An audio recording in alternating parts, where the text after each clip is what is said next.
吴王，我们在坟场发现了他的身影。哦，那家伙终于敢现身了。哼，不怕死吗？库罗德，那就不惜一切代价将他抓过来。遵命。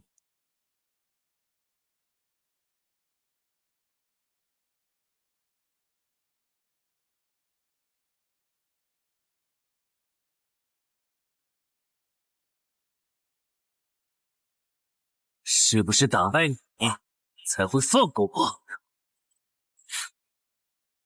那看来是没谈拢了。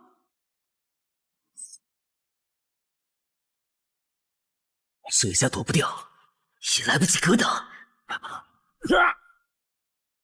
哼，这就是你的实力。还没分胜负呢。敬酒不吃吃罚酒。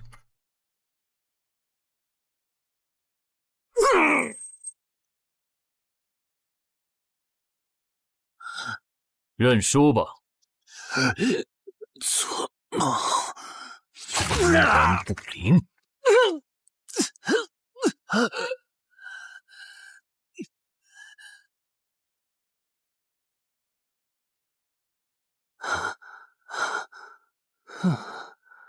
还好只是梦。等等，这地下城入口竟然真的刷到我家里来了2030年，世界各地相继出现地下城入口，入口无法被破坏，但攻略地下城可以使其关闭。如果未能在规定期限内攻陷地下城，那么该地下城入口将翻转，地下城内的怪物将涌入这边的世界。冒险者周刊报道显示，误入地下城并存活的人类将成为冒险者，人均千万富豪。对普通人来说，冒险者就是一步登天的门票。等于你过去3年的冒险家生涯，为你赚取了超5亿的财富。当然，对于刚刚成为传说级冒险家的我来说，这只是个开始。但少有人知道，每一位高等级冒险者的背后，都有许多普通冒险者和无辜平民的牺牲。而我们的主人公陈海，恰好是知晓这一秘辛的少数人。你还真是给我出了个大难题啊！能让人一夜暴富的地下城，可对我来说也没啥用啊。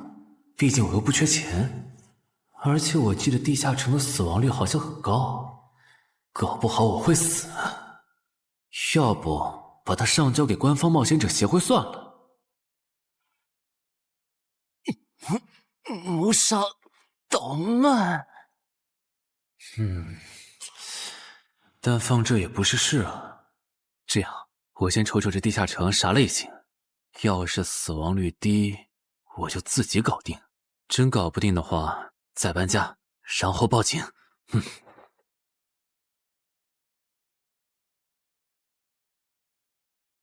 嘿，运气不错，是 Level 2的狩猎型入口。地下城入口的等级可以靠入口的规模判断。陈海家的入口太小，只能是入门级。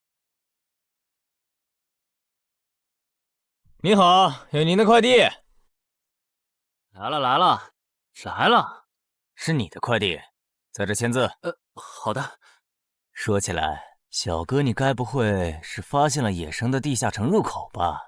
不然为什么要网购锁子甲？完了，不会暴露了吧？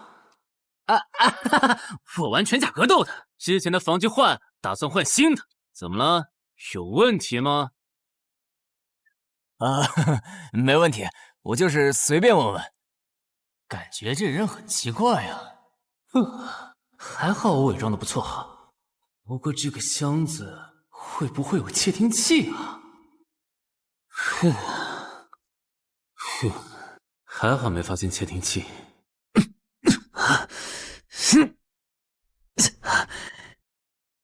有点重，还有胸口也有一点点闷。走起来倒是不影响，还行。那么出发吧。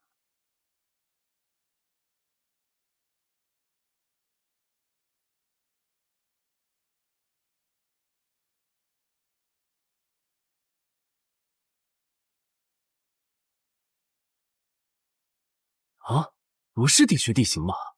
那看来我的首战对手大概率是豺狼人了。好耶，这套锁子甲没白买。哼，说起来，新人进入地下城后会激活冒险者面板，我的呢？来了。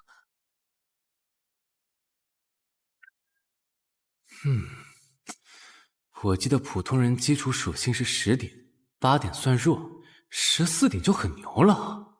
但智力有16点，真没想到啊！虽然智力和魅力是前期最没用的属性，但16点的智力，就算是协会或者财团内部也不多见吧？膨胀了，膨胀了，冷静冷静，看一下地下城的脱离条件吧。脱离条件：杀死任意一只潮汐鱼人。通关条件是全灭一个潮汐鱼人小队。等一下，为什么是鱼人呢？我水产过敏啊！就不能给我安排点正常的对手吗？啊！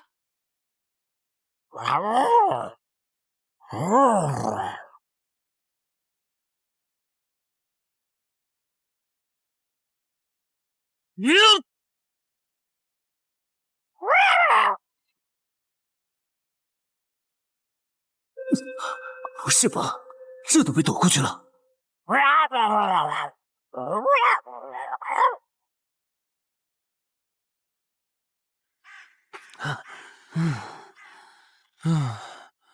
不是，这个地下城的难度标注是不是搞错了？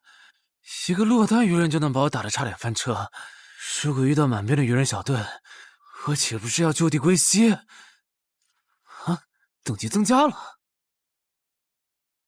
2级，菜鸟，获得称号我与潮汐鱼人5五开，这玩意儿侮辱人是不是啊？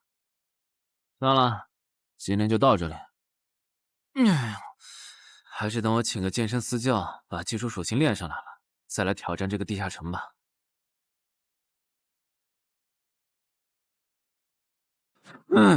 累死我了，半年的运动量都干出来了。又咋了？哦，任务结算呢？我记得地下城的任务结算好像也能爆出奇物的。嘿嘿嘿，我的要求也不是很高，给我瓶加属性的秘药就行。菜怎么了？谁还不是从菜鸟过来的？气死我了！罢了罢了，有总比没有好。让我看看这个保温杯有啥功能。该物品每天可以凝聚500毫升纯净水，可升级。这垃圾东西谁要啊？气死我了！你好，我预约了安教练。哈，您就是陈海先生吧？安教练已经在 VIP 室等您了，请跟我来。好的。没想到东山这样的小地方，竟然也有专门为新人冒险者和冒险者候补提供塑身服务的健身教练。冒险者的6大基础属性中，力量、敏捷和体力是可以通过锻炼得到显著增长的。这一年的健身费也太贵了，都和我一本新书的版税差不多了。不过只要能让我的身体素质在短时间内得到显著提升，陈海先生，这点钱就花得值。陈海先生，您之前有过健身经历吗？没有。那为什么要花这么多钱请安教练？新手打基础的话，请普通一点的教练就够用了。还是说，陈海先生，你已经成为了新人冒险者，比较赶时间？哼，这旁敲侧击的还真是够直接的。哼，有条件的话，那肯定要请最专业的，以冒险者为目标。普通教练不能算是好的选择。这样啊？我总不能和你说实话吧？那您应该能和安教练聊到一块儿去。嘿，东山市最好的健身教练会是啥样的？好紧张。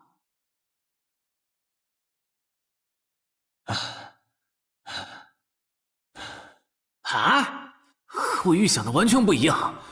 我还以为会是个肌肉兄弟，结果到头来这不是个小白脸吗？我的课程这么贵，竟然也能预约得出去？开玩笑的吧？就是你想成为冒险者，跟我来吧。哼3、4。我撑不住了，教练5。真的撑不住了。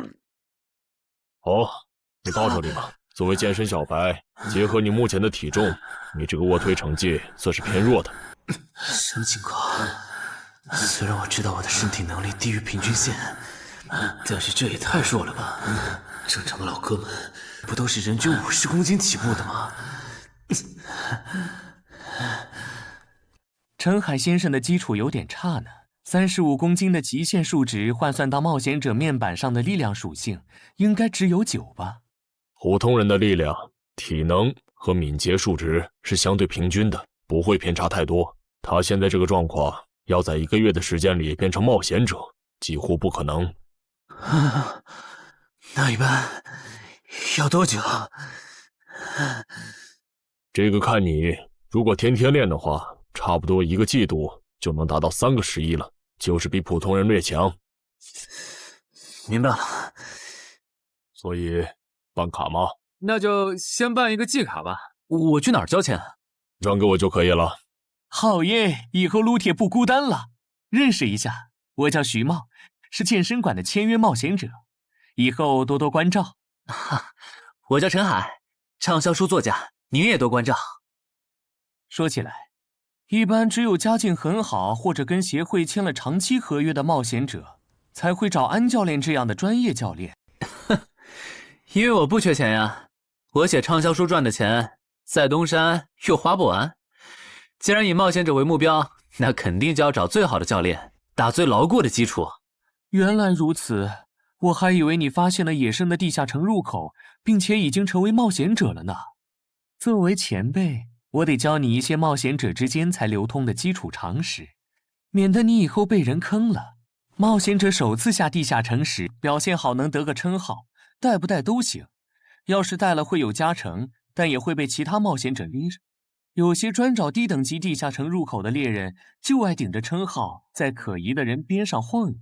要是被怀疑的人被称号吸引，表现不自然，那猎人就知道这人是冒险者了。接着只要跟着他，就能找到野生地下城入口。啊，这样吗？真是学到了。没啥反应，看来他真不是冒险者，就是个有点钱想当冒险者的弱鸡作家，那就没价值了。幸亏我先和超级任务5开这个称号太丢人了，没装上，不然今天肯定暴露了。安哥那边应该已经快拟完你的健身合同了，咱们过去吧。好的。国内有名的畅销书作者，还是专门写冒险者题材的。怪不得他有财力和动机买我的课。而且他对课程的学期也没有明确要求，不像是发现了野生的地下城入口需要快速通关的样子。确实，陈海是冒险者，或者他发现了野生的地下城入口的概率确实很低。这样，如果徐茂带着他回来的时候，他的注意力没有放在我的头顶，那就走正常流程吧。如果他有异常，那就别怪我了。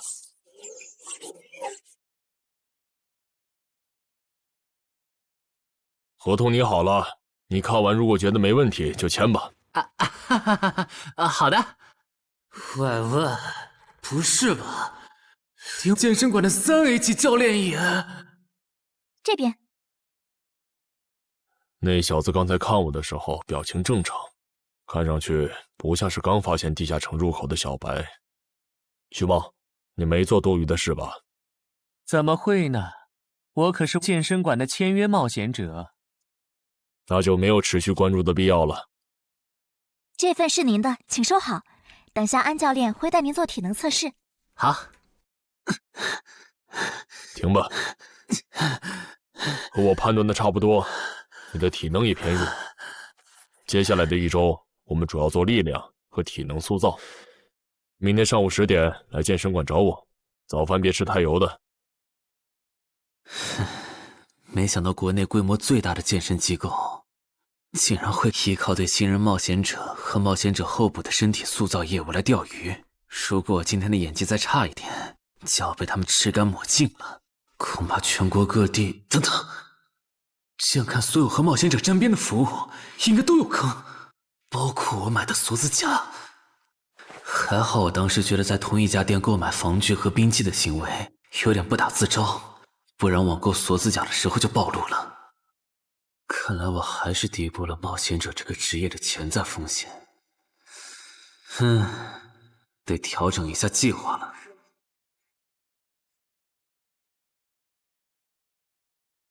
针对低等级冒险者的坑到处都是，今天运气好避开了一个坑，但我总不会每天都有这么好的运气吧？只能冒险来地下城提升冒险者等级了。这次的脱离条件是鱼人眼珠吗？对了，不知道昨天那只的眼珠可不可以？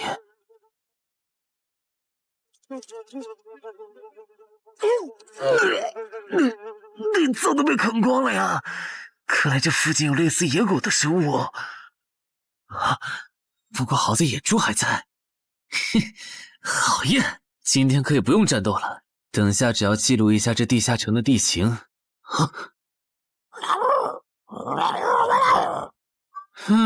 鱼人呢？我还以为是什么呢，吓我一跳。只是一只落单鱼人的话，我根本不……打啊！一只还好，2只我肯定打不过呀！快润！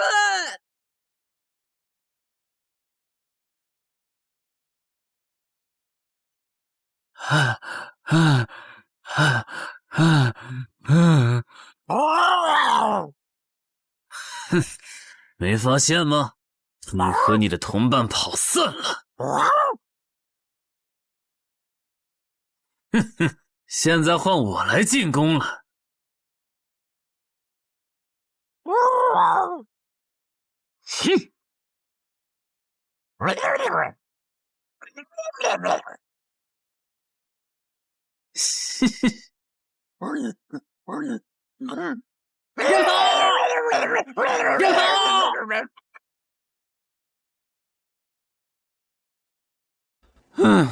累死我了。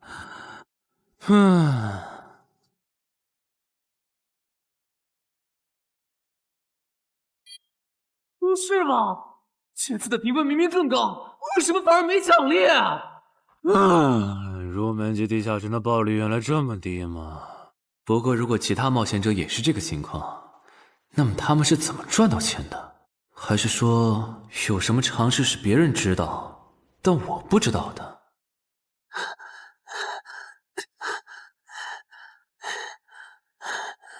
我外出的这几天，他都是这个训练强度。对，如果他能一直保持1个季度下来，力量、敏捷和体质恐怕都能到12。说起来，教练你就没考虑过把他吸收进健身馆吗？你回来之前我就问过了，但被他拒绝了。他想通过黑市的路子成为冒险者，然后当独狼。陈海，你打算今年就成为冒险者？能尽早成为冒险者，肯定要尽早。拖久了，以我的财力恐怕就上不了车了。毕竟时间越往后，冒险者名额的价格也就越贵。倒也是。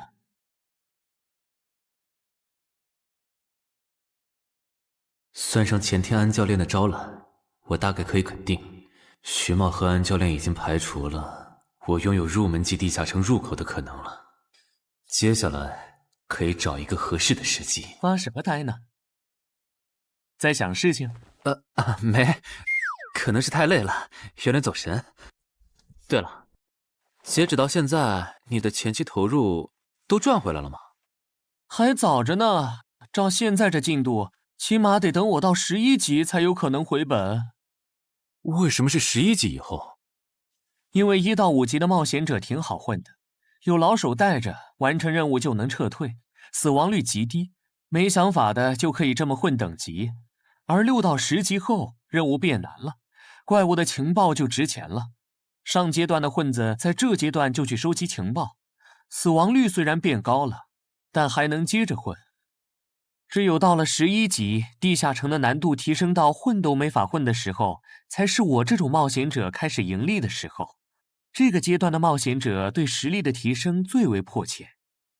装备、奇物、技能书，一切能提高生存率的东西都能卖出很高的价格。不是，我不明白，11级后的地下城那么危险，为啥6到10级的冒险者不提前准备？不提升有很多原因，一是官方不管民间冒险者攻略地下城的事，好多冒险者到11级就想退回去过正常日子了；二是地下城的东西只能让一小部分冒险者在精英地下城混下去。11到15级赚得多，但风险也大，而6到10级，有人光靠收集情报和做后勤就能回本了，所以他们也就没必要冒着生命风险去11到15级这个阶段打拼了。原来如此，所以冒险者在6级，不，在更早前就已经完成分流了。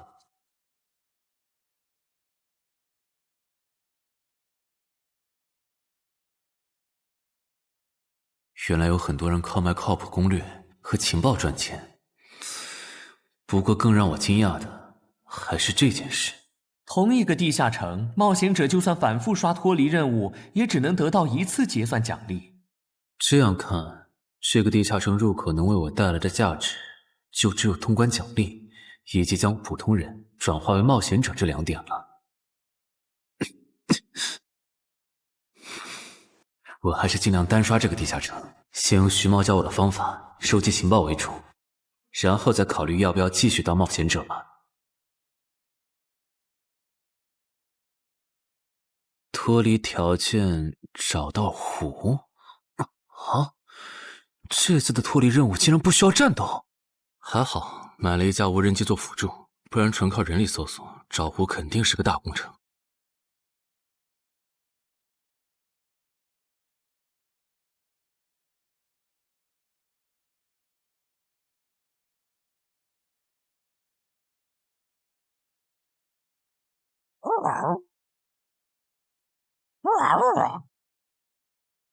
这是什么？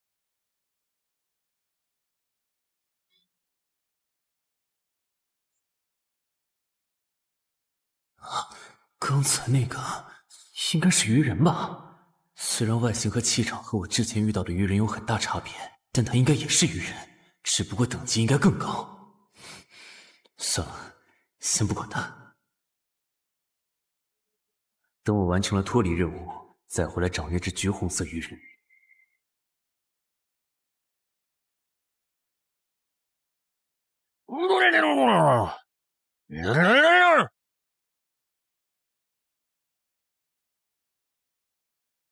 找到了！哼，怪不得森林地形的地下城会刷出鱼人这种怪物，原来森林深处藏着一个这么大的湖吗？嘿嘿，这样的话，脱离任务就算完成了，不用和鱼人接触可真好啊！接下来，是那只橘红色的特殊鱼人。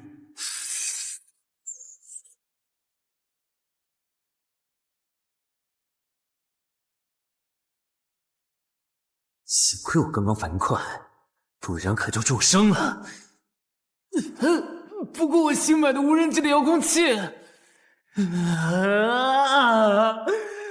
我的心在滴血啊！不对，现在不是想这些的时候。这只鱼人的速度太快了，我必须慎重对待。啊！1只、2只、3只、4……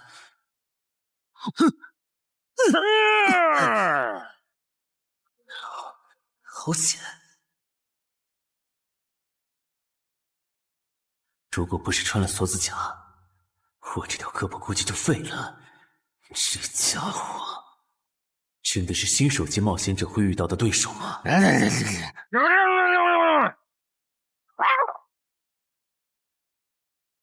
如果只是和这只橘红色鱼人单挑也就算了，关键我还得抽出一部分精力来处理身后这几只杂兵。不管怎么看，这个地下城的难度绝对超纲了呀！要不逃吧。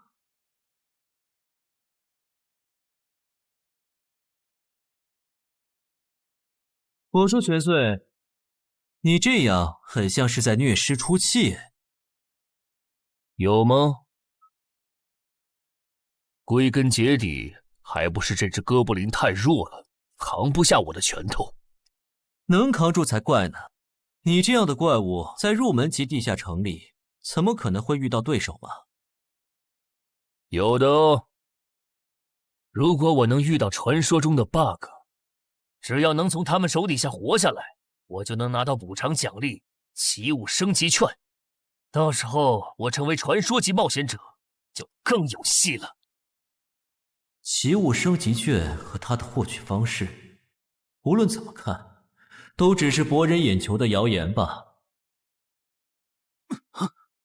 脱离通关任务重置了，在高战力异常鱼人个体的追杀下活过3分钟，任务完成后将得到额外补偿，奇物升级券。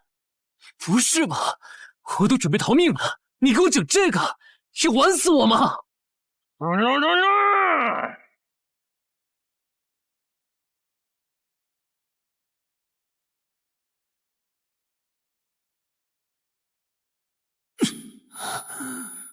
我这算是必胜绝路了吧？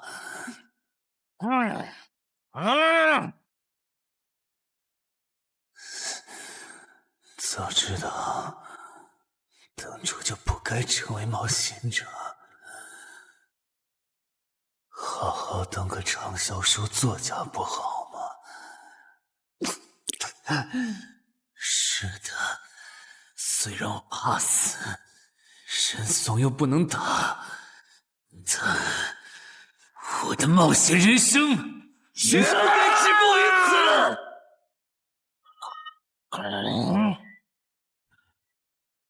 想想，我现在还有什么牌？我现在还能打出什么牌？啊！使用称号，我与潮汐鱼人五五开！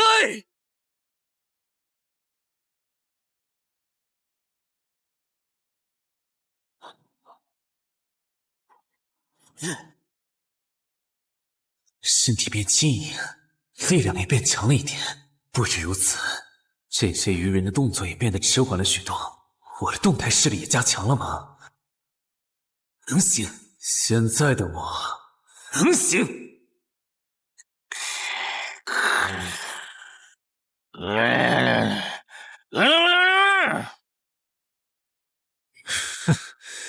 没想到高级鱼人说的话，我竟然能听懂。就剩你了，头目。我不是干掉了这只下级士兵，别再得意忘形了啦。我知道的，即使身体能力获得了大幅度提升，穿上这一层锁子甲的我，依然不具备能和这只橘红色鱼人拼速度的可能。机会只有一次，对方的进攻方式、路线和目标都已确定，我要做的就是舍弃头部的防御，用它做诱饵，争取到一次以伤换伤、重创对方的机会。如果这一次机会我没有把握住，那么吃到教训的他必然不会再给我翻盘的机会了。这种生死皆在一瞬间的体验，真让人血脉喷张，沉醉其中无法自拔。就是现在！呀！我这不是挺能干的吗？可能针对这口轮。开什么玩笑！我居然会被这种弱者可恶！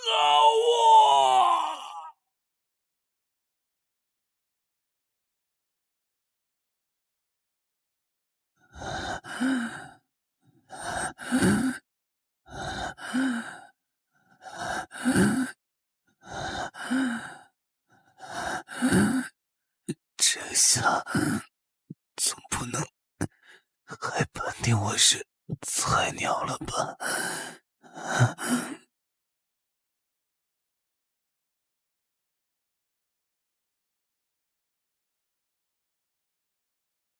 平平无奇的保温杯吗？对，平平无奇保温杯，使用起雾升级券。啊！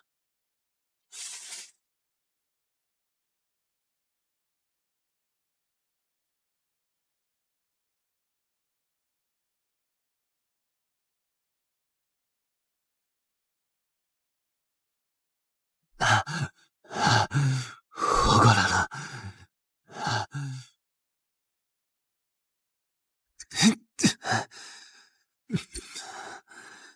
已经愈合了。冒险者面板，冒险者等级竟然提升了，不过还是菜鸟。哦，感知也提升了一点，还获得了一个新称号——至死地而后生。哼，倒是个意外之喜。再看一下通关任务重置后变成什么了。挑战等级上升了，脱离任务刚刚也完成了。不过这通关任务，捣毁潮汐鱼人的孵化池吗？算了，这个通关任务明显不是现在的我能处理的。溜了溜了。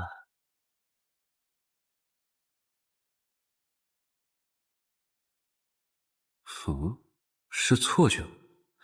怎么感觉这个地下城入口变大了？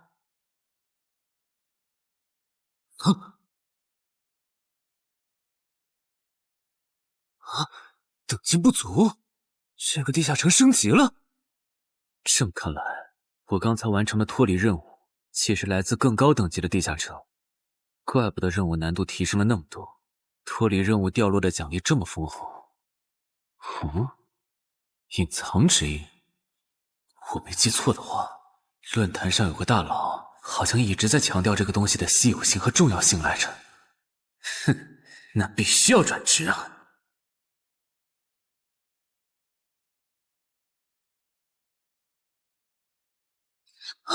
什么情况？感知竟然提升了，死亡行者也算是新职业了。越接近死亡的话，属性点提升就越大，可以1至4。刚刚是啥玩意儿？我家，这就是感知16以后的世界吗？即使闭上双眼，我的大脑依旧能够准确勾勒出客厅每一角。真不敢想象，20点感知的人类眼中的世界又会是什么样子。说起来，我与潮汐鱼人555开这个称号的效果，刚刚在地下城已经体验过了。这个至死地而后生的称号，效果又会是什么呢？被逼入绝境以后，就能得到力量、敏捷、感知，每个加4点的加成。这个称号的触发条件和死亡行者的触发条件差不多哎。等等，也就是说，死亡行者搭配至死地而后生，极端条件下可以给我带来8力量、8敏捷、9感知的提升。哈哈哈哈！这也太超模了吧！胆子再大一点，以后遇到打不过的敌人，我完全可以靠自残触发效果让属性提升。等干掉敌人以后，再用稀奇古怪的回血药水把状态拉回来。而且回血药水的用处也不止于此，有了它，我再也不用担心健身过度肌肉拉伤了。反正每天都能回一次血，完全可以想怎么练就怎么练。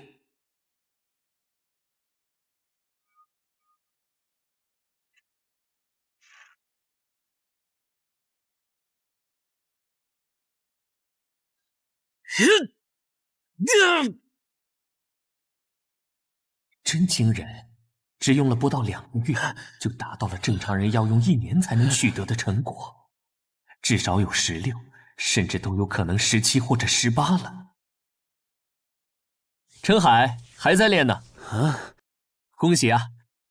你现在的力量、敏捷应该已经到达12点了。以你现在的身体素质，准备充分的话，是完全有能力完成新手级地下城的脱离任务的。真的不考虑加入健身馆，成为这边的签约冒险者吗？我可不想当一个会被合约束缚的冒险者。那真是太可惜了，我还以为能和你成为同事，以后一起攻略地下城呢。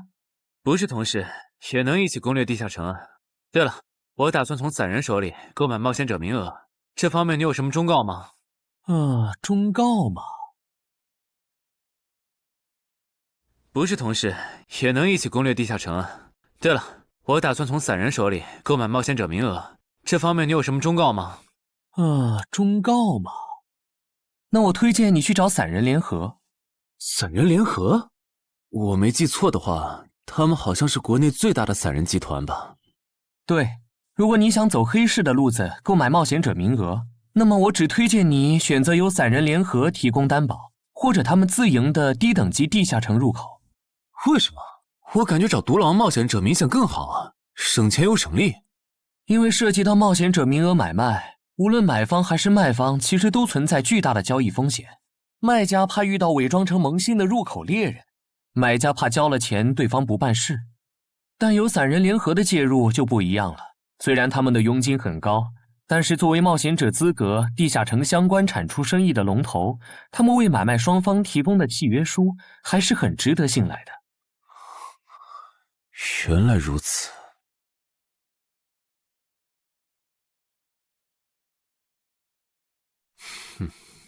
查了一下，整个漳州只有云霄市的这个老廖稍微靠谱点，找了散人联合做担保。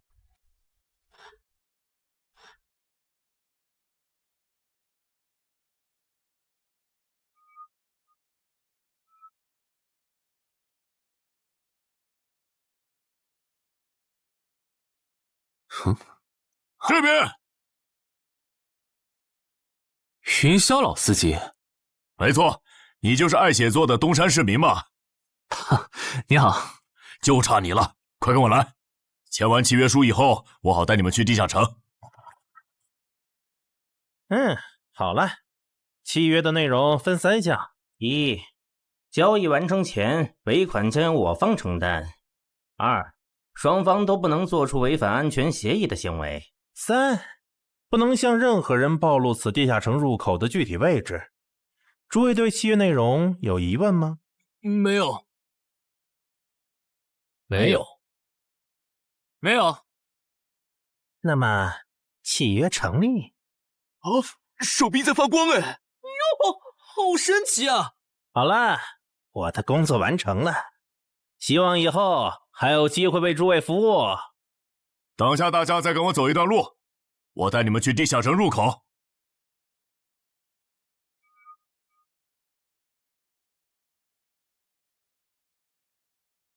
这个地下城入口的位置确实隐蔽，难怪没有被官方和云霄市的资本发现。好了，大家排好队，按顺序进入。我先走一步，给大家带路。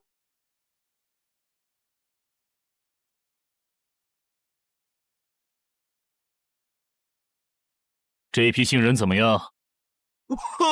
太酷了！我也是冒险者了，真好。还行，没有看起来像刺头的。那就好，等会儿记得我们之前说的。卖家原来有2位吗？好了，大伙儿看向我这里，学着我的样子对空气喊：冒险者面板！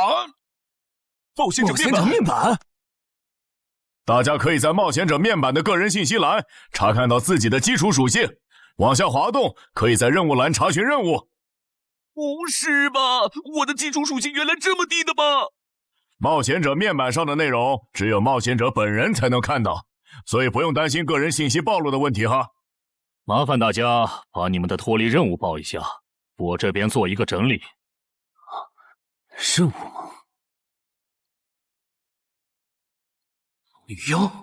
这个物种，论坛的入门级地下城怪物图鉴里好像没有。这个地下城有问题。这个地下城该不会和我家里的那个一样，存在某种致命的设定吧？基于幸存者偏差，如果一个入门级地下城的怪物没有被收录进论坛的新手常见怪物图鉴，那只有2种可能：要么它确实很罕见，要么就是遇到它的冒险者基本都死在地下城里了。警告！警告！此人违反了安全条例，未说出正确的脱离任务。那个眼镜男说谎了？不是吧？这才哪儿到哪儿啊？就有人触发安全条例了？你听我解释，肯定是他出 bug 了。契约师的契约当然不是绝对的，但对你这样的菜鸟来说，它是不会出问题的。你的脱离任务绝对不是采集高价值草药，你骗了我们。他刚进冒险者圈子，不懂规矩，做错事也情有可原。您大人有大量，再给次机会嘛，是不是啊？对，再给我次机会吧。下不为例。大家再说一遍自己的脱离任务哈，这次别搞错了。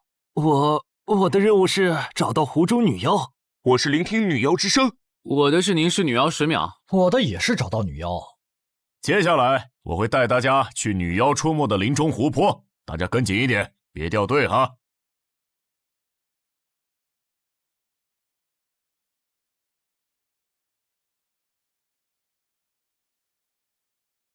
冒险者面板。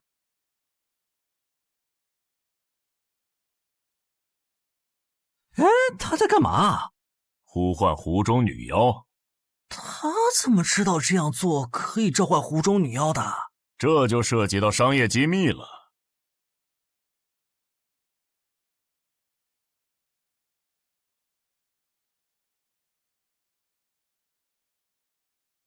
女妖出来了！我的脱离任务完成了，我的也完成了。8、9、10。大家把耳塞戴一下，女妖马上就要唱歌了。不戴的话会怎么样？女妖的歌声会破坏你的大脑。刚成为冒险者的 Level 1萌新，一整首听下来，大概会当场暴毙吧。什么？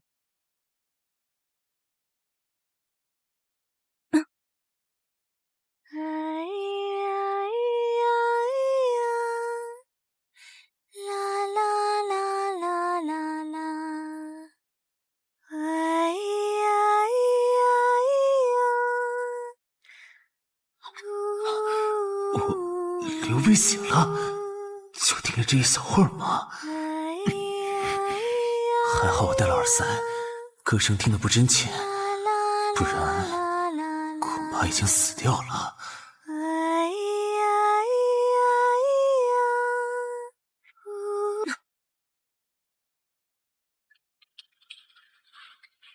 大家的脱离任务都完成了吗？都做完了，那咱们就原路折返回去了哈。搞笑，让我们原路返回？来之前我已经查过了，地下城里的植物和矿产都是很值钱的。你这么急着赶我们走，不会是想要独吞这个地下城的产出吧？我们可是付了钱的，为什么不能在这个地下城采集高价值草药和矿产来回血？等一下，咱们的契约书里可没有这条。但也没有不准我们完成脱离任务后采集高价值草药和矿产的条例吧？原来冒险者还可以在地下城内采集草药和矿产的吗？你不知道吗？其实大部分冒险者并不具备通关能力的，他们主要的盈利方式就是搬运地下城内的物资和收集怪物情报。你是觉得脱离任务已经完成了，我们又碍于契约不能对你出手，所以可以发难了是吗？不然呢？真是笨蛋呢！但有一点你没考虑到，那就是我并没有和你们签订契约啊。哼！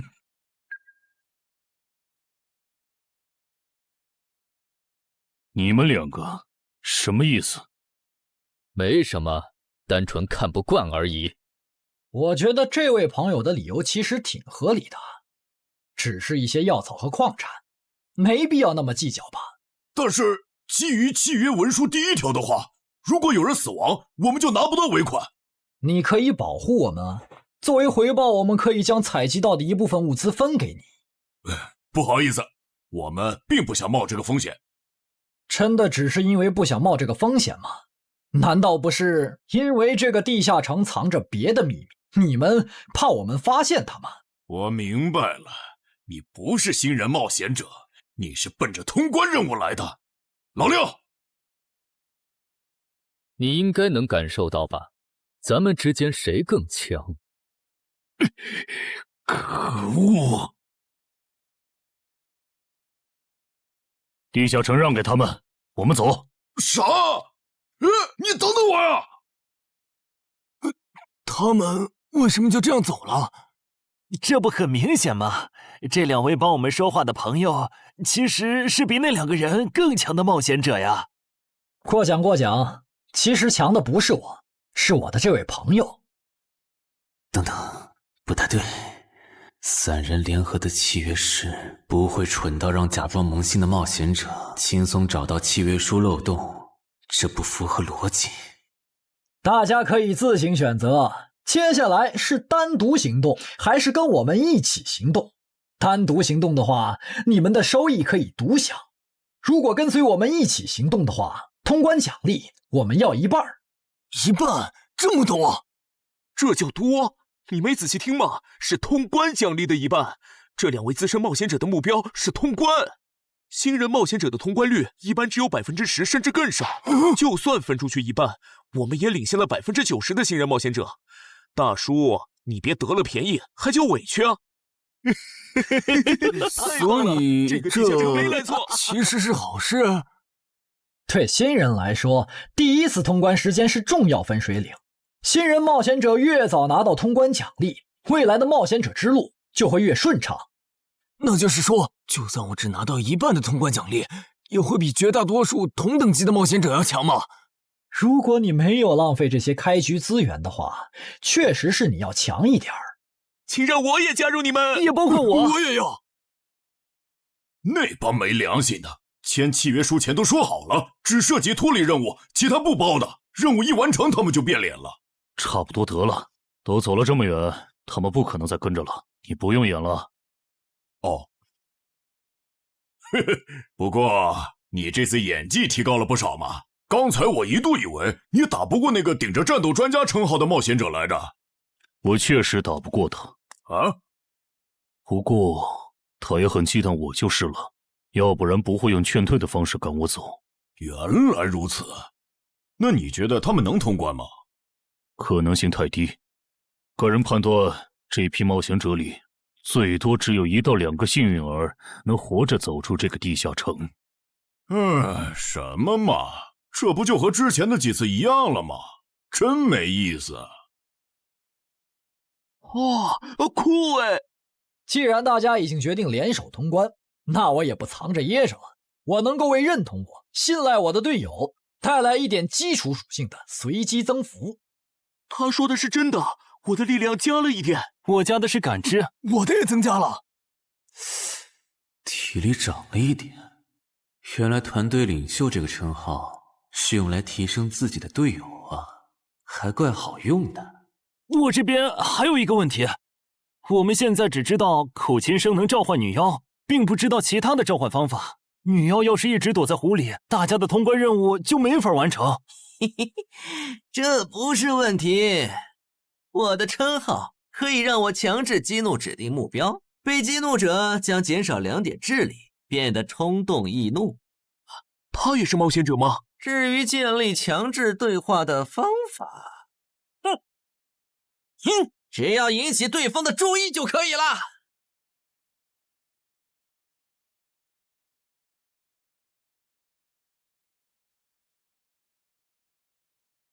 蠢货，你过来呀！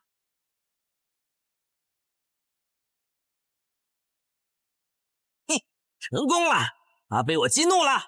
剩下的交给我吧。大家散开，让战斗专家来牵制女妖，其他人换成挡塞，在外围找机会。死！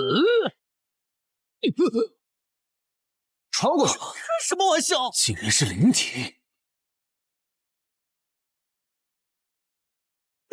等一下！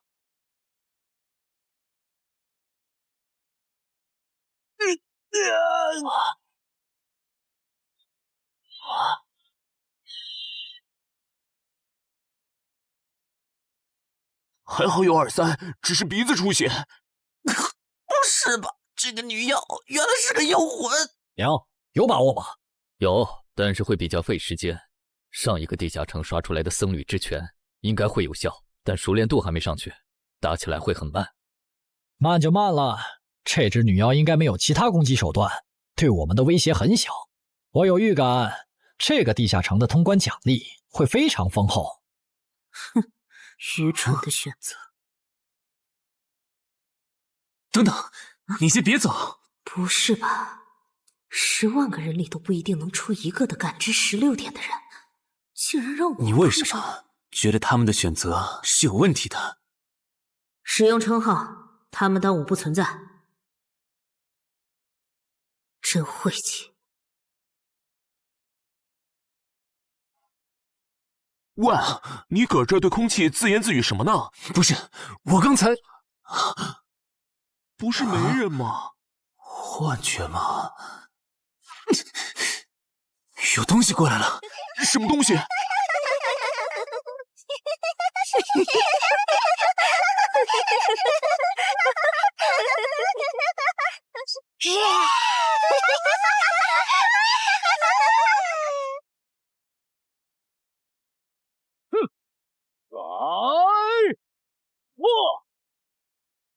有效果了！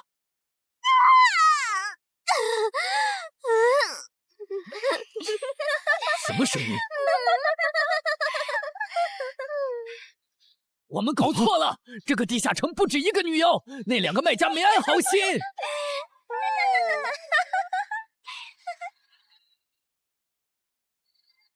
不是吧？这也太多了！不行，这个数量耳塞已经没用了。还傻站着干什么？跑啊！为什么总是让我遇到这种事？天河紫云那时候是，现在还是。看在你老婆和女儿的份上，我觉得应该放过你。谁叫我最喜欢看别人抱憾终身，活在憎恨和痛苦中的样子呢？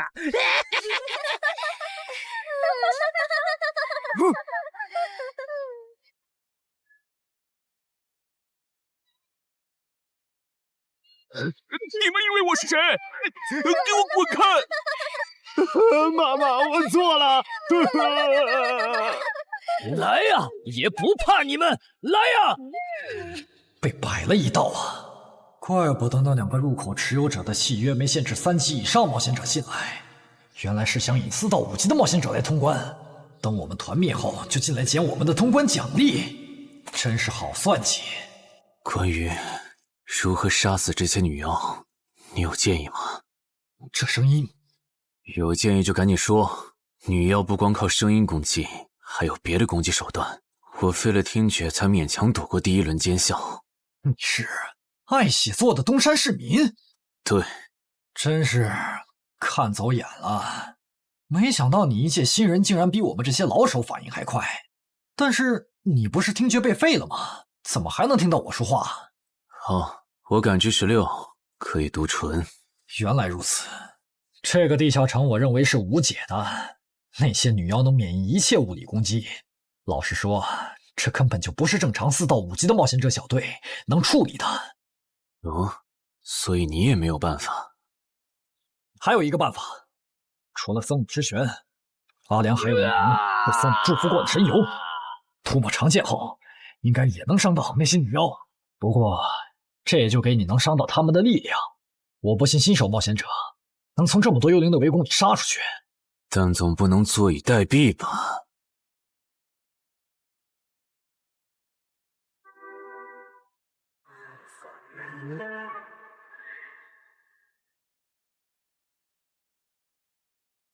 置死地而后生。能听到吗？我问过你的同伴了，他跟我说，要通关必须从你那里拿到被僧侣祝福过的神油。通关吗？能帮我拿一下吗？不好意思，我眼睛瞎了，恐怕没办法操纵冒险者面板取出你要的东西。这样啊？不过我还有一个办法可以让你得到它。什么办法？你干什么？就是以死后掉落的形式让你获取。其实我也不是非要那管油杀人夺宝不可。20点的敏捷足够我甩开女妖逃出地下城了。我就是想试试能不能通关。虽然无论怎样，你都不可能活下来。喂，真的很吵啊！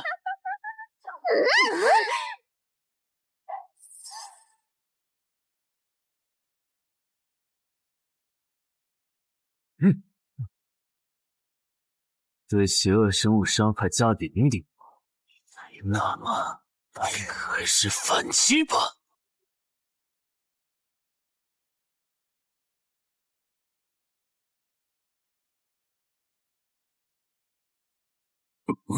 好像有人从里面走出来了。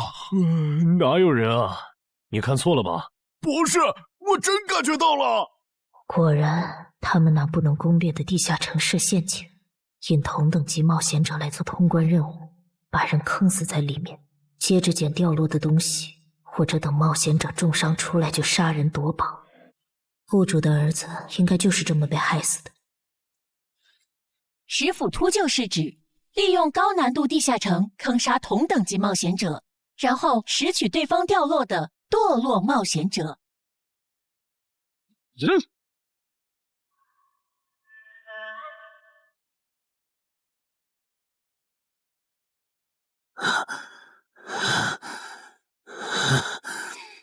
好险！如果再多几只女妖，我恐怕就要被逼出回血药水这个底牌了。啊！您的绝妙操作取悦了路过的死亡主宰，得到其恩赐，亡灵亦不能杀死我。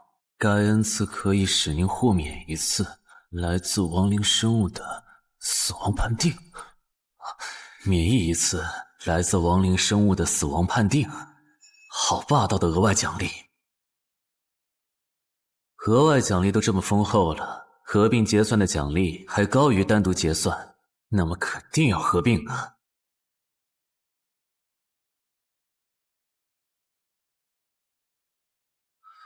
哼，果然，除了稀有级奇物和新称号以外，还给我报了2个专属技能。这个地下城的奖励太丰厚了，难怪它的难度如此超标。爱写作的东山市民，你还活着吗？怎么没声音了？哼，差点把他给忘了。你现在感觉如何？能站起来吗？有点难。那只能扶着你了。其他人是不是都死了？胖子、四眼、大叔，还有你的2位同伴，都死了。你应该不是第一次进入地下城吧？哼，我还以为你不会主动说破呢。如果我说我能保守秘密，并将我得到的奖励作为酬劳全部送给你，你能不能不灭我的口？但你死了，同样可以保守秘密。那你就得不到我的通关结算了。而且云霄老司机和他的同伴肯定在地下城入口附近蹲幸存者，我可以帮你吸引他们的注意力。相信我，让我活着走出地下城，对你来说是最有利的选择。看到了吗？这才是真有人出来了。哎呀，刚才那次算我看错行了吧？等等，地下城在坍缩，他们通关了。不对，小溪右边的冒险者，他绝对不简单，肯定是。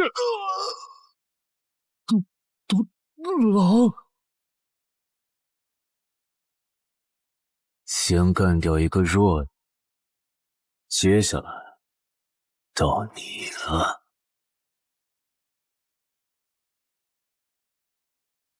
宗山市民，你好大的胆子！不是吧，不是吧？不会真有人觉得自己坑完人不会被报复吧？呵呵，这么霸道的吗？闭嘴！哎呀，我好怕呀！你这家伙找死！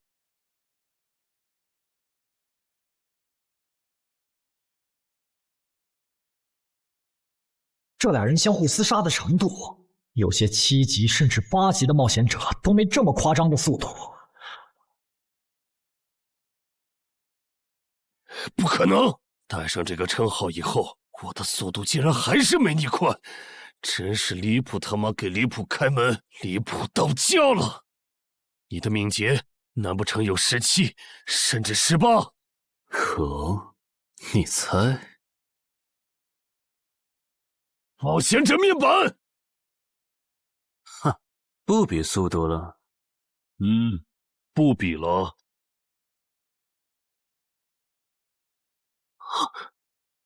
这本来是为那个战斗专家准备的，不过给你也没差了。那好好感受一下我从黑市高价购买的变种蜘蛛毒素吧！什么嘛！你这毒抗完全不行啊，比普通人还差！连反击的力气都没有了吗？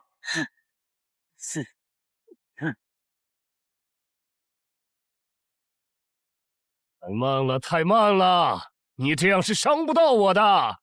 哼，蜘蛛毒，这就是你为我们准备的手段？怎么样，喜欢吗？作为7级地下城蜘蛛地穴的特殊产出，可以极大的削弱低等级冒险者的力量、速度和体力。迄今为止，因为他而败在我手上的5级冒险者已经有4个了，而你将会是第5个。然后呢？你应该不只准备了这点手段吧？全都亮出来吧！哼，不会吧？难道这就是你的全部了？当然不止这些。佩戴了毒素携带者称号的我，呼出去的气体、身上的汗液和血管里的血都是带毒的。和我僵持的越久，你中的毒就越深。这战术太吓人了，在6级以下几乎是无解的。我明白了。是我高看你了，我还以为你藏着什么大招呢。关闭技能，与死亡共舞。不可能！你怎么还有这么快的速度？你猜？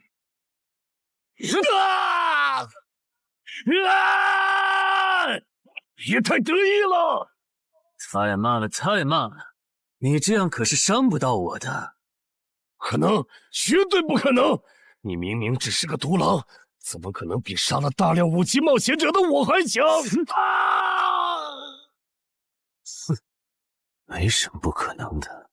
在舒适区里泡着的你，永远也看不到与死亡同行之人所看到的风景。但是，捏死的往往都是会水的。散人只有劣势更弱小的散人，才能积攒出大量的财力和武力。我的路才是正确的。对普通人来说，或许你才是对的。不过，在我看来，与死亡同行之人，如果走到了极致的话，未必不能超越死亡。不是吧？那么强的人，竟然这么轻易的被……啊！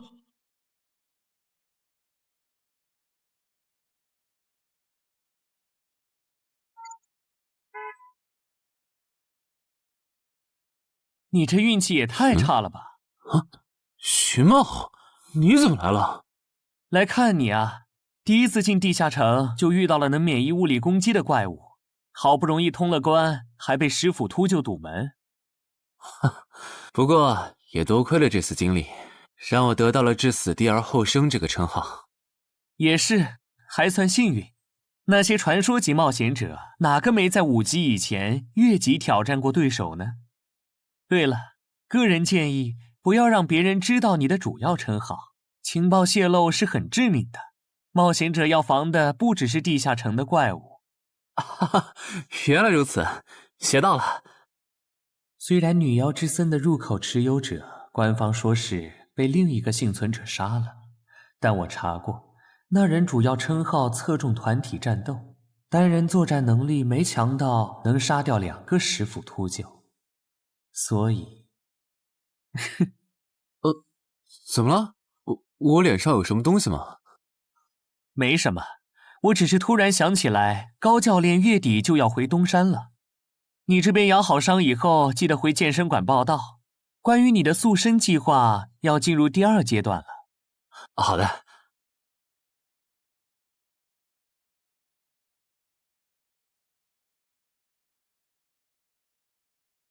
你不打算做攻略型冒险者了？没错，这次地下城经历让我明白，我没当传说级冒险者的本事。与其在这阶段的地下城拼命，还不如到6到10级的地下城多弄点钱，然后就隐退。哎，不过你和我不一样，你有成为传说级冒险者的潜力，但前提是你得改掉独狼的习惯。为什么这么说？独狼玩法在10级前的地下城能提高任务结算评分，多拿奇物、称号和技能，但11级到15级的地下城难度大增，光靠个人根本过不去。如果你想成为传说级冒险者，10级前就得组建自己的攻略团队，不然在11级到15级时，要么会掉队，要么就会被官方财团收编，就没机会再往上提升了。团队嘛，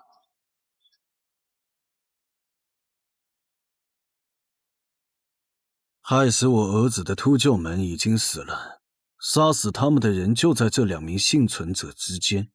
你认为谁才是帮我儿子报仇的恩人？他。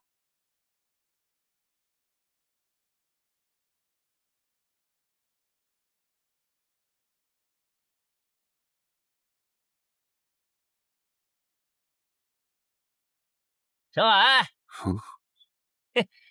你就是女妖之森的通关者陈海吧？我们对你在女妖之森得到的通关掉落很感兴趣，你开个价吧。不卖。他说不卖，他不会真的以为我们是在跟他商量吧？那我换种说法，把你在女妖之森得到的东西交出来，立刻马上，不然有你好看。你们在干什么？不许骚扰我们医院的病人，走开！烦人的家伙来了，哥，我们走。是，真晦气。下次他们再来骚扰你，你就来找我。我哥哥是10级冒险者，他们不敢惹我。谢谢。不，该说谢谢的人是我。我的好朋友死在了女妖之森。您和王先生攻略了这个地下城，还铲除了用它钓鱼害人的秃鹫。原来还有这么一层关系啊！我和我死去朋友的家人都在感激你。总之，这是地下城暴走后的随机拉人现象啊！怎么还会拉我啊？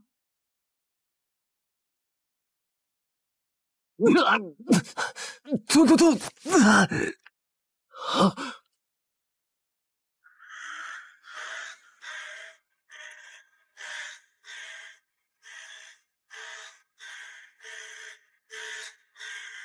家不要惊慌，我们只是被拉入了翻转后的入门级地下城。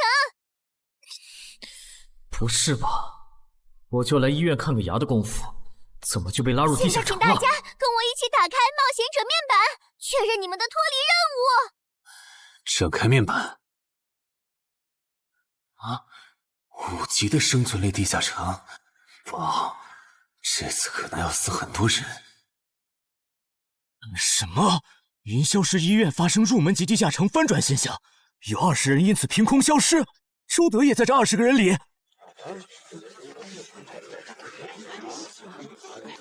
情况如何？失踪人员名单已经整理出来了。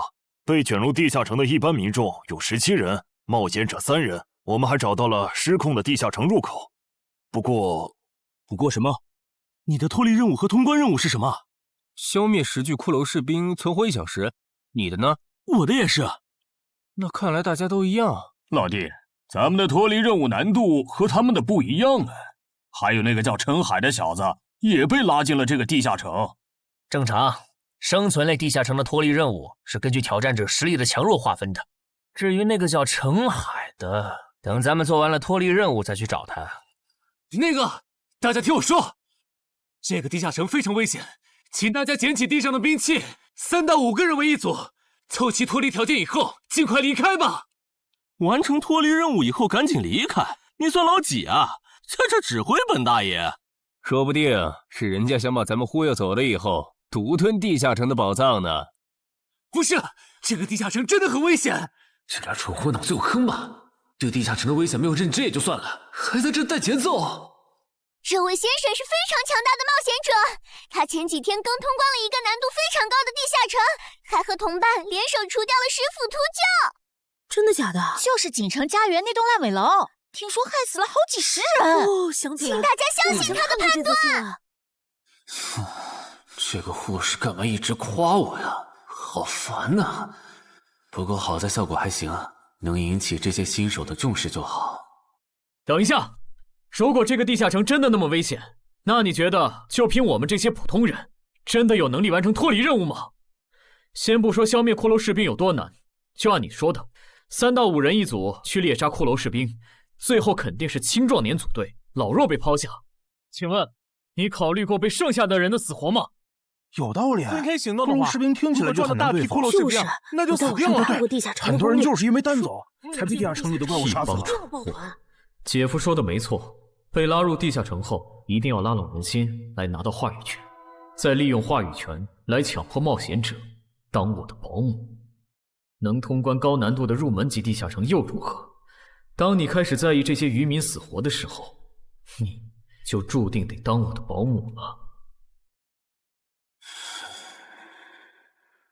你们能信任我吗？那跟我走吧，我带你们去完成脱离任务。好的。谁允许你们走的？作为在场唯一一个有地下城攻略经验的冒险者，你难道不应该留下来保护我们吗？对呀，能力越大，责任越大。我看他就应该帮我们把脱离任务给做了。对，送佛送到西嘛。第一，我不是官方冒险者，我没有义务来保护你们的安全。第二，不要对我道德绑架，不然我真的不介意走之前打断你的头，把你留在这里自生自灭。这人怎么这样啊？保护老弱不是最基本的道德吗？活该他不是官方冒险者，看来道德品质不过关。你们干嘛去？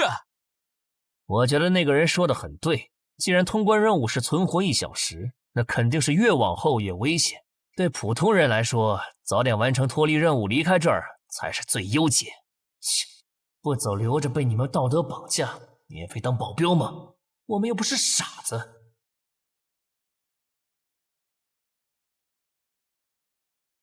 怎么是他？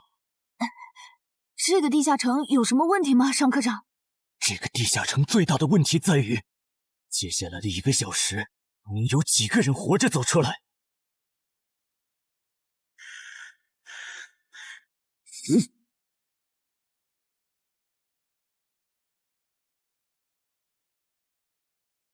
你们就学我刚才做的，用剑去砍那些骷髅士兵的颈椎。那你呢？又来了！我嘛，就用我的老火剑和他们练练。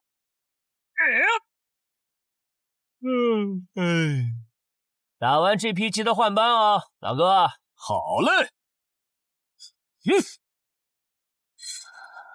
骷髅士兵不刷新了，看来并不是无限的。好消息是新人的压力小了，坏消息是我这样的老手完成任务更难了。这周围的骷髅士兵被咱们刷光了，换地方吧。受伤的人往后退，剩下的2人一组，交替清理从地里爬出来的骷髅士兵。再战40分钟，大家就可以回家了。好，亏我之前以为当冒险者有多难，结果就这儿啊！是啊，这些骷髅根本就没有那个老手渲染的那么危险。等这次结束，我也是个有名的冒险者。这些骷髅虽然弱，可不代表这地下城难度低。正相反，骷髅越弱，越说明地下城有极厉害的 BOSS。更让我烦的是，这地下城怪物也太少了。虽然我以老弱不宜参战为由，劝退了近半的冒险者，但是分到我这的怪物才4个。最后10分钟，这地下城难度肯定飙升。要是接下来10分钟都没有新的骷髅士兵刷出来，我就得自己想法子凑够剩下的6个骷髅士兵了。脱离任务做完了？嗯。你呢？还差几个？8个。把机会都让给他了吗？那你先回去吧，我们继续刷骷髅。等做完脱离任务以后，咱们3个在外面集合。10年来没有一个人通关。不止如此，这个地下城的幸存者们也非常奇怪，几乎所有的都是新人。怎么会有这么奇怪的地下城？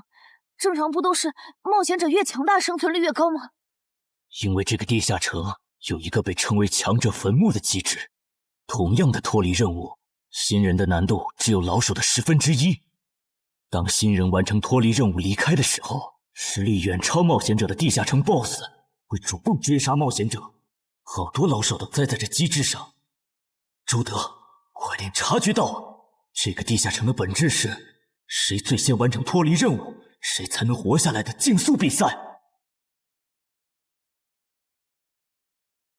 好心的冒险者哥哥，护士姐姐，再见。拜拜。再见。等下遇到的骷髅士兵，我多分给你一点。你先完成脱离任务，和他在外面会合。好的。有人完成脱离任务出来了。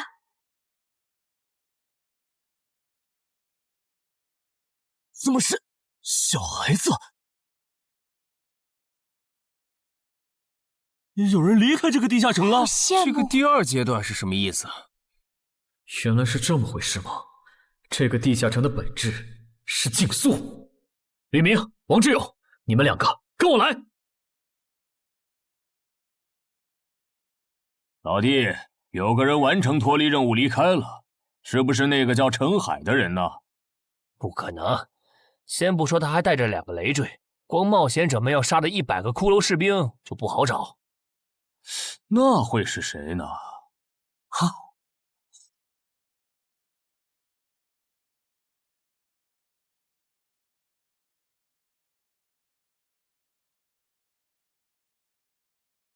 叫我们跟着他出来，都走这么远了，也不解释一下。如果遇到大群的骷髅士兵，咱们3就完了。闭嘴吧，他这么做肯定是有原因的。你没注意到吗？他是看到任务栏变更以后才叫我们出来的。恐怕他比我们更清楚这个地下城发生了什么。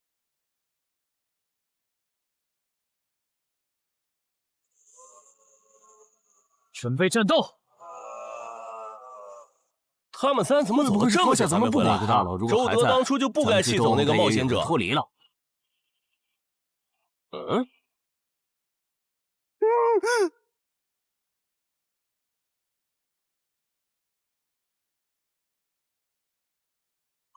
周德、吕明，你们2个王八蛋，居然拿我当挡箭牌，用完就丢！我们这2个小人！你还差几个？3个。那快了，我们再找些小股的骷髅士兵杀，应该能赶上。等等，不对劲，幸存者的数量在减少，营地那边出事了。说什么？陈海哥，这阶段是什么意思啊？哼，可能是难度提升，接下来会出现更强的怪物的意思吧。这个你别管，你的脱离任务做到哪儿了？我看看啊，陈海哥出事了，其他人都死了，现在只剩4个幸存者了。什么？左二，右二，去左。都说了，是这个地下城的 BOSS 降临了，要想活命，必须就地折返，在 BOSS 找到我们之前，完成脱离任务。别开玩笑了，就咱们2个人，怎么可能在那么多骷髅士兵的围攻下完成脱离任务？王之勇在的时候都做不到。听不懂人话吗？我们已经没有时间去找骷髅士兵了。还差右二。姐夫，救我！你好了吗？马上！陈海哥，好了。常家留下，你先走。可是，退下！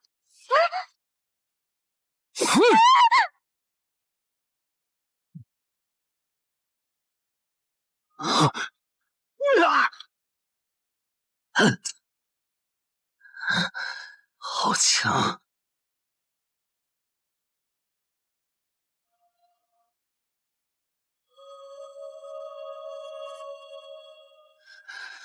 明白了吗？你留下来，只会碍事。我知道了，我去外面等你，你一定要活下来。好了，现在只剩下咱们2个，我猜你是不会放我走的，最多。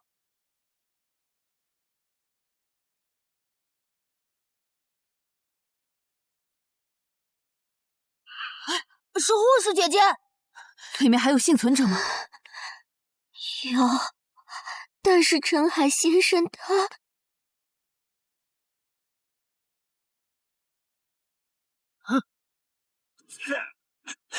好强！这样下去不行，速度和力量我都不是他的对手。就算能大概猜出他下一步动作，可因为一直忙着抵挡，一次出错的话就得死。要走！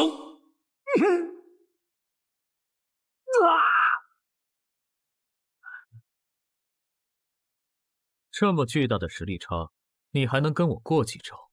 在我这儿撑这么久，了不起！怎么好像在跟我说话？不对，现在不是该思考这些的时候。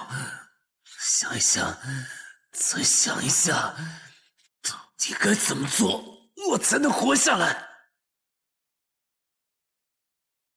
没戏了，把这边的情况汇总给漳州吧。就说云霄市医院地下城暴走事件，17名普通市民卷入，仅2名幸存，3名低等级冒险者卷入，无一生还。你在说什么？不是还没到时间吗？这才过去5分钟。就是。我能理解2位的心情，但是请不要再做不切实际的幻想了。这个地下城里的 BOSS， 就算是9级的我，也没有把握面对他能存活15分钟。你要等的人，哪怕是5级冒险者中的佼佼者，最多也就能坚持5分钟。你从地下城出来到现在都过去5分钟了，他还是没有脱离地下城，这意味着什么？你应该清楚吧？怎么这样？如果不是因为我们拖累了他的进度，护士姐姐，陈海先生肯定能活着离开这个地下城。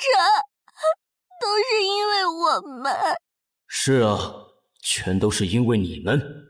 如果没有那个多管闲事的冒险者帮你俩完成脱离任务，周德才是最有可能活着离开这个地下城的人。我出去冷静一下，这2个新人的登记工作交给你了。那这个地下城入口怎么办？人都死光后，入口会在半小时内关闭，接着随机出现在世界某个地方。当然，如果你实在不放心，也可以盯到最后。好吧。哼，你合格了。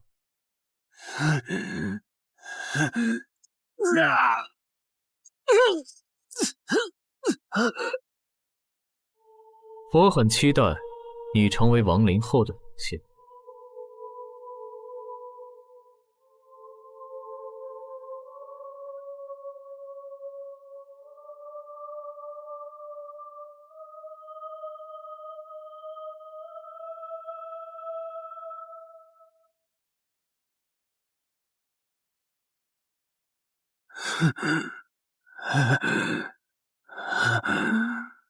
都赢了。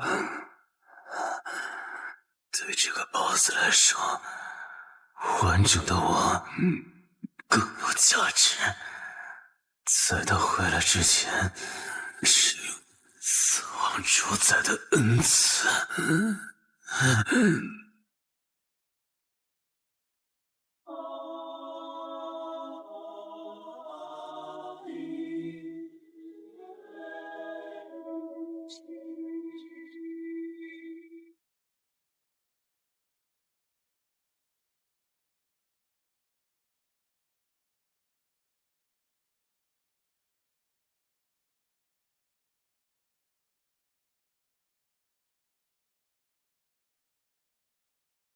库罗德，你不是被大军派去坟场征兵了吗？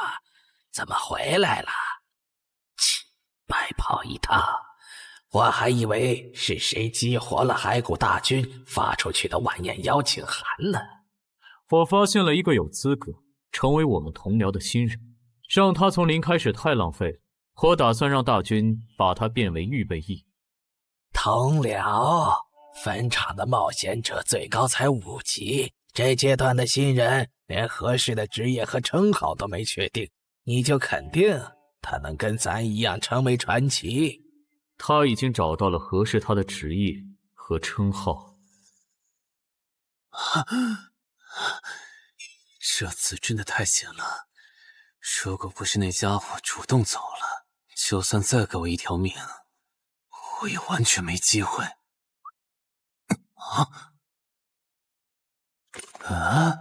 通关任务都显示完成了，为什么没有弹出来脱离选项？不会是必须完成脱离条件以后，我才能离开吧？在那个怪物意识到我没死之前，那得抓紧了。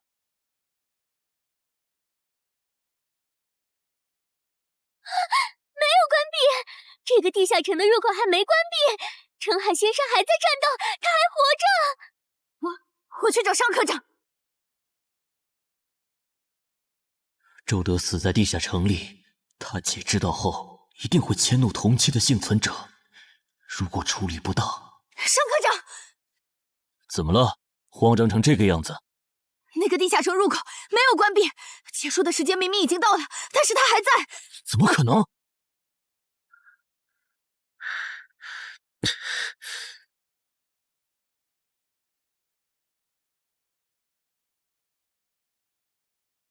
合并结算。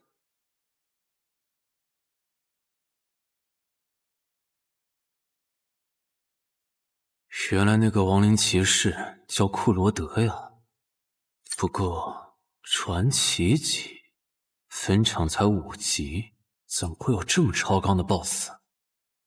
说起来，这个地下城的 BOSS 强度这么高，以前真的有人通关过吗？哼！尚科长，你看，尚科长，这地下城暴走后，超过关停时间仍然存在，怎么会这样呢？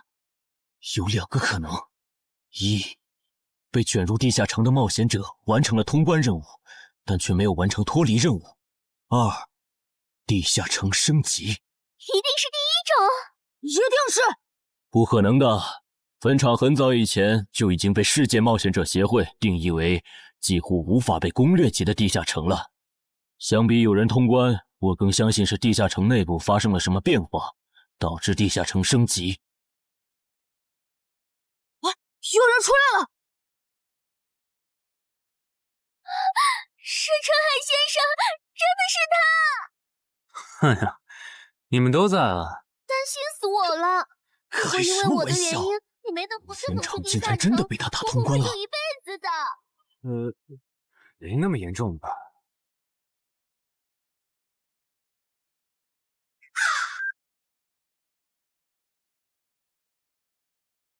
吴王，这是你驻守坟场以来第一次主动觐见吧？库罗德，你知不知道，就在刚刚，你成为了全球首个通关坟场的冒险者。首通，我？对，你要火了。坟场这个地下城虽然等级很低，但是在冒险者圈子里很有名气。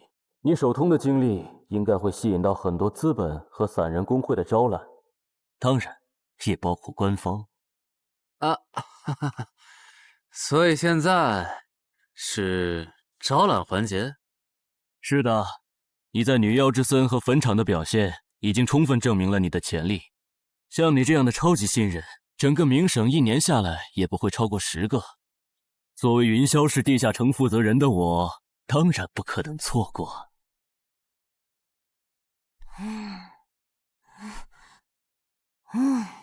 恩姐，你说那个叫商礼的，是不是想抢走陈海哥的通关奖励啊？要不然他为啥要拉着陈海哥单独谈话？应该不至于吧？我可不会那么没品。而且5级地下城的通关奖励，我根本看不上，好吗？哼，那可不好说。你不需要，不代表你家亲戚不想要。这死小鬼！别乱说。我们在里面聊的久，是因为在谈加入冒险者协会以后的待遇问题。不是吧，陈海哥，你要当公务员？感觉你好像对冒险者协会意见蛮大的。那倒没有，我就是觉得像陈海哥你这样强的人，完全可以像王自健那样自立门户，没必要受协会的规章制度束缚。王自健是谁？是不死冒险者里的男主。不会吧？你明明是个冒险者，竟然没看过这个吗？我是冒险者，和我看这书有什么必要联系吗？这个死小鬼！要不要告诉他们这本书其实是我写的？你是陈亥啊？你真的是不死冒险者的作者陈亥？不会吧，不会吧，不会吧！哼，如假包换。不信的话，我可以给你看我写到一半的《不死的冒险者2》的小说原稿。真的吗？你怎么了？怎么感觉你受委屈了？陈海先生，你能不能不要加入冒险者协会？为什么？我以前听我哥和他朋友说过，那些加入官方的冒险者很多都后悔了。你哥有说是什么原因吗？没有，但我还记得他们谈话时的表情非常的严肃，甚至还发生了激烈的争吵。这样吗？我会慎重考虑的，谢谢你为我考虑这么多。不，我才应该道谢。那个杀千刀的对我弟弟见死不救，你还把他放进来？商礼，你是不是成了云霄市的负责人以后飘了，忘了自己是怎么上位的了？我没忘，我请他进协会不是为了护着他，他通关的地下城很特殊，过不了几天他就会被财团或大工会拉拢，好多事就不好办了。要是有潜力的成了官方冒险者，等他们跨过15级大关以后，到时候他们面临未知的危险，你是知道的。不行，那样太久了。他虽然有潜力，但不一定能突破15级变成传说。我要他下周就死。好吧，我知道了，那只能借刀杀人了。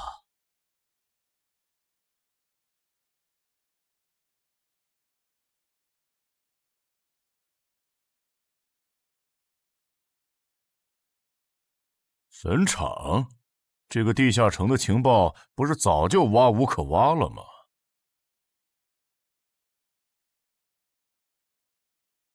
这样就可以了。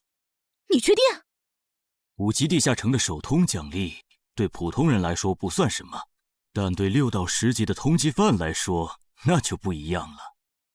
要是澄海的情报到了黑市，不出3天，闽粤2省的通缉犯都会跑到云霄市，这样就能给你弟弟报仇了。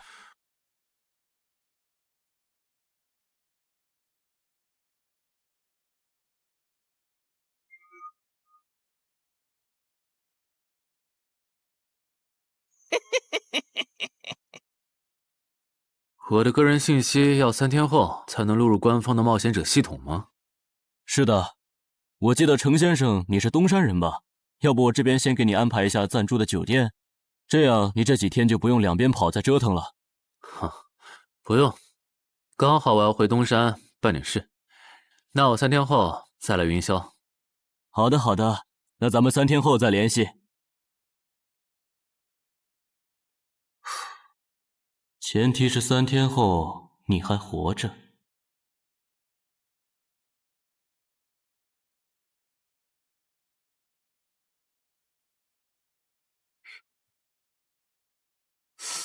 几天没见，怎么感觉这个地下城入口变得更大了？啊！准入等级6级，也就是说，这个地下城的等级现在介于6到10级之间了。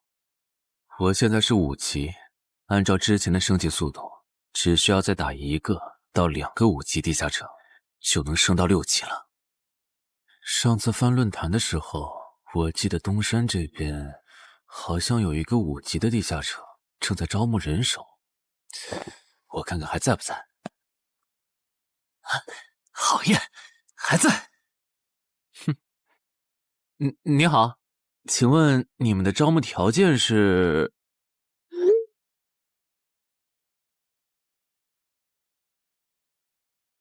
黑市金币？你问这个干嘛？我闲着没事翻论坛，发现论坛上的冒险者彼此之间做交易时使用的货币不是现金。冒险者之间做交易，除了用地下城入口和掉落物，就是用黑市金币当货币。黑市金币有什么特殊之处吗？为什么不能用现金交易？黑市金币是挑战10级以上地下城的主要收获。我以前问过安教练，他说这东西10级后有大用处，可具体咋用没跟我细说。原来如此。对了，等级没到10级的冒险者，一般是从哪儿弄到黑市金币的？我也想搞一些。新手的话，你可以试试把不用的掉落物拿到鬼市去卖。你要卖吗？要的话，我晚上可以带你去东山的鬼市。要，谢谢徐哥。东山这边的鬼市只有每周一的凌晨2点到4点有。你别看这边人很多，实际上只有1/10是冒险者，甚至更少。这些摊贩也是卖的东西真真假假，很容易上当受骗。听起来有点像古玩市场。差不多吧。总而言之，东西先别急着卖，多转转，弄清楚物价后再卖东西。我这边还有点事，就不陪你继续逛了。好的。看不出他这人还怪好的。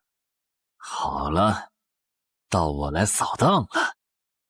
小哥，来看看这些，可都是宝贝啊！瞧一瞧，看一看喽！精品装备仅此一天，价高者得。小哥，来看看我的矿石啊！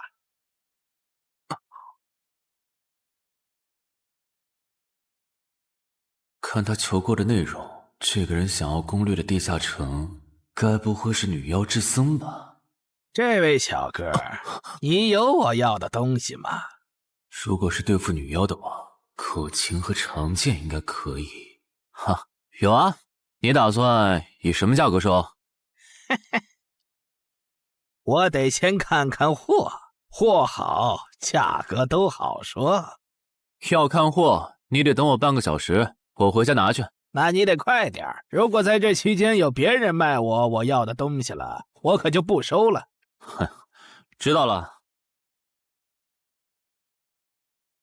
都在这里了。这个口琴确实可以吸引女妖，我可以给你6枚黑市金币。Nice。至于这把剑，这剑携带圣化属性，对邪恶生物伤害加2点，能够有效攻击女妖。哦，有点意思。爷爷，你这把剑我可以给你8枚黑市金币，咱们加个微信吧。之后我这边如果再有需要，交易起来也方便。好啊。加好了。慢走啊！赚大发了。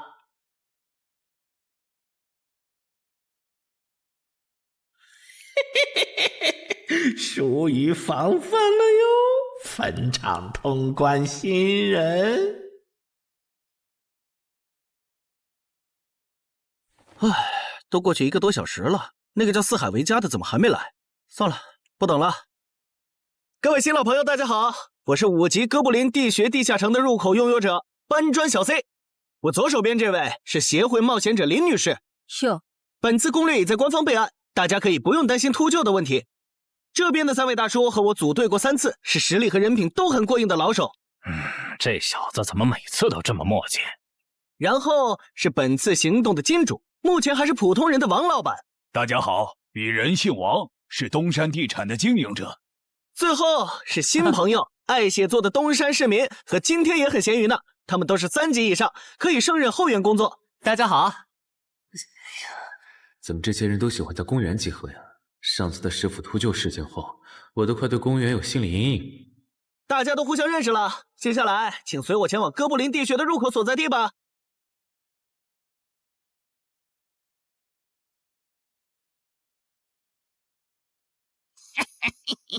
我就知道他没用黑市金币购买装备，一定是又来换东山这边的低等级地下城的攻略门票啦。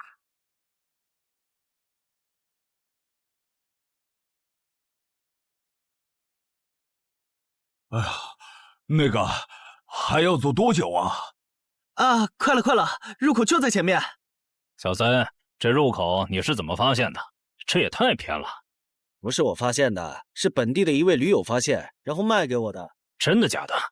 这年头还有发现地下城入口以后自己不攻略，反而拿去换钱的傻子？因为哥布林地穴对新手来说太难了，当时发现这个入口的驴友不止1个，但最后完成脱离任务活下来的就只剩下1个人了。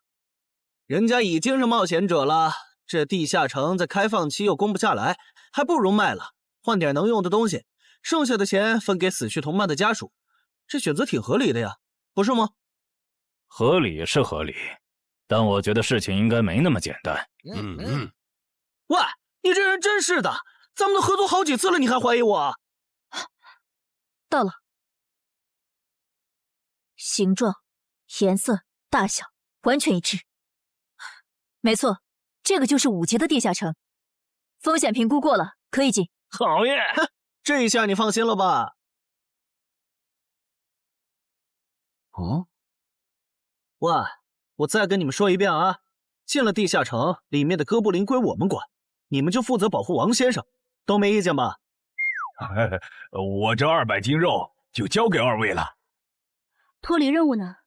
通关任务大家都一样，但如果我的脱离任务是狩猎哥布林，那我们会优先满足你的脱离任务，然后再考虑通关。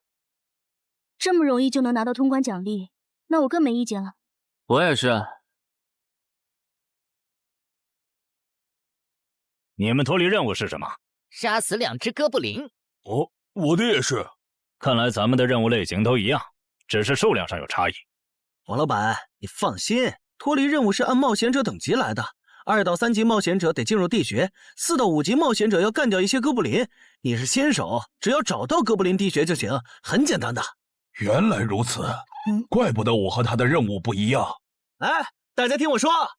考虑到东山市民和咸鱼小姐的工作是保护王老板，所以等下遇到哥布林，优先让给他们完成脱离任务，没问题吧？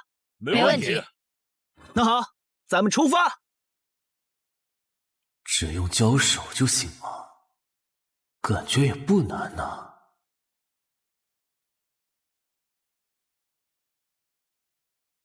这个你不要吗？不要，你杀了吧。这就是5级地下城里的怪物吗？感觉也没多强啊。那是因为现在遇到的都是小怪，真正难搞的 BOSS 得深入地穴以后才能遇到。一般情况下，哥布林地穴的 BOSS 哥布林勇士得3、5个老手一起上才能干掉。原来如此。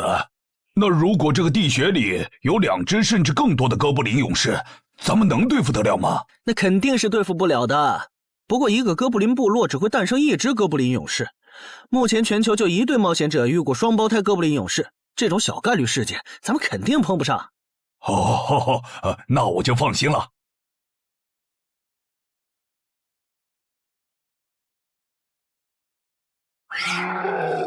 速战速决，别让他们逃回去报信。你们麻烦了。啊？你指哪方面？从我们踏入地穴到现在，已经遭遇了4波哥布林。江无心，这地下城的小怪数量多得不正常，我们可能中大奖了。搞不明白你们这些富人究竟在想什么？你都这么有钱了，为什么还要成为冒险者？说来惭愧，鄙人成为冒险者主要是为了减肥。减肥？等等，减肥和成为冒险者有什么必然联系吗？这联系可大了，我特意托人问过，目前已知的职业里有一种不需要锻炼，只要打坐消耗多余的体质就可以不断变强的。你不觉得这种职业很适合我这种有钱但是又下不了苦功去锻炼的人吗？花这么多钱竟然只是为了减肥，你们有钱人的世界真难懂。你们在聊什么？嘿嘿，能让我也加入吗？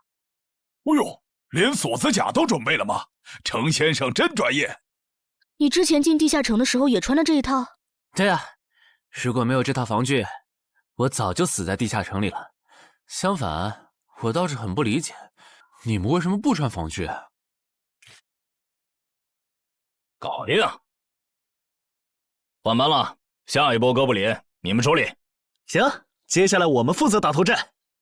评分机制，你不知道吗？在地下城内借助的外力越小，完成任务后得到的结算评级就越高。原来还有这种设定吗？我说你的脱离任务咋比我简单？原来是靠全副武装过了地下城。我看你到现在也没有几个有用称号，说白了，你就基础属性等级高些，跟新人比也强不到哪儿去。其实难搞。虽然知道野队不靠谱，但是没想到会这么不靠谱。8人组里竟然有2个新手要保护。你们3个等会儿再聊。拦路的哥布林小队已经清理掉了，可以继续前进了。好嘞。怎么有3个岔路？正常的5级地穴不是最多只有2个吗？看来我之前的担忧没错，咱们遇到了 bug。这是还不能透露给大众的地下城情报。平均每50个低等级地下城就会有一次实际挑战难度比当前等级高，甚至高很多的特殊情况，也就是 bug。bug 主要分3种情况，第一种是小怪数量的提升，第2种是 BOSS 数量的提升，第3种是 BOSS 强度的提升。比如我们现在遇到的按照他这个说法，就很接近第一种。我之前经历的地下城好像多多少少都有点问题。请问，出现 bug 的地下城结算奖励会比平时多吗？这个要看地下城的实际攻略难度提升了多少。听说运气好能出14、15级冒险者都眼馋的宝贝。所以我们如果继续深入，可能会遭遇更多的哥布林。是的。听起来有点危险呢。要不这次就算了，咱们回去吧。反正我也成为冒险者了。不能回。这个地穴的哥布林数量虽然变多了，但 BOSS 的强度没变化呀。我们只要把 BOSS 解决了不就行了？只要速战速决，在大多数哥布林发现我们之前，找到并杀死这个地下城的 BOSS， 其实和正常通关没多大区别。BOSS 的强度没变化，只是你的猜测。要是 BOSS 强度大幅提高，无法快速击杀，等他的援兵一来，咱恐怕就得被困死在这地下城了。所以就要放弃啊？这点风险都不肯担，那还不如尽早转职当后勤算了。这是一点风险？情报不足就去挑战等级比自己高的地下城，简直就是找死！那个，要不这样好了，咱们举手表决，想要继续的留下，想退出的就原路返回。这主意行，两不耽误。来去自如，这你满意了吧？哼！现在开始举手表决，要留下的举手。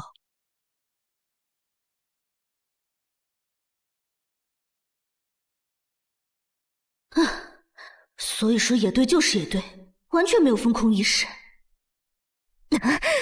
不是，你有毛病吗？他们等级高，想拼一下我能理解，你实力还不如我呢，你凑什么热闹？但我还是想试试。既然大家已经做出选择了，那就在这里分道扬镳吧。王老板，你的通关费用我晚一点退给你啊。哎呀，不用，就当交个朋友了。走了。哎呀，你等等我！一定要走左边吗？我觉得右边更好啊。那就猜拳，谁赢了听谁的。要是平局怎么算？靠谱吗？这两人平局就走中间呗。我怎么感觉上贼船了？石头，剪刀，不！好耶，我赢了！哎呀，早知道出剪刀了呀！可恶！等下 BOSS 出来了，你不用上，你就负责清小怪，别让哥布林打扰我施法。没问题。那个，你为什么那么不看好他们呀？这个地下城真的有那么危险吗？你怎么知道我不看好他们的？啊，我毕竟是做生意的嘛，基本的察言观色还是会的，所以我选择退出主要是因为这个称号，它的效果是为佩戴者指出前方的危险。之前的地穴，我就靠它发现地穴深处有俩能要我命的家伙。我听了官方冒险者给的消息，我认为这个入门级地下城是少见的双 BOSS 地下城。一般单 BOSS 地下城要3到5个同等级冒险者才能打通，那双 BOSS 的话，咱们这点人肯定不行。你信不信？我要是跟他们把话说开了，明天情报商人那儿就会有我和我这称号的情报。为啥要我牺牲自己的利益去拦着他们作死？大家又不熟。再说了，作为临时队友，我在保证自己安全的情况下，都尽力劝他们了。不听那是他们的事。那你为什么肯和我说这些？你不用担心，我不会害你。你又不在冒险者这行混，没必要为点情报费招惹我这种有潜力的人。说出来也没啥。哦，这样啊。怎么了？不能再继续前进了，外面有更致命的危险。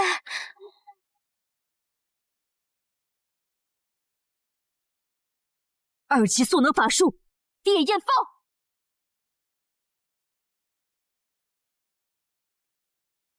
原来林开战前套给我的元素护甲是干这个用的呀！不愧是官方冒险者，虽然同为5级，但他的称号、职业、技能和装备都已经毕业了，而且还是最难凑齐的一套法系职业。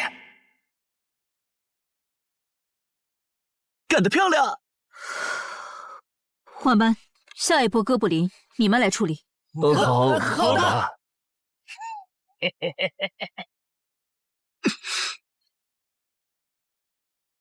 啊？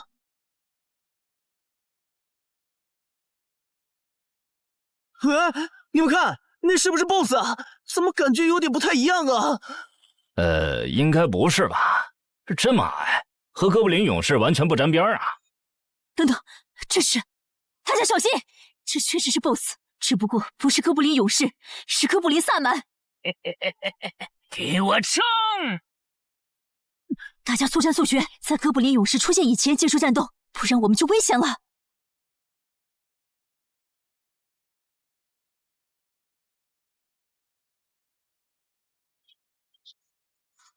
开什么玩笑！哥布林怎么也开始讲战术了？这地下城到底发生了什么？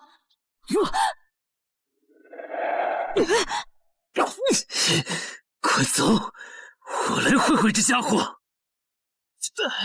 林那边好像遇到麻烦了，你们出个人去帮忙。你在开玩笑吗？这么多哥布林，我们哪抽得出人手？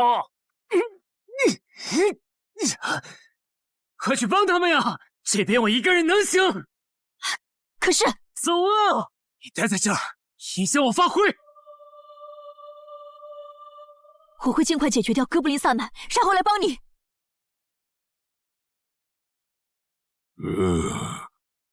可不，现在没人能打扰我们了。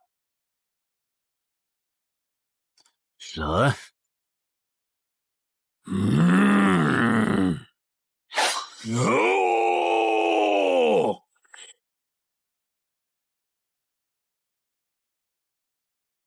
这个 BOSS 力量惊人，但太笨拙了。就算不用一步一杀，我应该也能躲过他的大部分攻击。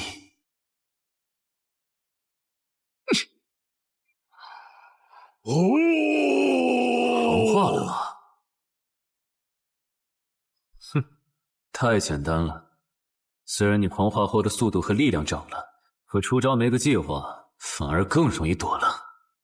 所以，这就是5级地下城 BOSS 的强度吗？说实话，有点扫兴。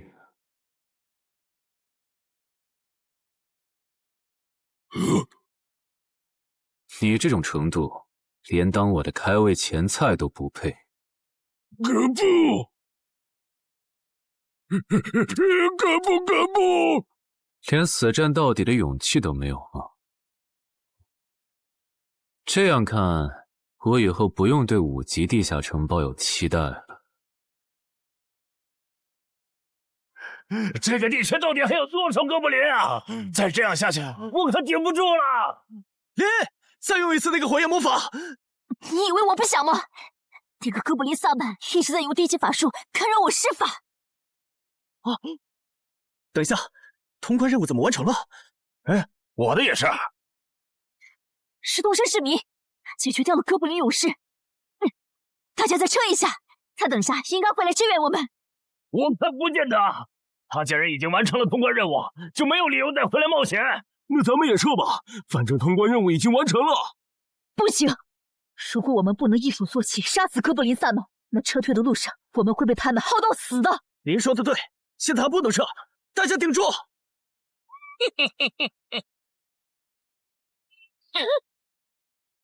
啊！是东山市民。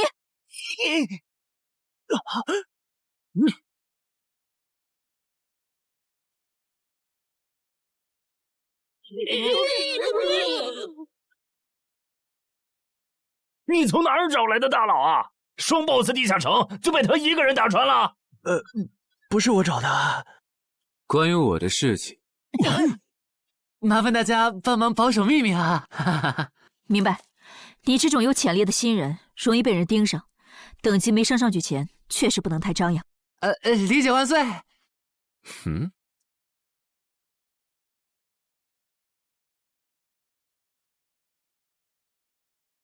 不能出去，外面有更致命的危险。啊，更致命的危险？就是有一个危险程度远比双 BOSS 大的冒险者守在外面，我们出去就会被杀。那怎么办？回去找其他人，说服他们一起抱团冲出去。啊！你们竟然把2个 BOSS 都杀了！这俩可都是他一个人干掉的，我们都没出多少力。怎么是他？我之前明明用称号确认过，他威胁不到我。等等，你怎么知道这个地下城有2个 BOSS 的？难道你刚刚一直躲在我们身后偷看？那倒没有，在你们遇到 BOSS 以前，我们就已经走到出口了。之所以知道这个地下城里有2个 BOSS， 是因为我的这个称号，他能帮我找出前面对我有威胁的存在。我就是靠他才知道这地下城有俩 BOSS 的。不是吧？你有这么好用的称号，你之前不提醒我们？我是没有直接提醒，但我有劝过你们不要继续深入地穴吧。那你为什么又折返回来？因为出口那边有一个比双 BOSS 更强、敌意更浓的高等级冒险者在堵门。啊！外面有高等级冒险者在堵门，你确定？确定。先是地下城难度超标，再是高等级冒险者堵门，可疑的地方太多了。说，是不是你搞的鬼？不是我，不信咱们签单项契约确认。等等，堵门的高等级冒险者，不会是那个爽约没来的四海为家吧？那个，我想问一下，你的称号可以预知危险，那如果我对你流露出杀意，你能判断我和堵门的人谁更强吗？能。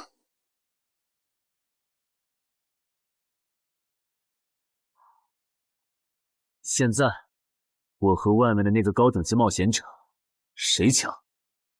外面的要强一些。明白了。那摆在我们面前的，就只有一条路了。大家先去结算各自的脱离和通关任务，等提升完，咱们就去和出口的堵门者拼命。也只能这样了。早知道买这个地下城会出这么多事，我当时就不该手贱。事已至此，后悔也没用了。再说，咱们这么多人，未必打不过。这都多久了，怎么还没人出来？那个通关坟场的小子不会死里边了吧？你有没有兴趣？不好意思啊，我想再考虑一下。没想到第一次进入地下城，就让你遇到这种事，实在不好意思了。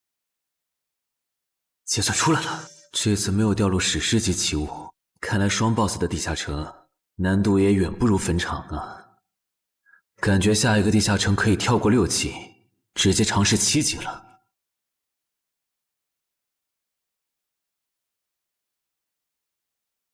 不算置死地而后生的话，能在一会的战斗中派上用场的，应该就只有扮猪吃老虎、奇迹生还者与传奇过招、自适应、暗行艺术和守护者。与传奇过招这技能比置死地而后生差点，能让我状态拉满，但要扣4力量、4敏捷、2感知。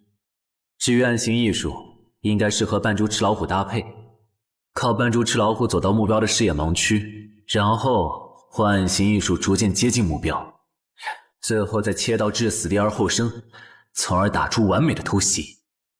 至于守护者，最合理的应该是依靠与传奇过招的感知加2，提前确定目标的下一步动静。要是目标跑去攻击别人，就切换称号守护者去阻拦他。围绕这2个称号展开的战术，感觉都还可以，但如果硬要选一个，还真不太好选。先瞅瞅新得的职业技能和奇物有啥效果，再决定下一步吧。这个向死而生不错呀，就凭它能够提升步伐和身体柔韧性这一点，搭配一步一杀的技能效果，我以后就可以在闪躲的同时攻击敌方要害。好技能啊！还有这个假死技能，考虑到在现实世界冒险者死后是不会产生掉落的，我完全可以利用这个技能装死，然后找机会偷袭反杀，兵不厌诈。只要那个堵门的不是脑子有毛病，非得跟尸体较劲，我就能狠狠地阴他一把。当然，这是万不得已的选择。要是可以的话，我肯定想光明正大的赢。哇，这次掉落的东西都很棒啊！骨笛、萨满旗帜和传承之书，以后去地下城就能有个哥布林跟班了。而且这个哥布林的密钥搭配上骨笛，运气好的话，能拉来一只哥布林勇士当打手。保险起见，我就不继续囤升级券了，先把战斗力拉到最高再说。我目前持有的奇物中，等级最高的就是这家伙了。把奇物升级券用在他身上，肯定是最优解。就这样，对传奇亡灵库罗德的头盔使用奇物升级券。只能升到史诗级。那算了，先用装备熔炼炉把这几个用不上的给熔炼了，看能出什么好东西，再决定奇物升级券用在哪儿。不是装备型的奇物不能熔炼，那我手里没用的装备，估计也熔不出啥好东西。没办法了，用奇物升级券提升被污染的名剑吧。使用奇物升级券。好酷的剑！头盔和武器确定了，那装备祈愿券就用在防具上吧，正好替换掉我买的锁子甲。厉害！这套铠甲穿起来比我之前用的锁子甲还轻便。东山市民，你那边完事了吗？差不多吧，你们整理完了吗？完事了，再给你们上一轮 buff，就可以出发了。你的装备好酷啊！这些都是你在这个地下城那再等我一做的吗？下，我招个怪物随从。啊！喂，别无视我呀！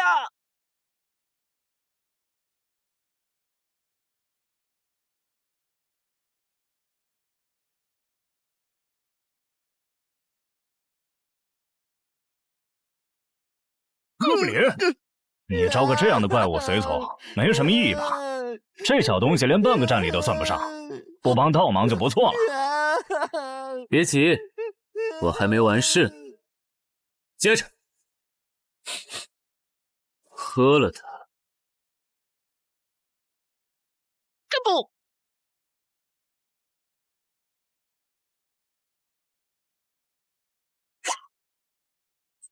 妈呀！你在这喝啥了？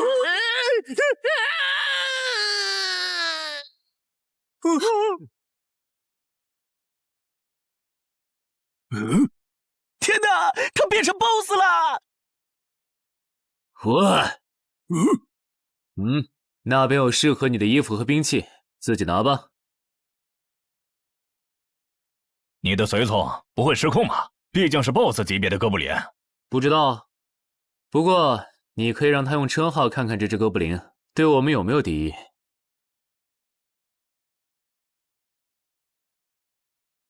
看了，他对我们没有恶意。那就好。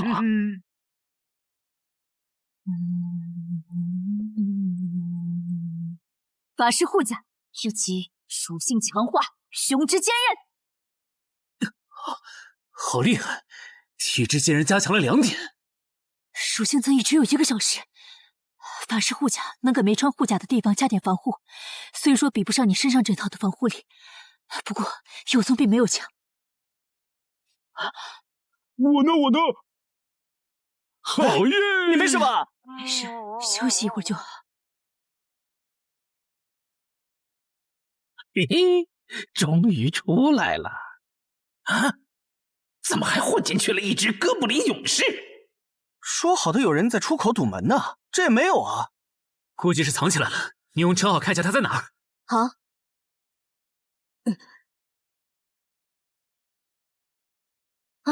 找到了，他躲在1点钟方向最粗的那棵树后面，大家小心，他在入口前面放了很多捕兽夹，注意别踩到了。捕兽夹？哪里有捕兽夹？哼，有探查类的称号吗？真是够讨厌的。原来是他，这么一来就全明白了。女妖之森刚通关，他不去那儿的黑市买通关物资，却来东山碰运气，肯定有猫腻。知道我在东山的没几个人，团队领袖跟我签了保密协议，肯定不是他。那个戴眼镜的护士也不太可能，所以是商礼还是徐茂？这个人好像有点眼熟啊！等等，你是高成勇？啊，对方很有名吗？何止有名，他可是明广一带最臭名昭著的通缉犯。别看他只有7级，死在他手上的冒险者，光是已确认的就有上百号人了。他不光是想抢别人的通关调度，还想刷出针对人类的称号，说不定现在已经刷出过量杀戮人类这个称号了。看来你很了解我吧？是协会的官方冒险者吗？果然，他已经刷出了那个称号。这样吧，我们做个交易，那小子留下，你带其他人走。这条件可以啊，要不咱们……别信他！协会的档案里，高成勇有放过目标然后再猎杀的记录。要是你们真的信了他的瞎话，等他干掉陈海，再用追踪手段把你们一个个找出来，你们连还手的机会都没有。没错，虽然他嘴上说放过我们，但对我们的恶意一直没有降低。他在说谎。切，连恶意也能侦测吗？这样好了，既然他的目标是我，那就由我和哥布林勇士主攻，你们看时机牵制。大家都是一根绳上的蚂蚱，这种时候就别心存侥幸了。当然，如果你们中有人实在怕死，那就赶紧滚，别拖我后腿。我们会做好辅助工作的。看不出来你人还挺好的。要是我绝对逼着他们一起上。打你，我们俩足够了。哼，我就知道你们这些走大运拿了 S 级评价的新人，就会自命清高，觉得别人都是你们成长的垫脚石。但现实可不是这样的哟。新人在1到5级时很难搞到成体系的称号、职业、技能和装备。你的武器和铠甲这么豪华，我猜大多是装备吧。不巧哦，我的技能偏克你这类新人。可是出迟缓术。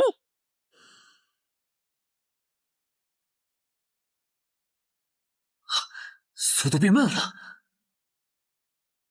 蠢货，迟缓术可不只是速度变慢而已。遇到使用长镰这种冷门兵器的我，被上了迟缓术的我，也根本接不住你的招。你是这么想的吧？很遗憾，如果你就只有这点东西的话，那很不幸的告诉你，今天你踢到铁板了。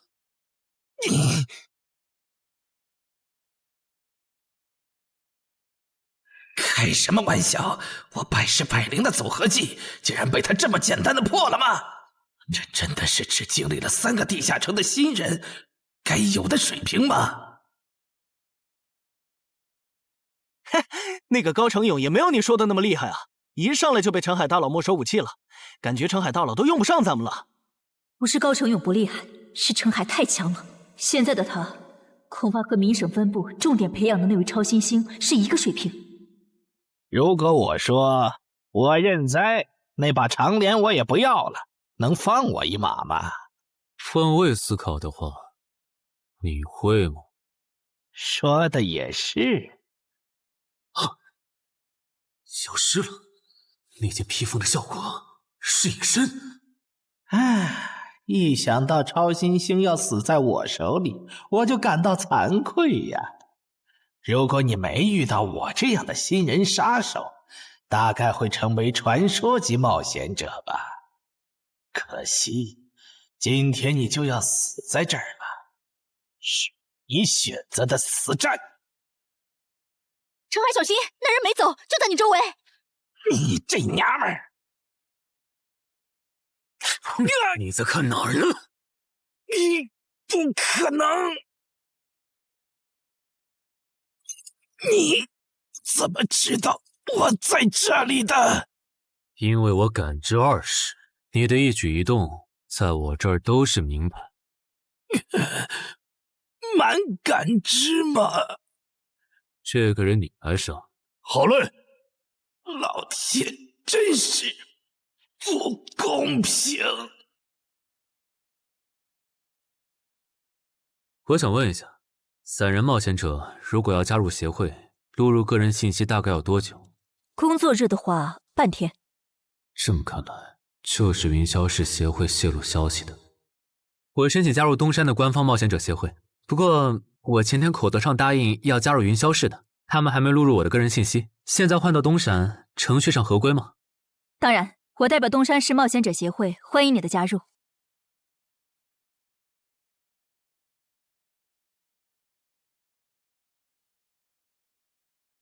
喂，我考虑了一下，还是决定不成为云霄市的官方冒险者了。为什么？你的个人信息明天就能录入进系统了，怎么又变卦了？哈，因为我刚刚除掉了一个 A 级通缉犯，叫高成勇。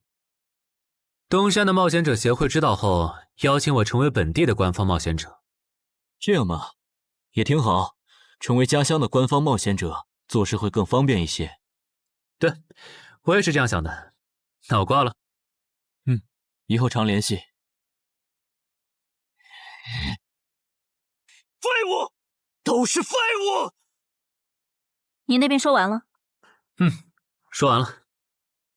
哎，你怎么还没走？因为林姐也邀请我加入东山的冒险者协会了，等下要和你一起录入个人信息。这样啊？说实在的，你也被协会邀请加入，我都有点怀疑官方冒险者头衔的含金量了。我不就是在地下城的时候嘴了你几句吗？至于这么阴阳怪气吗？小心眼。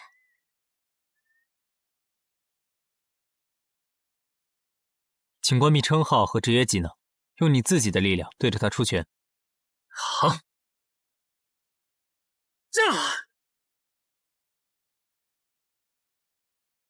不愧是官方，测基础属性的工具比健身馆的强太多了。12点，那我呢？他们测完了吗？测完了，他的力、啥玩意儿都是12。17点，只有12吗？这跟他之前的表现差太远了，我以为他至少14甚至15呢。只有12点却能杀掉9级的高成勇，主流的职业称号肯定做不到。这个月等我激活了职业和称号，再测一次，肯定压过你。陈海先生，你的个人信息已经录入了，这是你的证件。这么快？特事特办，你可是以一己之力打穿了双 BOSS 地下城，还单枪匹马完胜高成勇。另外，6到10级官方冒险者每年得通关2次协会指定的同级地下城，不然就得从攻略组调走去情报或资源采集组，把时间花在身体塑造和实战训练上，半年通关一个地下城就行。没问题。还有就是总部时不时会有借调任务，借调时你表现出色就有奖励，奖励能换协会里的称号线索、转职证书和奇物。不过一般只有9级以上的冒险者才会被借调，你暂时不用考虑这些。有一个问题。你说。称号线索是什么？称号线索是总结好的称号获得办法，你回去用证件 UID 登内网，看看协会称号图鉴里有没有你喜欢的。要是手里有没用的奇物或图鉴里没有的称号线索，就卖给协会，换自己想要的东西。了解。对了，你打算什么时候遣散你的随从？不能在这边养吗？我这只哥布林骨笛是随机召唤哥布林啊，送回去的话，下次召来的可能就不是这只了，那我不就亏了一瓶秘药吗？这你不用担心，除非你的哥布林勇士在那边的世界战死，或者你打算随机召唤别的哥布林。原来如此。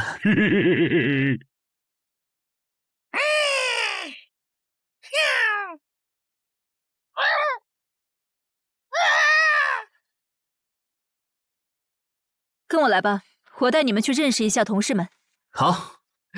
大佬好，我叫梁家坤，是东山这边的冒险者候补，目前的力米分别是。喂，你别每次见到厉害点的冒险者都跟报菜名似的，把自己的力米数值甩出来啊，这样很得罪人的。有什么关系嘛？我的数值总不可能比澄海大佬的还高吧？不，你的就是比他高。你是东山这边的入口管理者？在东山专家级地下城没打通前，干不了入口管理者的活。好，所以入口管理者另有其人是吧？那他没来是因为在攻略东山这边的专家级地下城？那倒没有，他没来是因为在处理昨天突然涌入东山的通缉犯。据说好像是因为东山市出现了坟场的通关者，那些人都是奔着他来的。这样吗？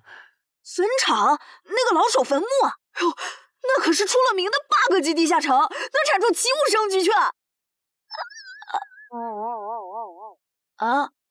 你们这样看我干什么？我说错话了吗？你还没意识到吗？意识到什么？那个，我就是坟场的通关者。什么？虽然已经说好这段时间把精力用在属性提升和恶补地下城知识上，但家里这个入口，我还是想有始有终，一个人单刷掉。我全力以赴的时候，大概相当于10级，完成脱离任务应该也没什么难度吧？感觉也没怎么变。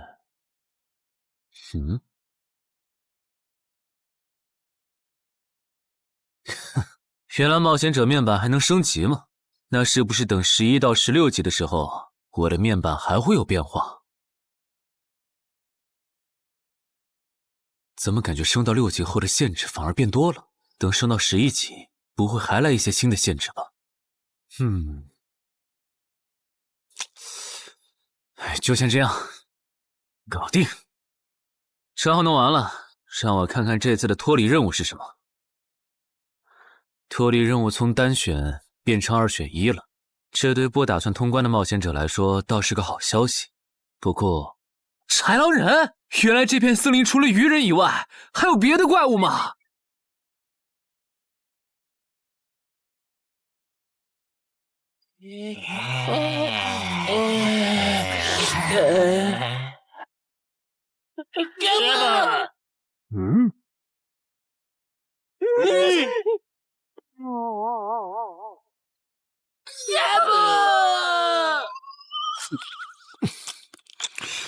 所以在你看来，那些豺狼人阴险狡诈，并且还特别喜欢欺负弱小，是吗？没错没错，就是这样。切，这不就一群森林恶霸吗？嘿嘿，答对了。那这一次就不做和豺狼人有关的轮换任务了，先找到潮汐鱼人的孵化池，然后试试能不能通关。好了，我要问的问完了，你可以回去了。什么？我不要！你不想回去？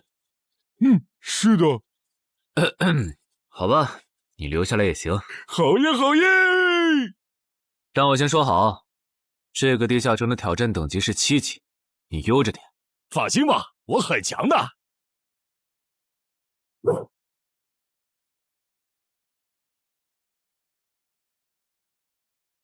结果你还真组了个野队，让人家带你通关。嘿，还是5级的地下城，你这胆子够大的。嘿嘿，其实还好啦，虽然中间出了一些意外，但也因祸得福，认识了2位很有潜力的冒险者。你这就是幸存者偏差。那些散人如果靠谱，我儿己就不会死在地下城里。我知道，所以我是确认有官方冒险者兜底以后，才决定下去的。说起来，前几天的新闻我看了，你儿子的死好像不是意外。怎么可能是意外？我儿子下去之前，我给他准备了2件保命的奇物，可他还是死了。那2个弱鸡入口拥有者却活着，开什么玩笑？可惜那2个杀千刀的没撑到我出手，就栽在别人手上了。不然，我一定要让他们后悔来到这世上。那这人也算间接为你儿子报仇了，咱得报答他呀。他叫什么名字？叫陈海。我这次来东山，就是要当面感谢他。陈海？你认识？我组的临时野队里也有一个姓陈的，可能就是他。什么？科长，都打起精神来！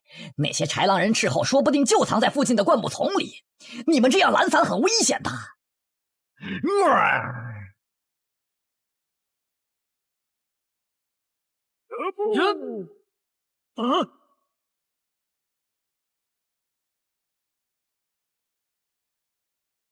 话说，你会说他们的语言吗？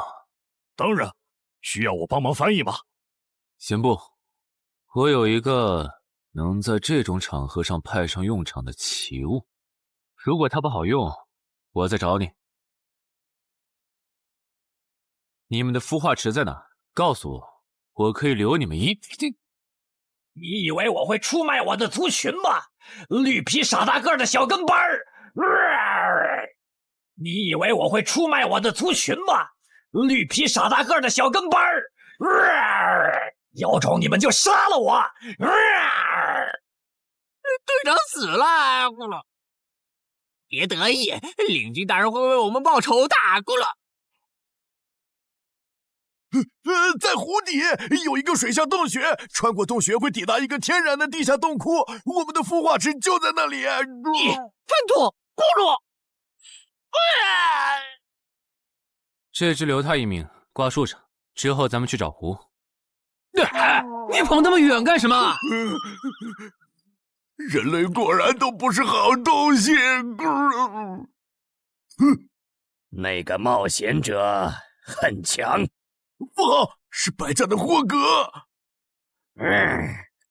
去通知游击队，把湖里的鱼人引出来，给这个冒险者创造破坏孵化池的机会。好的，霍格老大。至于你，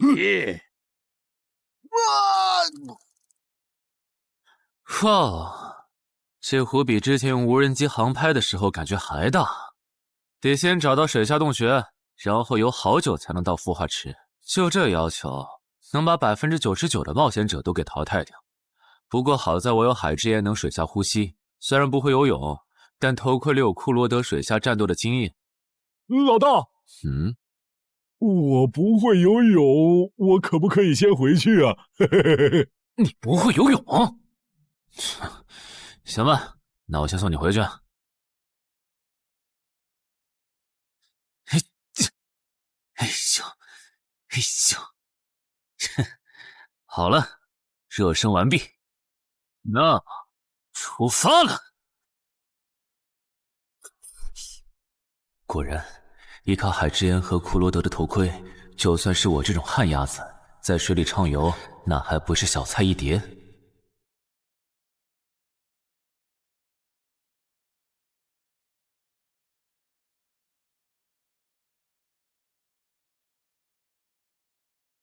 啊！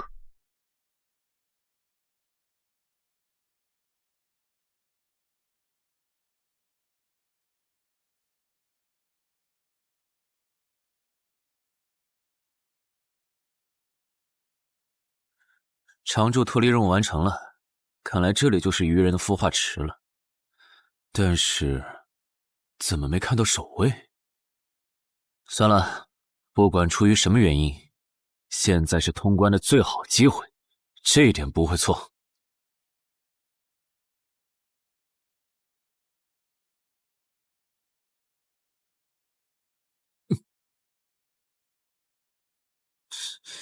啊！就一个咕噜，有点不够分呐，咕噜。都过去这么久了，竟然还有不知死活的笨蛋想要捣毁孵化池，咕噜。是啊，不过没想到的是，这次来的竟然不是豺狼人，而是人类啊，咕噜。原来守卫一直藏在上面吗？1对4，他们应该不会给我穿装备的时间，用至死地而后生，速战速决吧。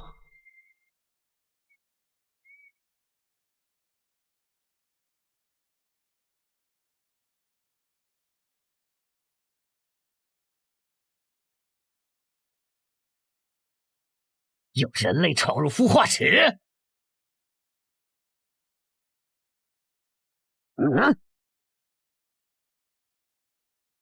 霍格老大，鱼人撤了，应该是湖里的鱼人哨兵发现那个人类冒险者了。派个机灵点的去湖边盯着，如果那个人类冒险者逃出来了，就通知我。好的，霍格老大。这几只守卫的强度比哥布林勇士高不少，他们应该就是这个地下城的 BOSS 吧？啊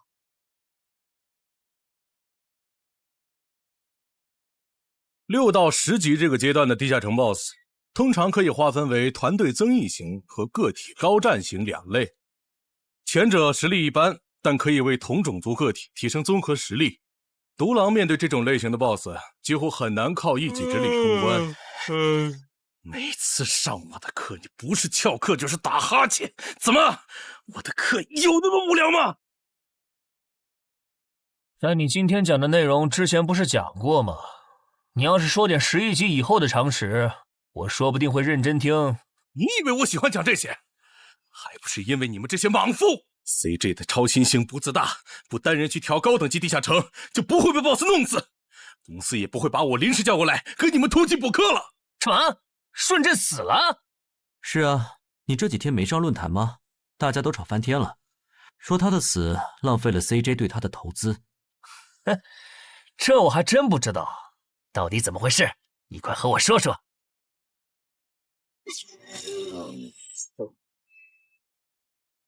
小心，这个人类是极其罕见的高感知个体，偷袭对他没用，大家一起上，咱们耗死他！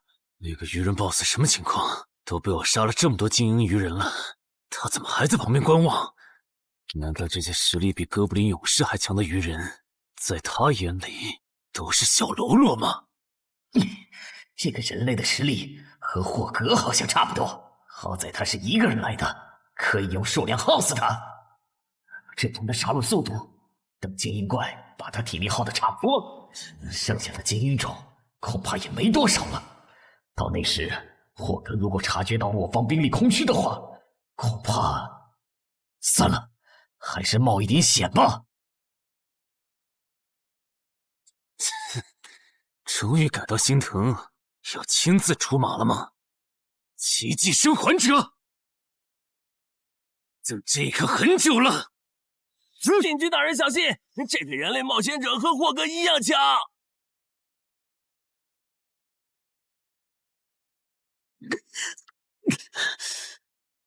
很好，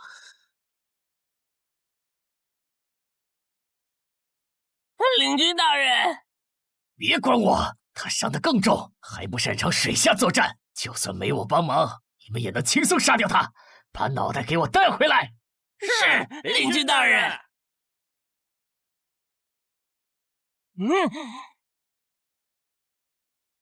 那个人类不是重伤了吗？他咋能这么快逃到这儿，还迅速干掉鱼人哨兵的？他是被人潜到身后，然后一招毙命的。那个人类很擅长水下作战，所以领军大人的判断可能是错的。什么？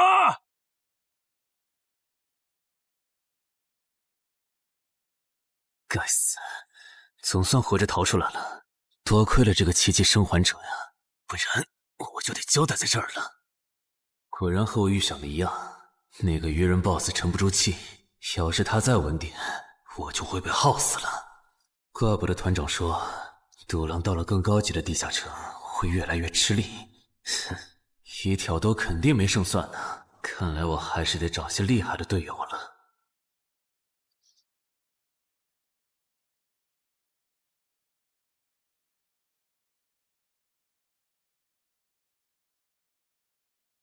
那个人类冒险者活着回来了，他现在是什么状态？我不敢靠得太近，怕被发现，但可以确定他伤得很重。嘿嘿，重伤的冒险者嘛。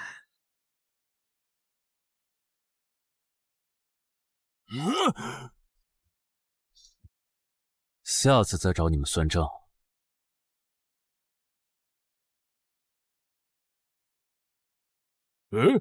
已经结束了。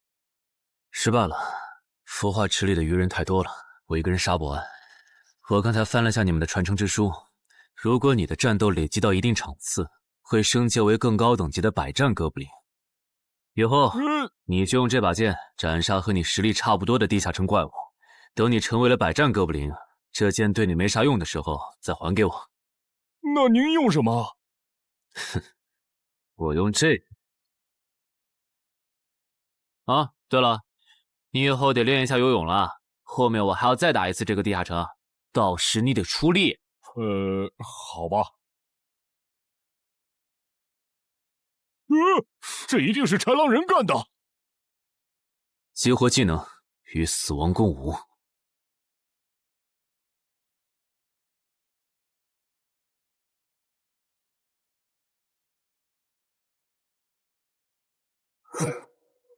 动脚破绽，好快！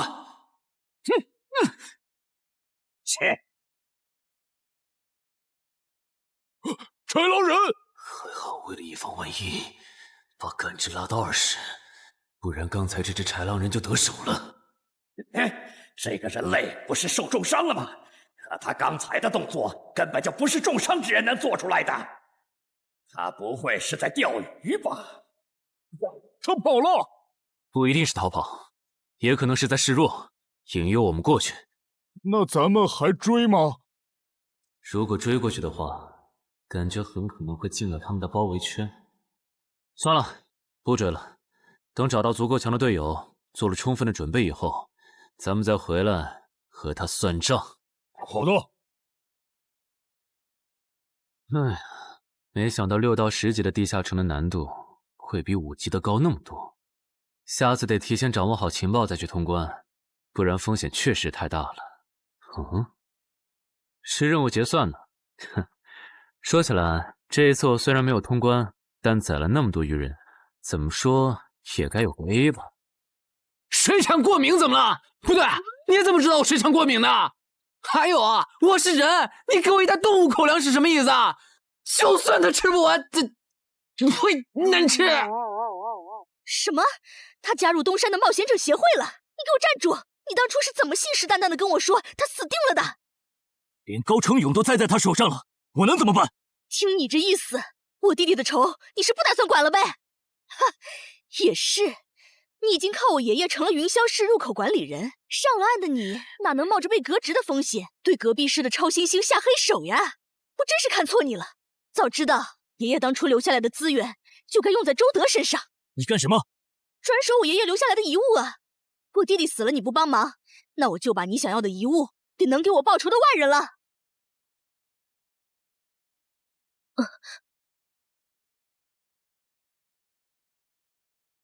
361、362、363。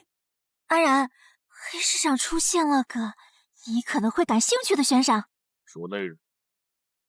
有人用传说级冒险者的遗物作为奖品，悬赏东山市某位超新星的命。徐茂又惹到谁了？不是徐茂，但这个人咱们都认识。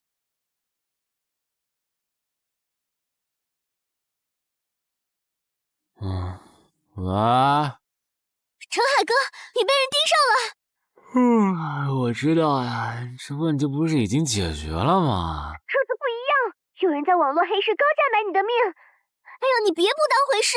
发出这则悬赏的人出价很离谱。我哥说，如果不是你救过我，他说不定也要分一杯羹。具体怎么回事？你再详细说一下。就是我哥他们在网络黑市上看到。还真有你的悬赏。能查出来是谁发的吗？不用查，就从这则悬赏的报酬反推，发出者大概率是已故的传说级冒险者周建明的直系亲属。你怎么和他们结上仇的？他们为了你把遗物都掏出来了。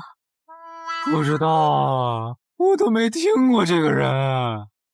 行吧，那我现在联系老大，让他说服对面撤掉这则悬赏。如果是误会的话，看能不能让老大组个局帮你澄清一下。好的，那拜托了。对了，这几天你就待在协会吧。传说级冒险者的遗物一定会吸引很多人铤而走险。被人捷足先登了？不对，这里似乎没发生战斗。看来那个叫程海的，当时应该在攻略自己家里的地下城。真不知道他是幸运还是不幸。虽然因为家里的地下城躲过了第一波袭击，但被堵在地下城里的话，他连逃都没地方逃。除了我和目标以外，这个地下城还有4个人，不知道是敌是友。你卑鄙！哪有你们人类有病？我不就派了个斥候守在出口吗？至于让你们杀过来吗？搞得我现在受伤不说，手底下的兵也被消耗的差不多了。如果昨天那个冒险者又回来了，不行，留得青山在，不愁没柴烧。这点不能待了，得赶紧走。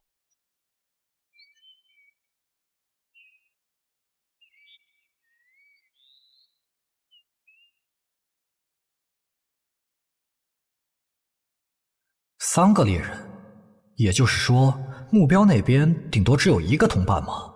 哈哈，这么看的话，这个游戏变得更有意思了。安教练，你找我？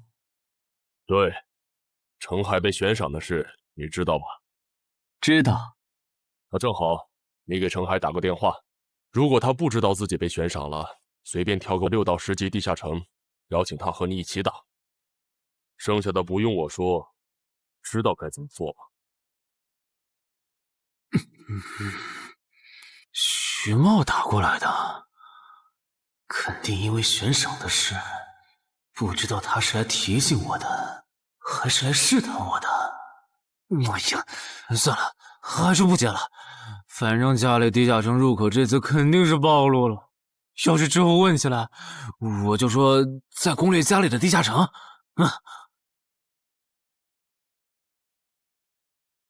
咱们来晚了，那个叫程海的应该是被前面的人逼进这个地下城里了。我们还进去吗？进。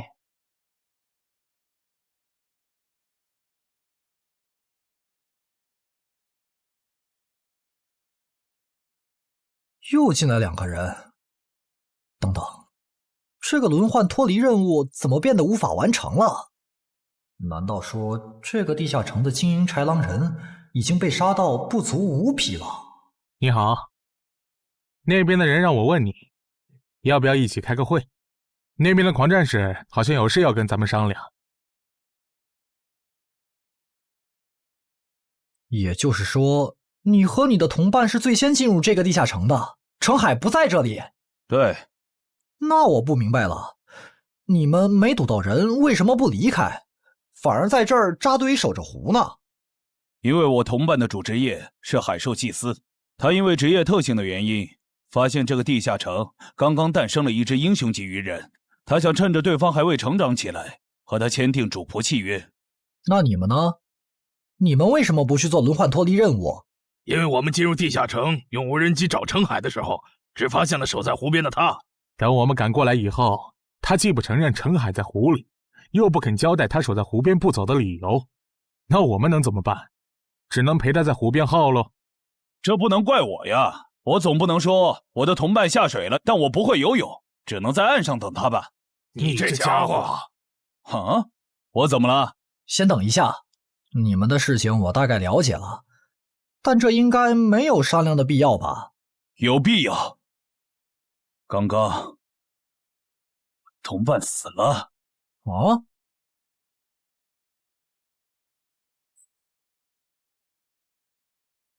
力量涌上来了。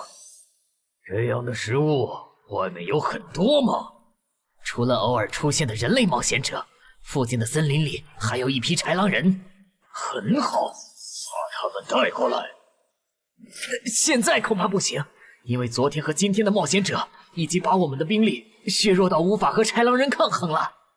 那需要多久？50个日升和日落。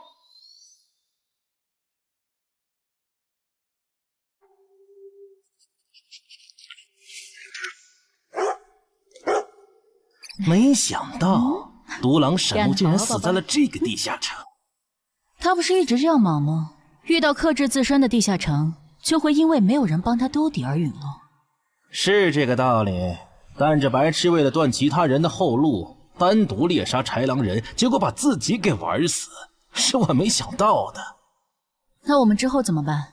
鱼人的孵化池大概率在水中，我们的职业和奇物都不适合在水下作战。完不成脱离任务的话，我们会被困在这个地下城的。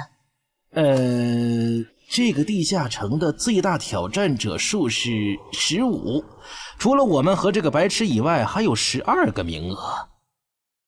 只有其中有擅长水下作战或者能帮助我们完成脱离任务的，我们就能脱离。所以回出口。我都说多少遍了，我的同伴是海兽祭司，这个职业的水下作战能力很强，以他的实力，不可能连逃回来都做不到。这个地下城绝对不正常。关键是现在要离开这个地下城，只能靠常驻脱离任务，这下麻烦了呀。回出口吧，排除掉那个搞崩了轮换任务的王八蛋，这个地下城还能再进7个人，说不定其他人里面就有能帮助我们完成脱离任务的。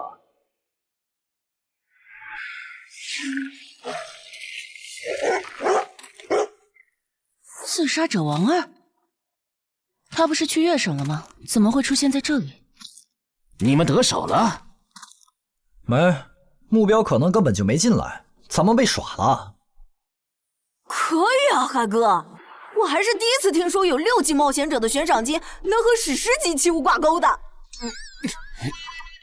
这又不是什么值得骄傲的事，而且不管从哪个角度看，官方冒险者被公开悬赏这件事都太奇怪了吧？你这么一说，倒确实是。虽然冒险者适用的法律和普通人不太一样，但官方冒险者被公开悬赏这种事，我也是第一次见。因为悬赏的发起人很特殊，他是已故传说级冒险者周建明的孙女，而周建明就死在天门入口翻船事件中。好痛啊！上吧！所以，战死在天门的周建明的后人才会继承遗物，拥有诸多特权。对，又因为周建明的孙子死在了坟场，而你又救出了2个本不可能活着的一般士兵，堵死了他弟弟的生路，所以周建明的孙女才会迁怒于你，想要你死的。照你这说法，我们的矛盾岂不是化解不开了？那倒不至于，老大已经约了米省负责人，也就是周建明的旧友，还有发布者，一起谈这件事情了。快的话，下午就能谈出个结果了。我们没来晚吧？没，刚刚好。嘿嘿，那就好。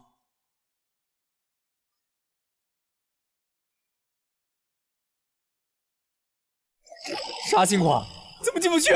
刚刚那个人还可以的，不会刚好到我就满员不让进了吧？我觉得我们现在得团结起来，一起完成任务。话说，你们找到程海了没？他根本不在里面。啥？程海不在这个地下城，脱离任务需要下水才能完成。对，本来轮换任务不用下水的，现在任务推进不了，只能等入口翻转以后再进去了。关键是这片森林里的物资可能不够我们撑到入口翻转的那一天。那怎么办？有人的物品栏里带了足量的食物和水吗？我可以高价收。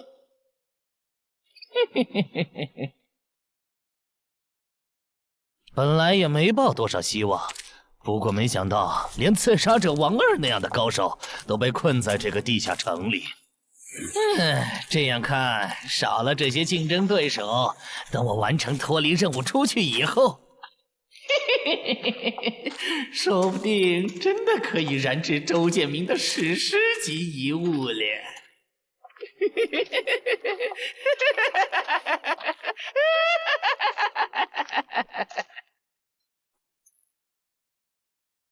什么？有远方的鱼人部落派使者来拜访我们？是的，对方自称是寇涛鱼人的大祭司。大祭司？吞噬者大人，要和他见一面吗？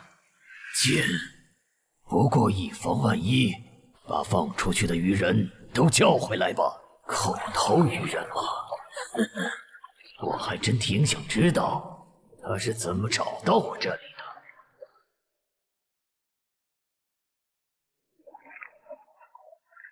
领军大人答应见你了，跟我来吧。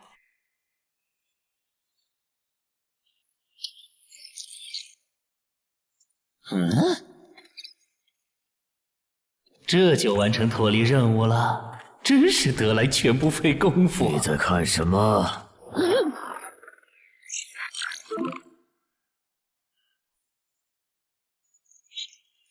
英雄级单位，7级地下城怎么会有英雄级单位？你在发什么呆？吞噬者大人问你话呢。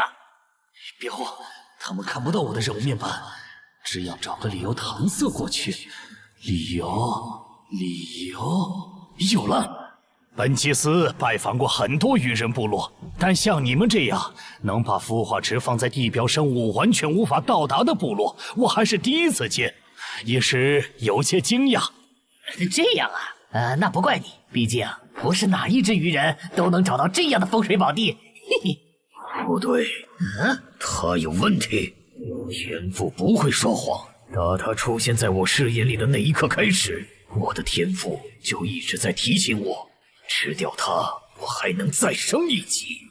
我的天赋是不会对同种族的鱼人同胞生效的，他根本就不是鱼人。如果不是那个叫程海的圣母心泛滥，我弟弟才是最有可能完成脱离的人。官方冒险者应急预案操作手册第4条，被卷入生存类地下城翻转拉人事件，需优先帮助弱势群体完成脱离任务。嘿，程海的操作完全合规，不是他的问题。但他那个时候还不是官方冒险者。周畅，你先别说话，我就问一个问题。您说，如果一切顺利，你觉得程海能成长到哪个程度？优秀的中间，独当一面的地区负责人，还是传说？以散人冒险者开局，1个月到6级，还单杀了新兴猎手高成勇。不管从哪个角度看，程海都比同期的我要强。再结合他在坟场的表现，我觉得他至少都能胜任地区负责人，甚至有望冲击传说。好，那这事儿就这么算了。我这边稍后会督促华东委托集市的负责人下掉那则悬赏。黄伯伯，差不多得了。我之前看在建明哥的面子上，一直纵容你和你弟弟，但再怎么照顾也是有限度的。我们这一边的传说种子，可不能因为你的一己私怨而夭折。程凯哥，好消息！的悬赏被撤掉了。好耶！哎，澄海的悬赏没了，这才24小时不到吧？谁这么效率？看来只是悬赏被撤回，不是有人有事。他刚微信回我了。所以是郑仁君出面死保了吗？没想到他这么看好这个新人。黄伯伯，那则悬赏是您点头了以后我才发的，为什么那个郑仁君说几句您就改口了？他郑仁君的面子有那么大吗？如果只有东山方面的施压，我其实还能帮你扛几天。但现在是除了协会内部，还有别的方向的压力也给到了我这里。那个叫陈海的人脉比你想的要广。别打了，我知道的我都说了，给我个痛快吧。大人，已经审完了。哦，森林里有12名冒险者，实力和豺狼首领差不多。他们不擅长水下作战，不用担心会打过来。现在被困在森林里，无法撤离。森林里食物少，撑不到50天，有点意思。这位就是东山市的入口管理者邓仁君，你的事就是他出面说和的。谢谢郑哥。客气。虽然华东委托集市已经撤掉了针对你的悬赏，但保险起见，未来2个月你还是别出这栋楼了。外面指不定会有高等级通缉犯冒险来杀你，然后找悬赏发布者领赏。有道理，那我不出去了。等一下，那悬赏陈海哥的人呢？这种坏规矩的事儿，他难道就没有处罚吗？发布者毕竟是周建明的孙女，官方不太好处罚的。不过对她丈夫伤礼的处罚，过段时间会下来。她应该当不了云霄市的入口管理者了。周建明遗物的保管权现在归民省负责人黄选了。虽说所有者还是周畅，但以后交易赠与都得在黄选监督下进行，这样他就没法再给你使坏了。对了，我家有一个7级的地下城入口，距离反转还有50天。既然未来2个月我都要住在这里，那我用不上了，我选择上交。什么？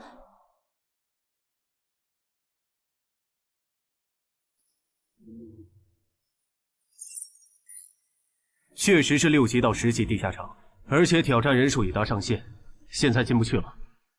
哼，有意思。让后勤部过来安装几个微型摄像头，之后如果有人从这个地下城脱离，你就通知我。那程海呢？按规章制度来。你隐瞒了地下城入口，违反官方冒险者的规定。不过念在你中途才进协会，又没培训过，就从轻发落。等你到9级时，多接一次协会例行任务就行。对于这个处罚标准，你能接受吗？能。还有就是，从明天开始，你要和常经川、梁家宽一起上地下城相关的常识课，早上8点，别迟到了。好。什么？他们还对你做了内部处罚？真过分！明明没有造成影响，而且陈海哥，你跟他们报备的时间也不算晚啊，为什么要处罚你？因为相关条例就是这样，而且他们的处罚程度也很轻，所以也还好吧。相比起来，我更担心那些进地下城的赏金猎人。我家地下城有点邪门，他们要是掉以轻心，很可能被坑死在里面。陈海哥，你人太好了，明明是他们要害你，你却还在为他们考虑。你搞错了，我只是怕他们被困在地下城，到时候导致入口翻转，连累到我。说起来，你刚才说除了东山冒险者协会和你哥哥所在的散人联合以外，还有其他人也在帮我施压。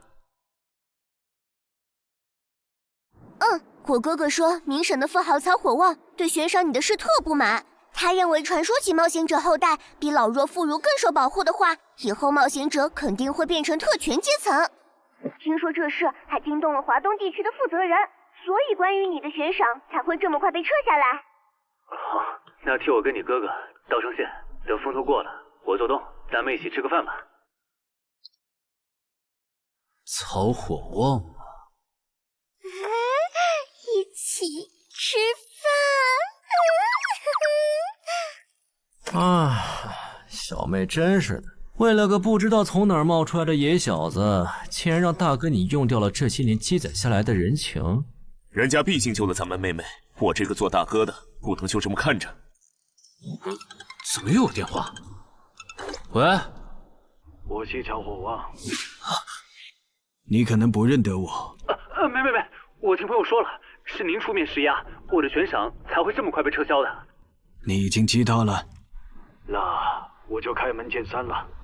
您说，我儿子死在了女妖之身，我调查到那个所有者后来被你杀死了，这样看你算是帮我儿子报了仇，所以咱们现在谁也不欠谁的，账清了。我今天给你电话是有别的事，我想以一介商人的身份和你谈一笔生意。简单点说，我和朋友都觉得你有前途，打算重点投资你。你以后要是成了地区负责人，选辖区时可以适当听取我们的建议。如果你觉得可以谈，咱们线下细聊。我是基础属性与称号常识课的客座讲师朱伟，很高兴认识大家。开始前，我想问大家一个问题：你们觉得对于新人冒险者来说，力、敏、体、智、感、魅这6种属性哪个最重要？这还用问？肯定是力量，毕竟脱离和通关任务大多需要击杀指定怪物才能完成。现在都知道，进地下城得备好防具和开刃武器，有兵器帮忙，哪怕身体弱得像软脚虾，也能击杀低等级怪物。对新人来说，力量够就成，多了那也是白搭。反倒是敏捷更能提高冒险者的生存率。这位学员说对了，在协会统计的数据中，刨除掉称号、职业和装备，对低等级冒险者的存活率和内战胜率影响最大的属性就是敏捷。敏捷影响冒险者在地下城内的存活率，这点好理解。但冒险者之间的内战为什么也是敏捷占主导？很简单，低等级冒险者的称号、职业和装备都不成套，没法弄出有效的攻防体系，所以他们内战时谁先动手谁赢面大。这时候敏捷就很关键了。原来如此，怪不得我遇到的秃鹫和通缉犯不是速度很快，就是打法非常克制、速度快的冒险者。原来点在这里。极限加敏捷的冒险者到6到10级就不好使了。一是这阶段冒险者能靠地下城掉落完美攻防，二是地下城等级一高，怪物种类和数量猛涨，光靠敏捷自己单干没法应对任务和怪物都变强的新情况。那6到10级这个阶段，哪种属性收益最大？6级之后，除了必定作为攻略组核心的超新星以外，其他冒险者都得按团队需求调整自己。这时候别管啥属性收益高，得看团队要你咋发展。原来如此。但不同属性之间多少会有一个模糊的价值差吧？比如同样是1点属性，加在感知和加在力量上，谁更划算？这个确实有，目前公认的排序是魅力大于感知，大于智力，大于体质，大于敏捷，大于力量。魅力最高，为什么？我也不知道，不过这个排序是传说们公认的。作为金字塔最顶层的冒险者，他们的判断必定有其缘由。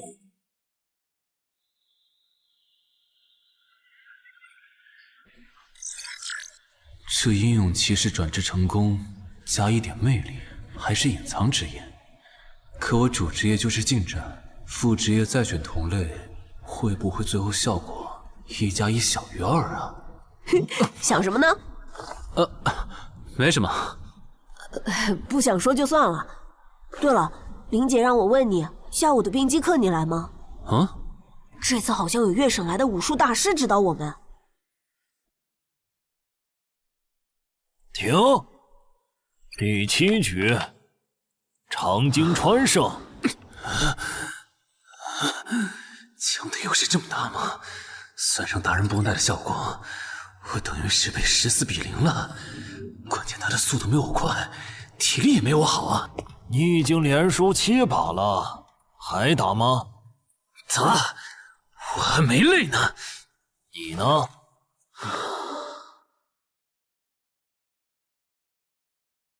打。好，休息3分钟，然后继续。怎么感觉不用称号和职业技能的陈海哥表现还不如我啊？你说的没错，他做了个基础身体塑造，就去女妖之森了。靠着地下城和坟场暴走事件，成了华东新星。要是光论基本功，他确实比不上你。啊，这样吗？哼，不过作为冰姬的门外汉，他的表现已经足够出色了。他现在已经能一步步跟上常青川的节奏了。我估计5局之后，他应该就会开始赢了。赢，第8局，常青川胜。开什么玩笑？这才10局不到，他就变得比梁家坤强了。他的智力到底有多高？就不是打法的问题。如果我的爆发力再强一点，刚才那一局说不定能赢。陈海，啊，下一局你用称号和职业技能吧。你确定？哼，确定。我想更直观的感受我和超新星的差距。常青川亮称号了。什么？他们好像要来真的。行吧，老爷爷，您往旁边站一点，我怕待会儿打起来会碰到您。不用顾及我。好吧，那我尽量快点结束。置死地而后生，看起来好像是增加爆发力的称号。我准备好了，你先攻吗？不用。好，来吧，让我领教一下超新星的含金量。那你不要眨眼哦，现在的我比之前快多了。好快，我出手更快。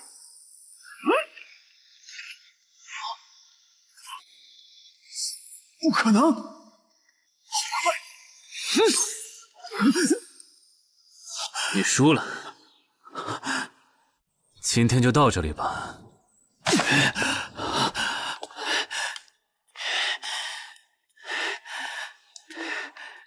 喂，我完事了，换班换班。我和他的差距原来这么大吗？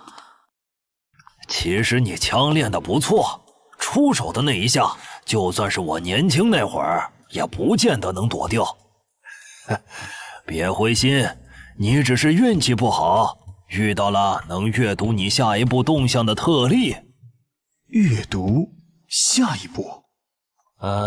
展开来说就是，人在出招时破绽最大，能抓住这个瞬间的人，轻松就能无招胜有招。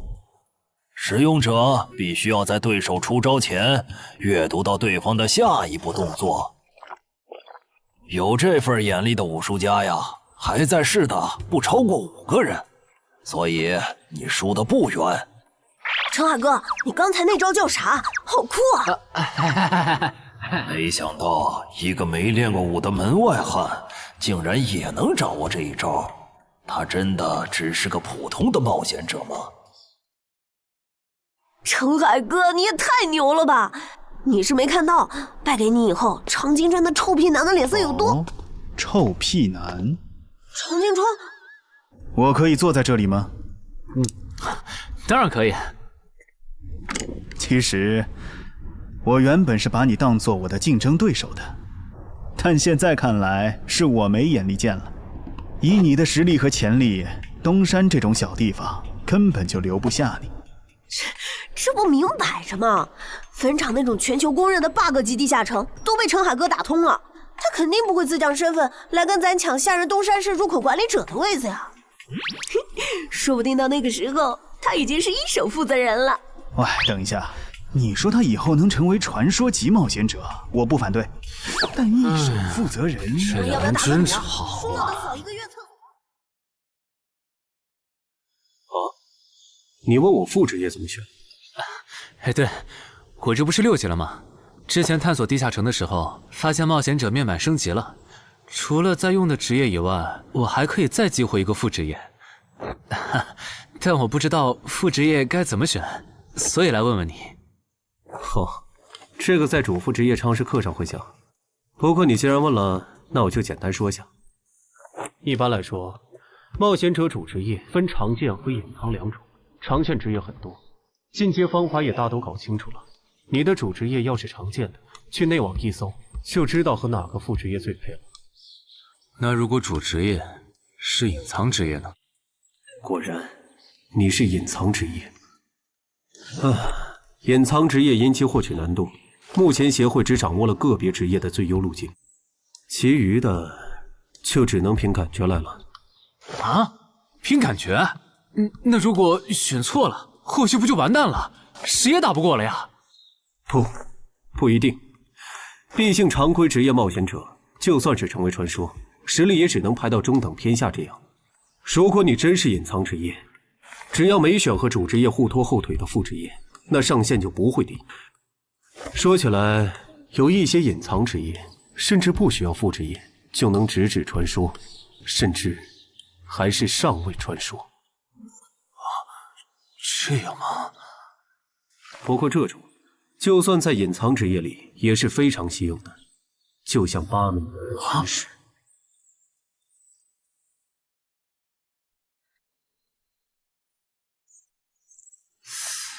内网竟然没有死亡行者的相关资料，那看看英勇之骑士吧。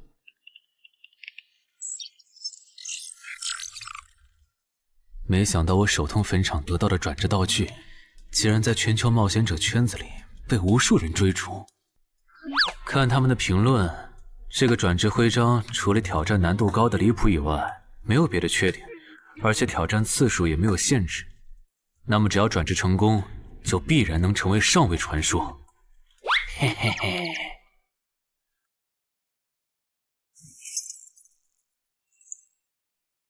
使用英勇之骑士试炼徽章。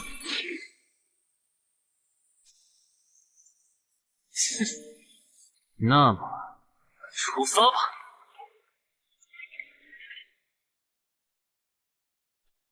啊！不是吧？让我挑战他？啊！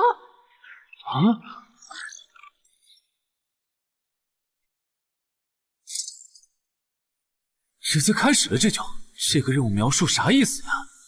是要撑过10分钟吗？还是用10分钟得到他的承认？啊！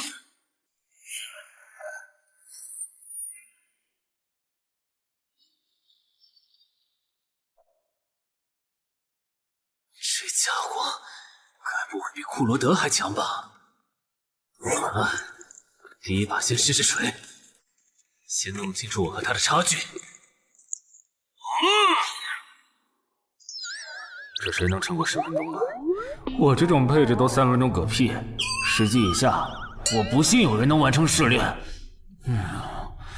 感觉得换个能保命的称号，但那样感知就不够18点，没法开1步1杀的隐藏效果。这么搞下来，说不定输得更厉害。我不是还有那个吗？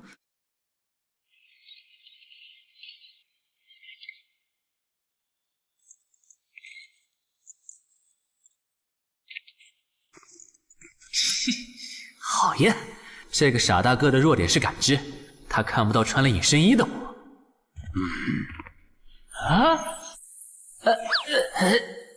那是什么？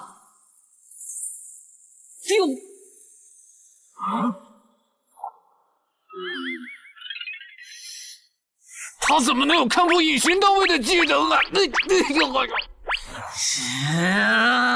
不行，我就不信邪了。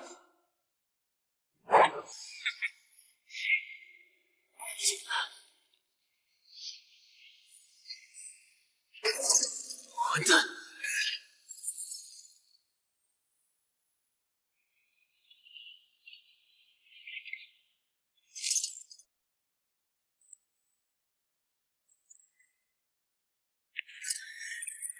再来！啊！那些冒险者还在我家？对，虽说不知道发生了啥，可要是时限到了，这些冒险者还不出来，那咱就得掌握更多这地下城的情报，这样以后入口翻转的时候才能处理好。换个地方聊吧。还是没找到乔敏吗？没有啊，周围都找遍了，没有他的痕迹。那看来他不是下湖了，就是去更远的地方找豺狼人了。希望是后者，不然我们的麻烦就大了。我希望他是去找豺狼人了。远期那边应该也发现了，这地下城难度会越拖越高。等孵化池孵出大量的鱼人后，都会死在这儿。你说什么？你家地下城的通关任务是捣毁潮汐鱼人的孵化池？对啊，怎么了？我先冷静一下，林，你来给他解释。好，目前官方已公布的地下城翻转规则，你都知道哪些？基本上都知道。入口翻转后，攻方守方位置互换，我们这儿会变成鱼人需要攻略的地下城。没错。那你知道来咱们这边的地下城土著也需要满足指定条件才能回到他们的世界吗？什么？你的意思是那些土著也会有脱离和通关任务？是的，而且绝大多数情况下，两边的脱离和通关任务会很接近。比如捣毁潮汐鱼人的孵化池，换算到咱们这边，恐怕是破坏人类的重要设施。快，你再听吧，这下摊上大事了。他已经吓傻了。你说东山市下个月会有一个7级地下城翻转？对，地下城的土著是鱼人和豺狼人，类型是探索，通关任务是捣毁鱼人的孵化池。所以他们想要征调咱们的徐茂？是的，报酬是官方掌握的同等级地下城的随队通关名额。等等，郑哥不是14级的冒险者吗？处理一个7级的地下城不是很简单吗？因为你家的入口翻转后，我就没法随意出手了。啊？你不知道正常，这涉及到未公开的地下城翻转规则。当入口翻转后，我们的世界就会变成鱼人眼中的地下城。因为入口翻转前后规模不变的铁律，所以在有鱼人完成脱离任务之前，等级高的正人军不能动手。原来如此，怪不得坟场明明只是5级地下城，但却存在传奇个体。怪不得小鬼头脱离后，坟场就立刻进入到第2阶段，这样就解释得通了。这个规则不是强制性的，我不能出手，主要还是因为有人曾经尝试过这样做，结果导致入口等级提升，对面的高等级个体也能来到我们的世界。简单说，用同等级处理同等级翻转问题，是各国冒险者协会试过好多回后得出的最优方案。那军队呢？郑哥这样的不方便出手我理解，但军队和热武器明显更靠谱吧？用军队和热武器对付入口翻船，攻略地下城确实最效率，但过去10年来，所有这么做的国家，最后都后悔了。为什么？因为那意味着 bug 要出现了。军队和热武器要是掺和进来，地下城的实际挑战难度就会远超它本来的等级。如果军方很快镇压了翻转的地下城，那后面入口的挑战难度会接着涨，一直涨到跟这片区域守方的战斗力正好对上为止。再说了，从11级地下城开始，枪就不咋管用了。再往上，16到20级的地下城，里面有些怪物甚至得用核弹才能干掉。总结一下，军队插手，问题只是被推迟了，并没有真的解决。等到问题彻底爆发的那一刻，我们得直面那些能跟最厉害热武器硬刚的人。现在你明白了吧？不是我们不能用军队来解决地下城翻转问题，而是那代价对于人口众多的我国来说，有些过于沉重了。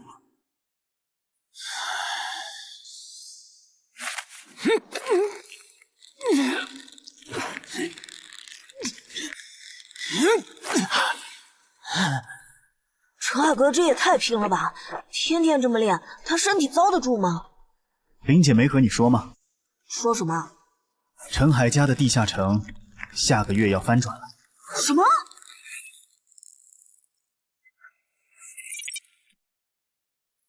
你那边怎么样了？老样子，湖里的鱼人不肯上岸。我猜这个地下城的 BOSS 已经察觉到我们被困了。正常发展的话，那些鱼人应该会在最后几天发起进攻吧？其他人呢？他们怎么看？都蛮乐观的。小敏的失踪并没有引起他们的警觉。唉，那这下不好办了。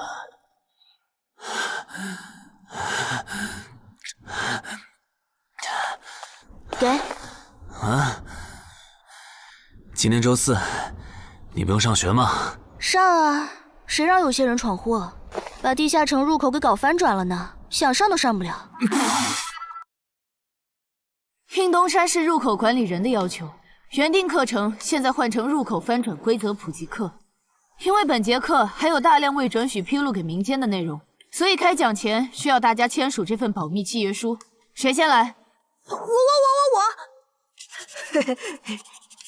我签完了，下一个谁来？给我吧。然后给我。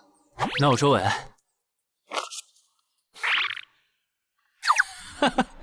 原来你叫苏玉啊！哎，你爸是不是三国迷，喜欢荀彧啊？闭嘴，快点签！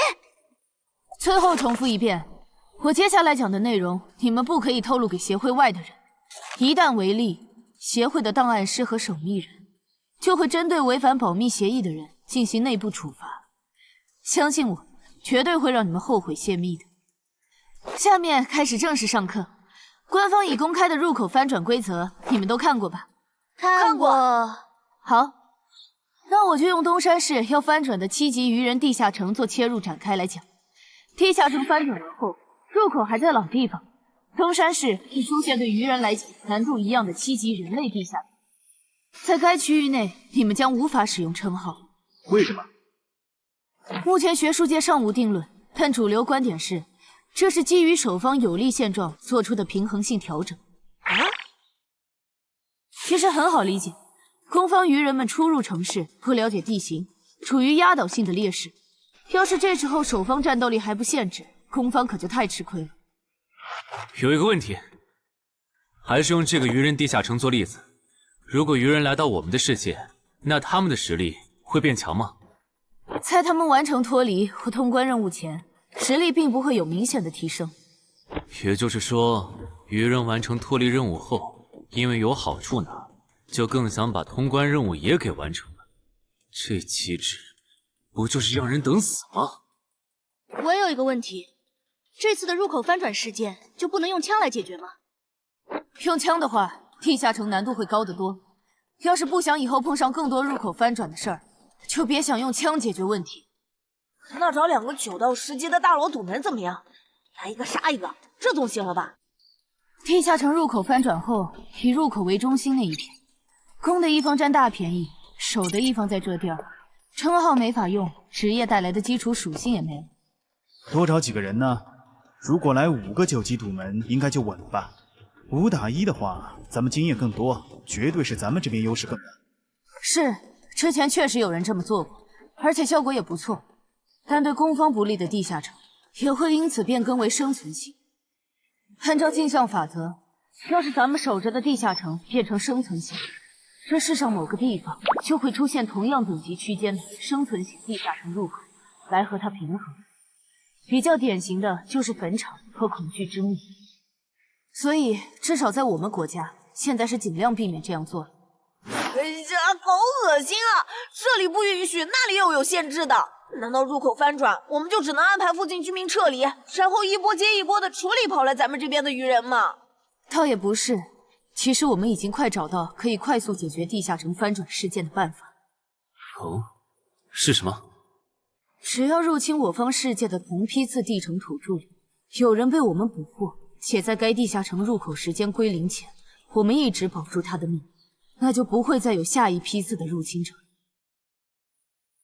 这次喊大家过来，是想和大家一起讨论我们最后几天的安全问题。能有啥安全问题？不就是个靠机制恶心人的7级地下城吗？要不是我的职业不适合水下作战，他早被我攻陷了。不懂就闭嘴好好听，这个地下城没你想的那么简单。啊，搞得你好像很懂的样子。你懂你说呗，我洗耳恭听。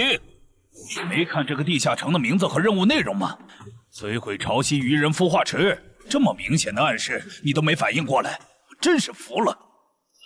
照现在这样下去，最后几天火里的鱼人能多到数不过来。如果他们的 BOSS 是团队增益型的，那某些不抱团的蠢货绝对死定了。骂谁呢？所以召集我们过来，是要商讨最后几天鱼人上岸时，咱们怎么自保吗？对，上个月我去粤省处理当地10级地下城翻转的事，知道了一些不能透露给民间的情报。官方察觉到翻转后的地下城有个对攻方有利的规则，以入口为圆心的特定范围里，守方的战力会被严重限制。所以我认为现在这个地下城作为守方的鱼人们，应该也存在类似的规则。具体点呢？会限制到什么程度？以我们为例，鱼人作为守方，我猜就算他们的 BOSS 是团队增益型，进入我们攻方有利的区域，这个增益效果也会被压制。称号不能有也就算了，连职业带来的基础属性加成也会被抵消吗？这限制未免也太大了吧。我原本还想着，如果称号不能用，就选一个感知加2的副职业，凑出一步一杀第2个效果，未来式的最低要求。但现在肯定没戏了。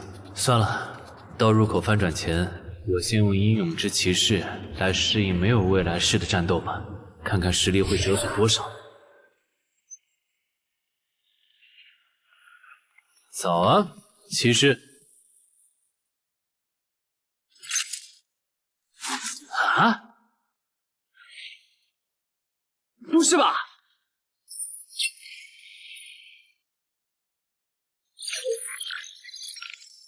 没了未来式和称号加成的我，实力原来会下降这么多吗？这么看的话，我还是得找个能加感知的副职业，至少要把未来式点出来。你找姚文忠？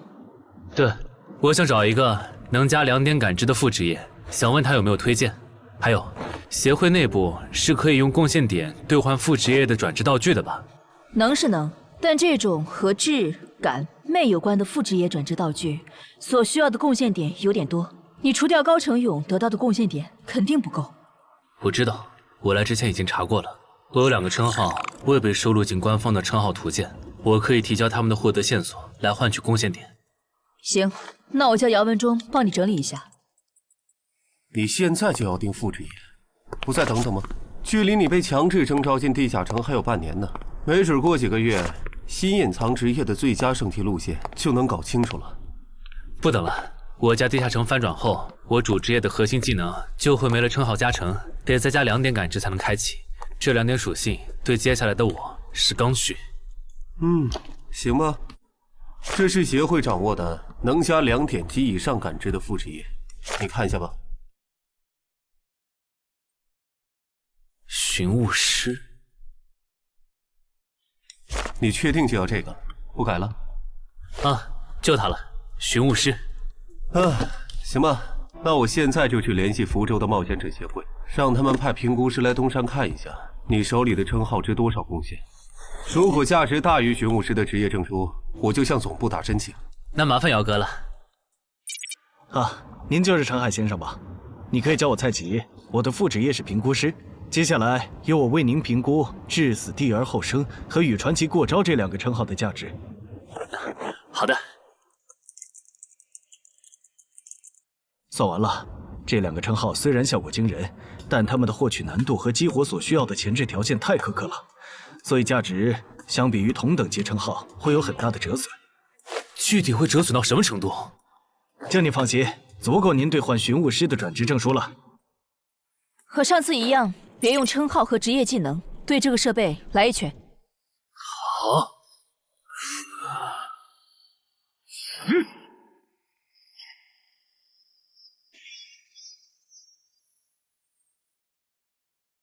陈海哥的基础力量怎么只有13？我还以为他至少有14的。你别看他现在只有13，等他家鱼人地下城翻转的时候，他保底能练到14，也有可能是15。虽然陈海哥很拼，但13到14这个阶段，就连姚哥都用了2个月。陈海哥再快也不至于到15吧？不信算了。说实话，我挺眼馋你这个达人绷带的。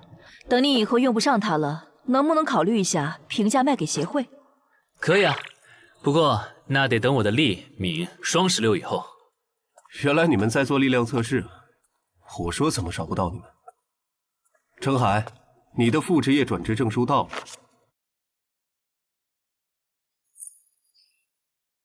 这还用问？当然是选是啊。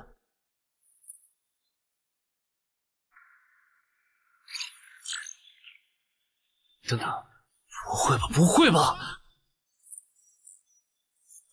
蒙对了，死亡行者的最佳搭配竟然是寻物师。我原以为死亡行者的效果1和效果2已经够超模了，没想到他的效果3更加离谱。考虑到大多数人靠锻炼得到的力米的极限数值是16至17，如果到达极限以后再去挑战这8项试炼的话，发了，这下发了！明天不，我现在就去健身房撸铁，以后只要练不死就往死里练。至于英勇骑士那边就暂时不去了，反正我现在也完不成那个转职任务。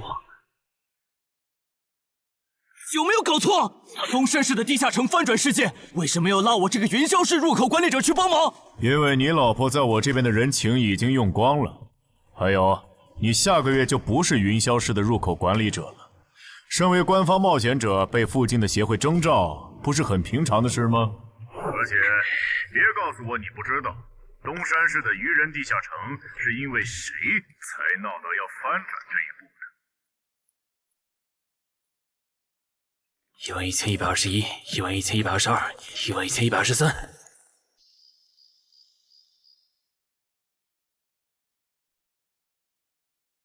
大家再坚持坚持，最后一天了，扛过去，咱们就能回家了。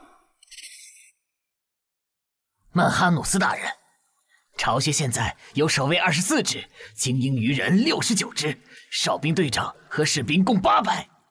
很好，我要用他们来提升我的等级，杀死森林里的冒险者，把他们的尸体拖回来。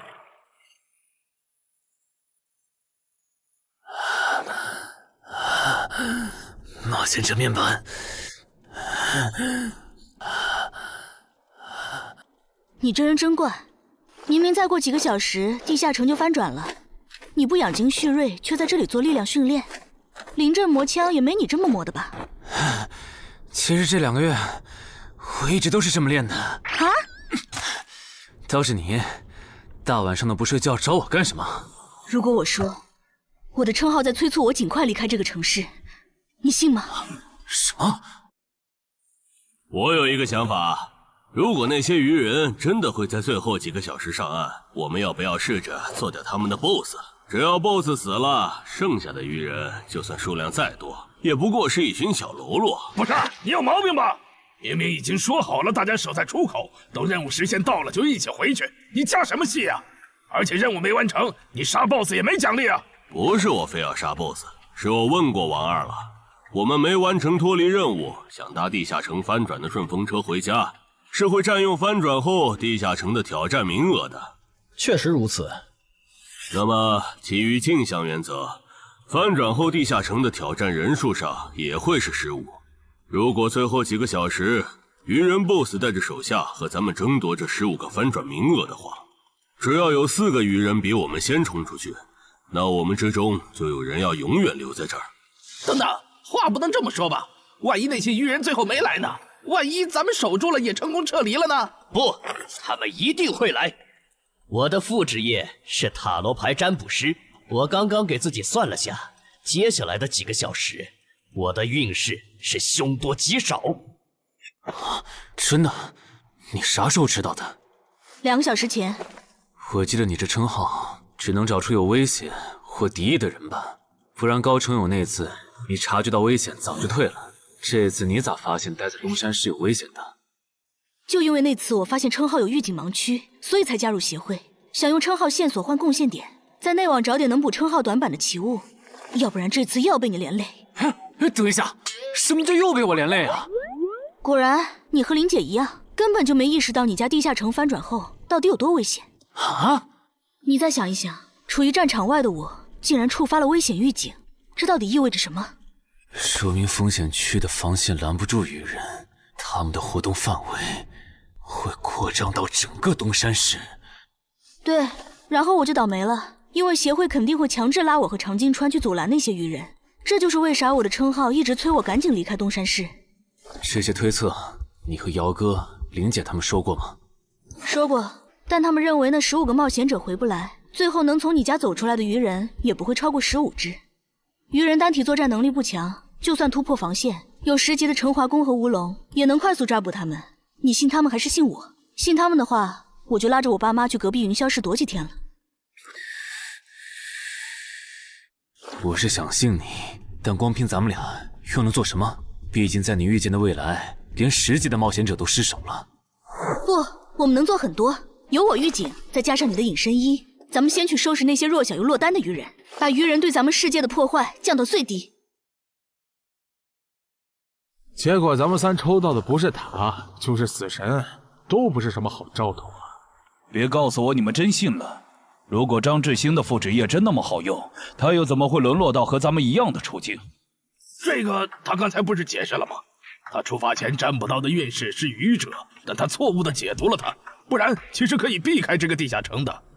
而且你看，咱们之中最强的王二和郎奇夫妇，他们的占卜结果都对应着象征顺利和成功的女皇世界。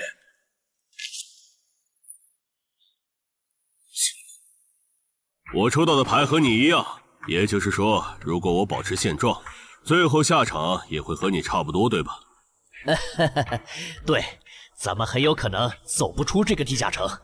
那你再占卜一下，如果按我的计划，大家合力干掉 BOSS， 把剩下的鱼人赶回湖里，我的运势会不会好转？行，等一下，先别占卜。你的计划还有完善的空间。这地下城里的鱼人，现在估计已经繁殖到好几百，甚至上千了。如果他们的 BOSS 是团队增益型的，那我们和他们贸然开战，绝对会死很多人。所以你的意思是，咱们干脆什么也不做，就在这儿等他们打过来喽？也对，反正你们俩抽到的都是安全牌。不，你理解错了。我的意思是，普通 BOSS 按你说的来，团队增益型 BOSS 就得先引走大部分鱼人，再集中精锐力量斩掉 BOSS。前期侦查、辨别 BOSS 和发射信号弹也得有人做。侦查部分最好由我来负责，我有潜行技能。没问题，这样就可以提前确认 BOSS 的类型，然后按照事先准备的预案来执行了。感觉朗奇的方案要更可靠些，我按他说的占卜吧。可以。这么做确实能低风险地解决掉一部分落单鱼人，但如果可以的话，我还是不想让失控之事发生。我打算再劝一下姚哥，但这需要你配合。你能和我一起去我家，用称号确认一下入口对面危险鱼人的数量和质量吗？没问题。没事的，我们大家都在呢，最后肯定都能出去。那个女生好像又抽到死神牌了，连续2次了，看来她大概率会死在这个地下城。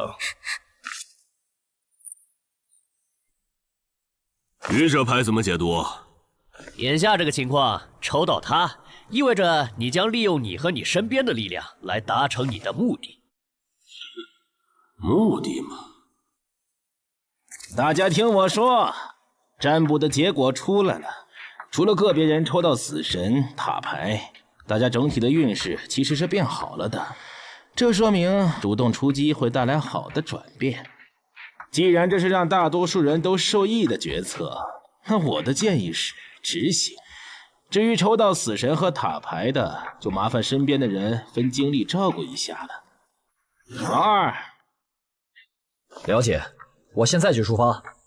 要是这 BOSS 是团队增益型，咱就得派一半人去当诱饵，让其他人找机会干掉 BOSS。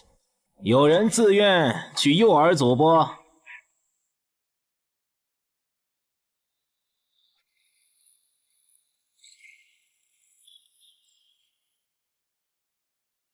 坐镇后方，身边还有同种族精英保护，是团队增益型 BOSS 没错了，得赶快把这个情报同步给朗奇他们。开始了吗？愚人的总攻，红色的是团队增益型 BOSS。惨喽，要当诱饵了。王二发出的信号弹，你们也看到了，来的是团队增益型的 BOSS。按计划，诱饵组先去原定位置落位，等你们吸引够了足够多的愚人，我们这边就开始行动。好，要是得手了，我们会放信号弹，之前就麻烦你们撑住了。好，最后预祝各位克敌制胜，平安归来。就是这里吧？对，那我放信号弹了啊。那个，能不能和你们商量个事儿？我的主职业是魔射手，正面作战能力比较差，我可不可以去附近的树上蹲着？什么情况？你远程职业为什么要来诱饵组？我也不想啊，我和另一个家伙职业重了。朗奇说他那儿只要一个好的，所以抽到坏牌的我就过来了。行吧，那你过去吧。谢谢啊。这玩意儿怎么用的来着？笨死了，给我。其实张志新说谎了，他不是真正的塔罗牌占卜师，而是能模仿其他副职业的模仿师。当他不模仿占卜师，去模仿别的副职业时，当下所做的占卜就没有效果了。张志新靠老切能力，让占卜的人抽到塔、死神这类危险牌，哄着冒险者听东莞仔和朗杰的话去办事。之所以出老切，是因为张志新自己抽到了死神牌。为了改孽，在东莞仔提出干掉 BOSS、把愚人赶回湖的计划时，他就赶紧站出来帮忙拱火。而这显然很成功。现在有11个冒险者帮他牵制愚人，张志新可以从容地回到入口，等待地下城翻转。说起来，东莞仔有那实力，愚人杀过来他也能保住自己，为啥要提那么激进的计划？朗奇和王二也在暗地配合他们，这对他俩又没好处。哎，算了，不管他们干啥，都跟我没关系了。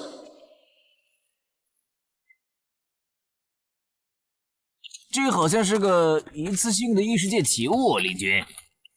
这个就是刚才发送红色的发光物的武器，其作用八成是提醒他的同伴们我们上岸了。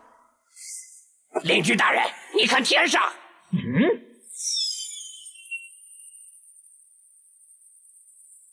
原来如此，这就是你们下的战书吗？人类，我接下了。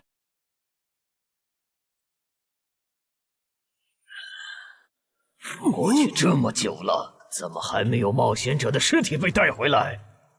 可能是因为那些冒险者藏得很深，领军大人光是找到他们就要费一番功夫。您再等一下嘛。那就再等一下，如果还是没有，我就亲自上岸狩猎。愚人怎么还没来？你说他们会不会没看到我们发出的信号弹呢？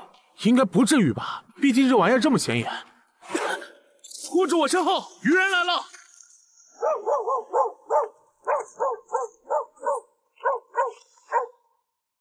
！BOSS 呢？沿着这个方向走5分钟就能看到他。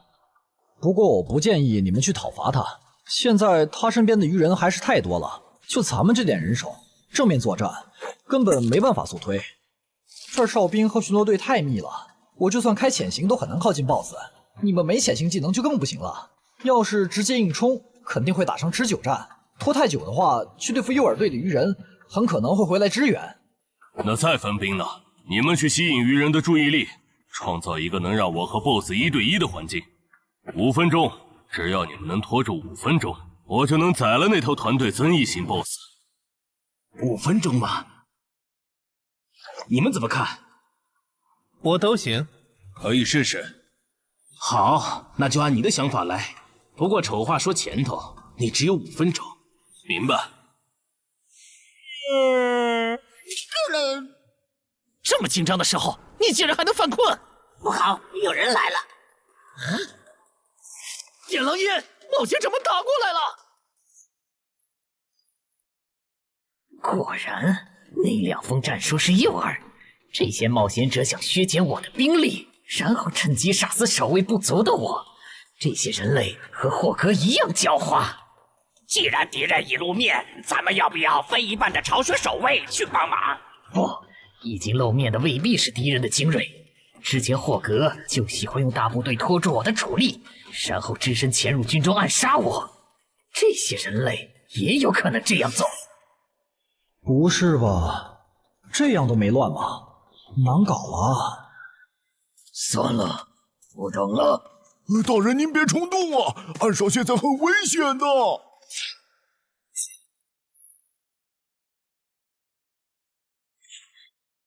危险？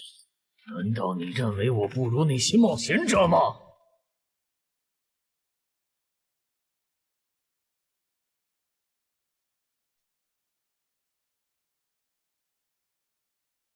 好香的味道，太香了！我的，都是我的，这些美味都是我的。不知道东莞仔那边咋样了？不过和我同组的那2个傻帽肯定是死定了。等朗奇、王二他们回来，我就说我们遇到的鱼人实在太多了，队友死后独木难支，只能回撤。嘿，这样应该可以应付过去。死神牌又如何？还不是被我找到机会改命了。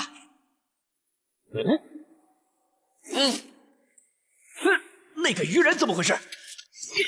绝不能放他活着离开，至少在地下城翻转前，不能让鱼人知道入口位置。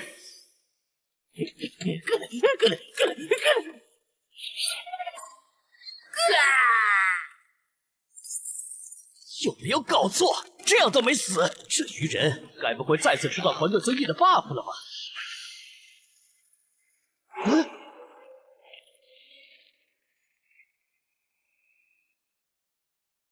靠北呀！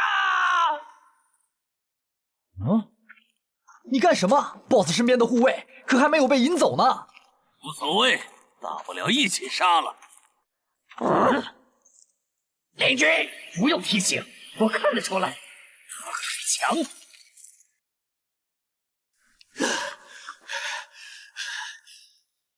靠北，被摆了一道。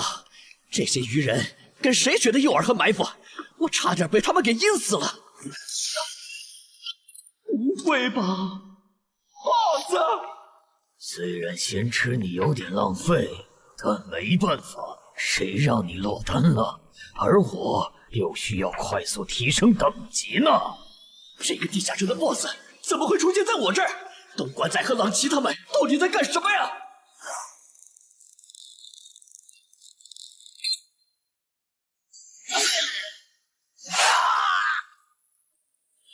开什么玩笑！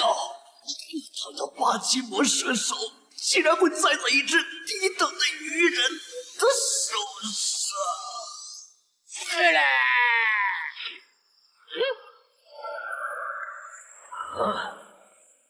竟然还可以这样！原来低等级的鱼人击杀高等级的人类冒险者可以升阶。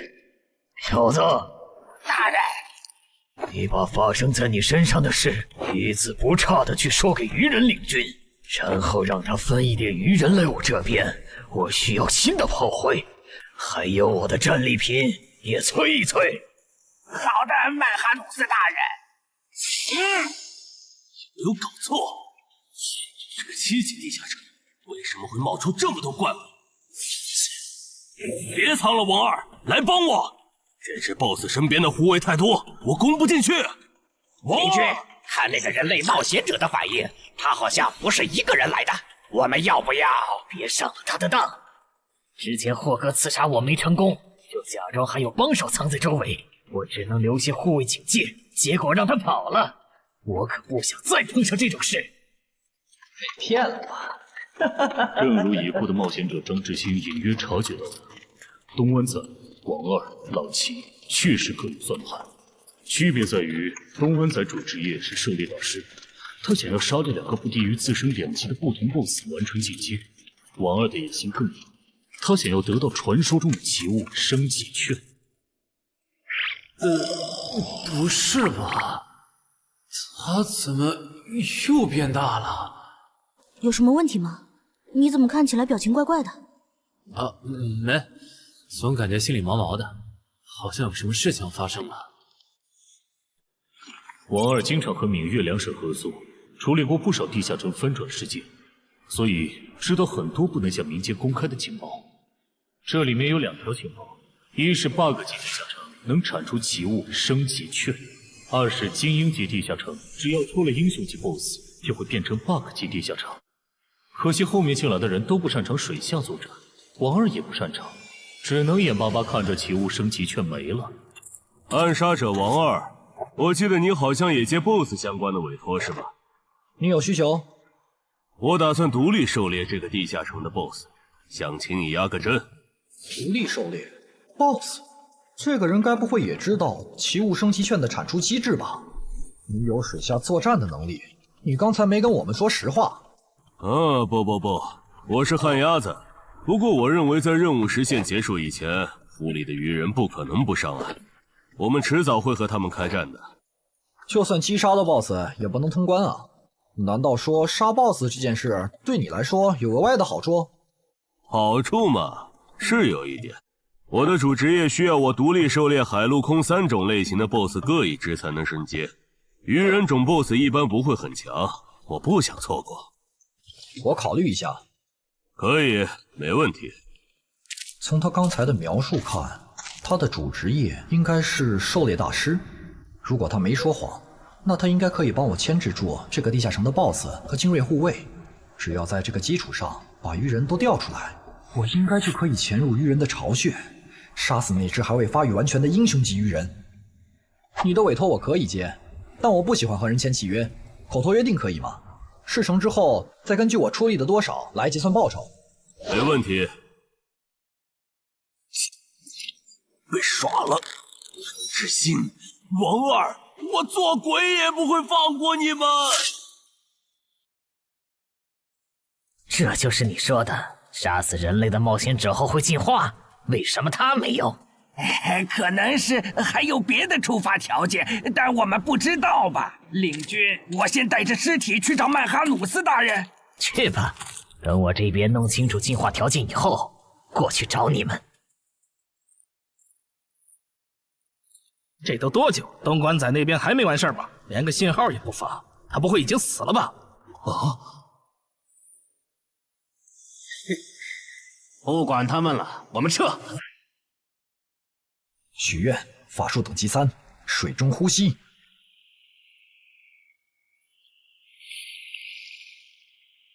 啊！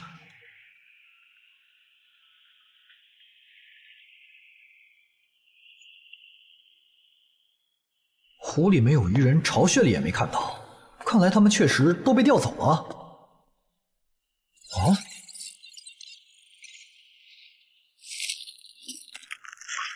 曼哈努斯大人，这是您要的尸体。可以，但我要的炮灰呢？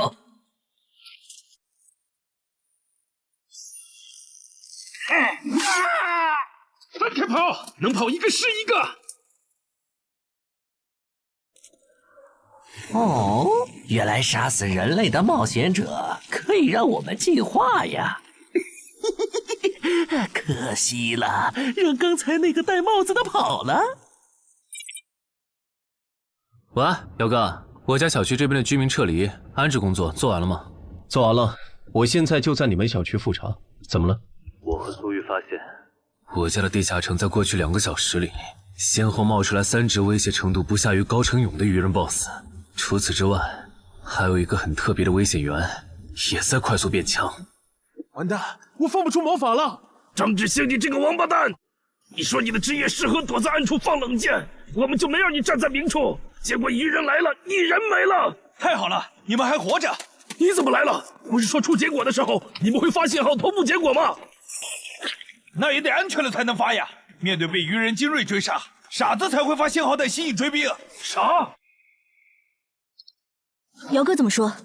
他说他和漳州的10级官方冒险者陈华公已经到楼下了，让咱们现在下去。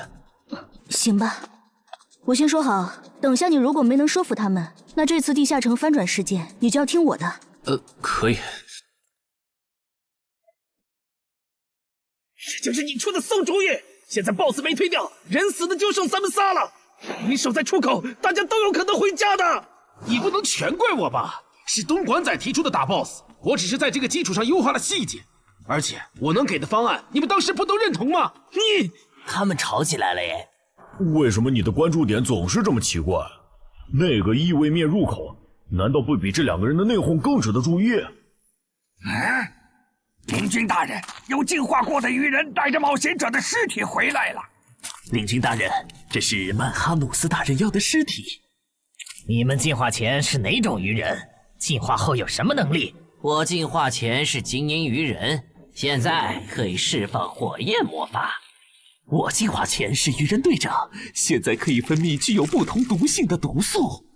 同样是击杀了人类冒险者，为什么最强的巢穴守卫没有进化？等等，最强？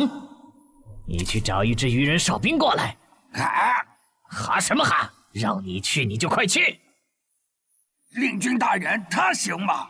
可以，去把那个人类冒险者杀了。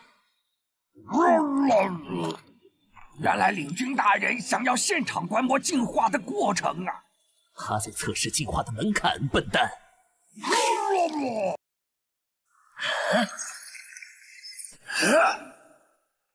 原来如此，所以进化的先决条件是等级差吗？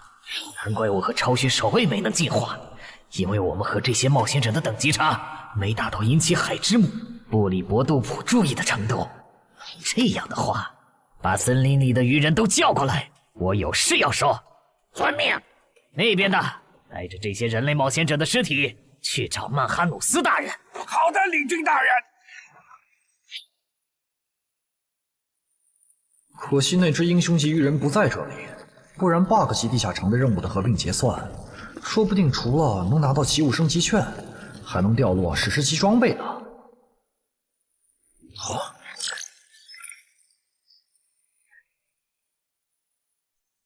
什么？我刚完成通关任务，任务就被重置了？没这样玩的吧？还有这个重置后的通关任务，鱼人种英雄级个体的成长速度都这么快吗？这才多久就发育起来了？什么英雄级鱼人？我记得英雄级个体的实力比同等级 BOSS 强2到3个等级，怪不得东莞仔和王二会阴沟里翻船了。他怎么走了？不用管他，正好咱们接下来做的事不方便被别的冒险者看到。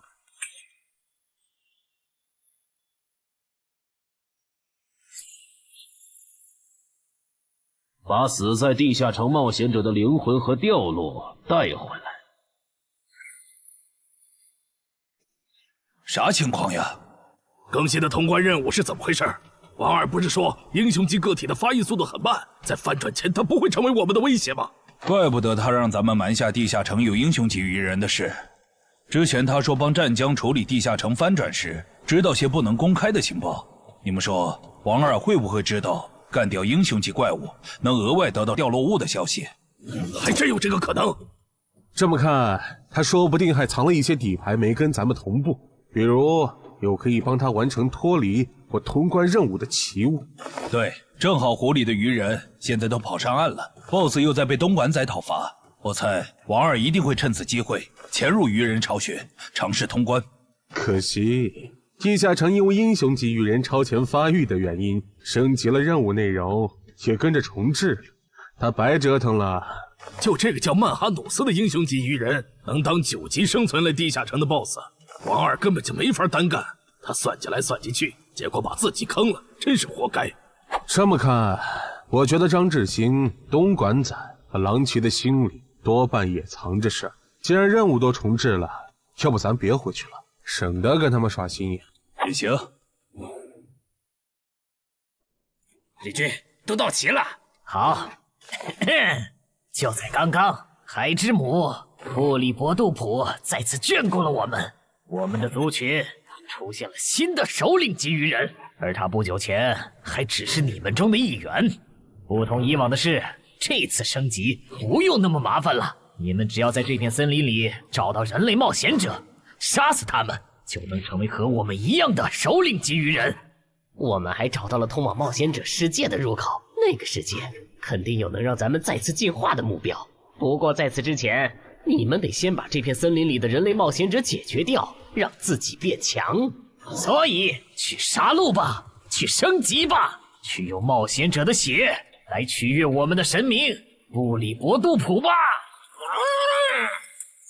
等一下，曼哈努斯大人，这片森林还剩7个人类冒险者，其中3个正在快速远离我们，还有1个落单的。如果你们想要狩猎人类冒险者，从而进化，建议先从这个方向的落单冒险者开始。不可思议，吃了这么多冒险者的曼哈努斯大人竟然变得平和了。要是曼哈努斯大人能一直保持现在这样，那培养出了曼哈努斯大人还有好多首领级鱼人的我们，说不定真能回到白戈尔格陛下的鱼人国度。你哭什么？没哭，只是风大迷了眼睛。刚才说的那些，都是苏玉用称号检测过后的结果，所以我们怀疑我家的地下城翻转前，会有更多的鱼人成长为 BOSS。被那些鱼人吃到了规则红利吗？这算是比较冷门的规则了。正人君应该没跟你提起过，在探索地下城的时候，弱者击杀等级远高于自己的强者，会获得特殊奖励。对鱼人来说，这个奖励是进化；对咱们来说，就是属性点、超稀有称号和罕见掉落。那几个变成 BOSS 的鱼人，应该就是杀死冒险者的幸运儿。不过他们的挑战等级不会很高，顶多和地下城等级持平就是了，不用在意。但被困在地下城里的冒险者不是有15人吗？如果让鱼人大量进化，我们岂不是要同时面对15只鱼人 BOSS 的入侵？不至于，他们敢来找澄海的麻烦，说明他们比同级的冒险者要强很多。这些人聚在一起，不是一个小小的7级地下城能将其团灭的。当然，如果你实在不放心，用称号测一下我，看那几个新出现的 BOSS 鱼人和我比，谁更具威胁。激活技能，精力提升。好夸张的体魄，基础属性加职业带来的加成，不是最高只有20点吗？为什么我激活称号和职业技能的时候，没有这么大的体魄变化？现在的我和你感知到的3个鱼人 BOSS， 谁更强？你更强，而且要强很多。那没问题了。这次来的冒险者里，还有比我更强的。就算最坏的情况是跑出来15只鱼人 BOSS， 我们也能全部击破。好吧。这次东山之行，没想到会这么一波三折。是啊，本来目标不在，咱们又完不成脱离任务，我都以为要白来一趟了。谁曾想，竟被咱们拿到了5个精英冒险者的掉落和灵魂，再加上咱们在上个地下城的斩获，这次应该可以和眼魔做一笔大交易了。怎么了，哈尼？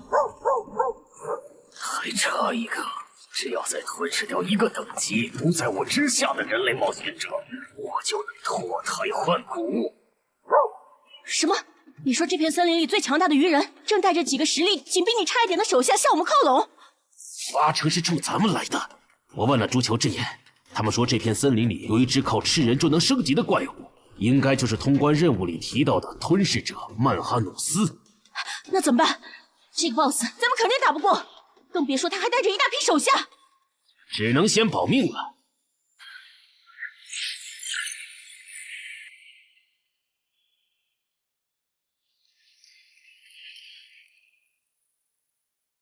这批灵魂不错，我可以给你4个单位的司导之眼和1个单位的督军之眼的召唤额度。等一下，我这次不打算扩充召唤类目。那你要什么？我想请您帮我杀掉您身后这只英雄级鱼人。可以。要不咱们还是向漳州协会报备一下吧。不用，现在主职业进入第2阶段的我，真实战力少说也有12级，区区7级翻转地下城，在有我和散人联合吴龙兜底的前提下，你觉得不保险是有多看不起我们？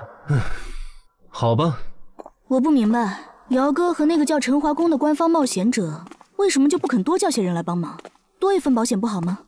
这也是没办法的事，毕竟别的地方也有地下城翻转，来这边帮忙的多了，去别处的就少了。那也不能。等一下，电话。喂，是我，徐茂。等下的翻转地下城，你参与吗？应该吧，他们说有需要了会叫我。OK， 那等这个地下城被搞定后，咱们聚一下。有段时间没看到你了。车。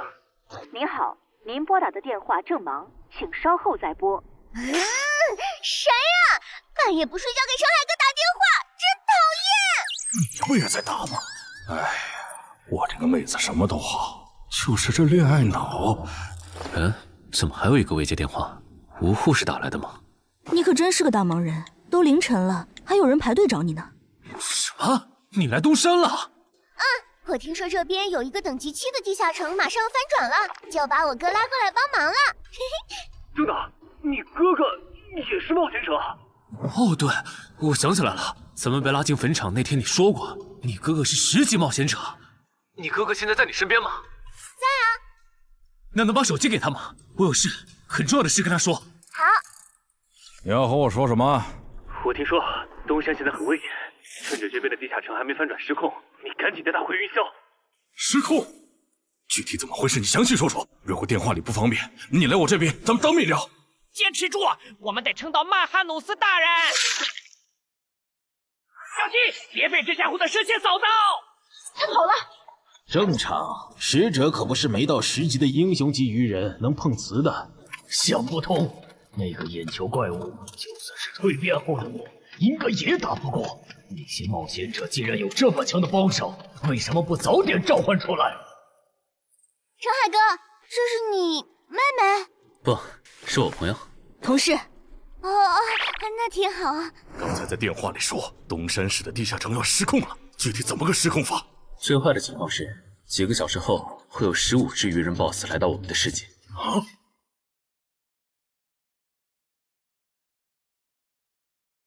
原来我进化后自然领悟的法术这么强吗？领军，感觉他的进化路径好像比咱们的要厉害很多哎。其他鱼人呢？曼哈努斯大人，暗杀者、毒素师和火法师带队去追那3个逃走的冒险者了。那不管他们了，你们带上还活着的鱼人跟我走。入口的冒险者召唤了实力远超我之上的眼球怪物，咱们得避一避，先退回湖里。什么？比曼哈努斯大人还强的？那我来断后吧，我可以驱使这些亡灵，拖住那个眼球怪物，给大家争取时间。行吧。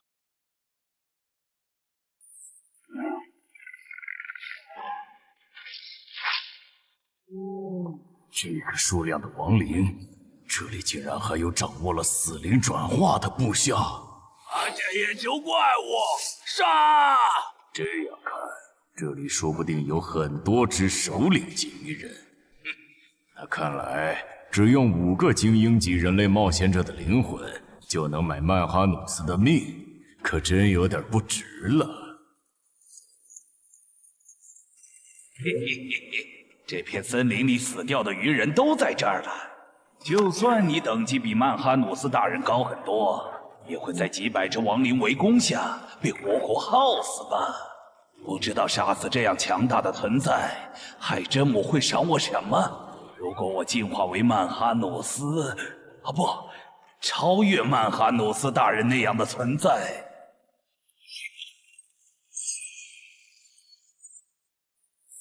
那是什么法术？我的亡灵大军竟然这么轻易就被全灭了！得让狼骑在原来的基础上追加报酬。要追加报酬？委托难度和报酬不匹配，我要追加报酬很合理。当然，你也可以更改委托内容。如果换成保护我们直到该地下城翻转，那5个精英冒险者的灵魂够吗？够。原来如此，你们是通过特殊称号发现东山市的地下城有失控的风险，这个地下城在不久前新增了3只 BOSS， 照这个速度，我担心几个小时后会有更多的 BOSS 出现。是有这个可能，但这没什么大不了的。这还没什么大不了的。你们换个角度想，现在这个地下城，它已经算实质上的生存类型了。这些鱼人来到我们的市区里，也将获得同样的待遇。到时，为了匹配这个难度，原本的称号限制必定会被解除。如果这样还不能配平，那这个翻转地下城说不定会变成坟场那样。一旦有鱼人完成脱离任务，就会出现更高等级的我方冒险者介入的类型。哥，你怎么又提坟场？总之，你们把心放肚子里，这个地下城不会成为东山的威胁，我保证。我刚刚躲在树后，才侥幸逃过一命。他放过你了？对，那个眼球怪物用射线全灭了我的亡灵后就离开了，感觉他好像只对曼哈努斯大人感兴趣。曼哈努斯大人呢？他去找美食了。我说怎么有一个冒险者消失了？原来躲在这儿了呀！或许真的是我想太多了。不，是他们的问题。啊！坟场1阶段的实际难度比同级别普通地下城低很多。要是鱼人地下城翻转后跟坟场一样，那1阶段对鱼人来说简直小菜一碟。到那时，就是东山市的精英冒险者的噩梦。这边，10分钟后，这个小区里的7级鱼人地下城将翻转。该地下城的挑战名额是15。考虑到有冒险者滞留在这个地下城，那么翻转后来这的鱼人数量应该不超过15个。不是说散人联合的吴龙和漳州的陈华公也来了吗？怎么没看到他们？威尔士的徐茂好像也不在。正常，作为精英冒险者中的大人物，他们可不会干冲锋这种辛苦活。啊，这样吗？还有，一旦有人成功捕捉到鱼人，我会通过无人机将这个消息同步给大家。首个被活捉的鱼人价值与 BOSS 相当。等这个翻转地下城被彻底解决，我会根据大家狩猎到的鱼人来核算绩点，然后协助各位兑换奇物、称号线索或者情报转制道具。结果最后只有5人幸存吗？感谢您的帮助。客气。脱离。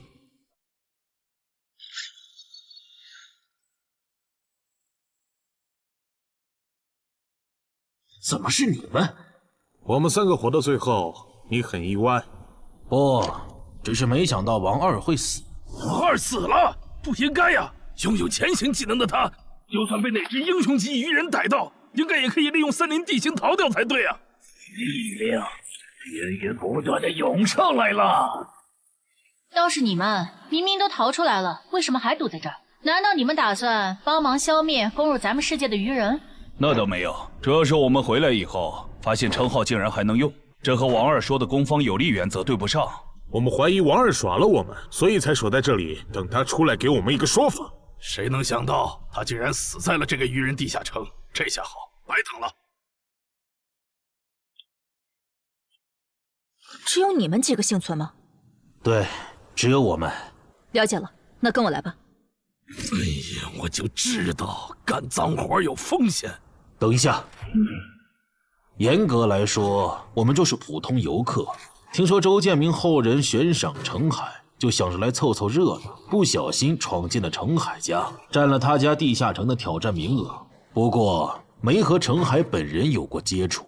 按地下城入口勘探法案第27条，私人地下城因为攻略出了啥纠纷，当地协会不会直接插手吧？和那没关系。根据地下城翻转防卫法第14条，我代表东山市冒险者协会临时征召你们协助我们处理本次的地下城翻转事件，有异议吗？没，我们配合。配合。配合。好，那先同步一下情报吧。这个7级地下城里的怪物构成和 BOSS 大概是怎样的？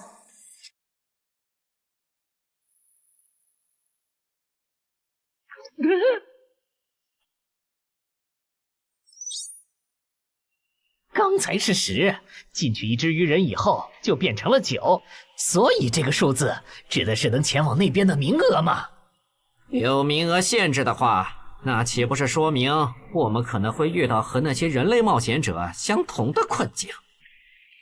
那不是问题。只要他们别再召唤出那种眼球怪物，这些人类冒险者就不足为惧。蠢击地下城，英雄级巨人。不止如此，他也变成了死亡率最高的生存型。这点我们可以作证。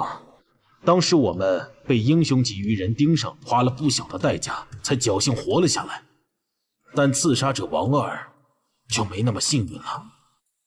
刺杀者王二死了，连他都没活下来，那这个地下城的难度……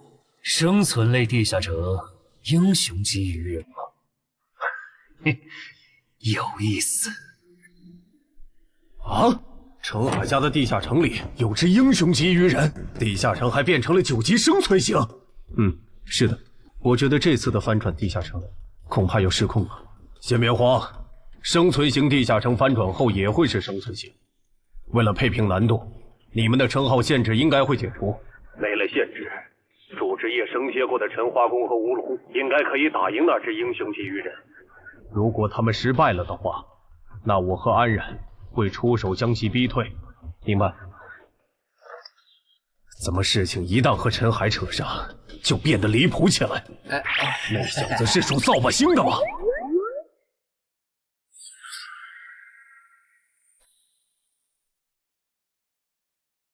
人齐了，曼哈努斯大人。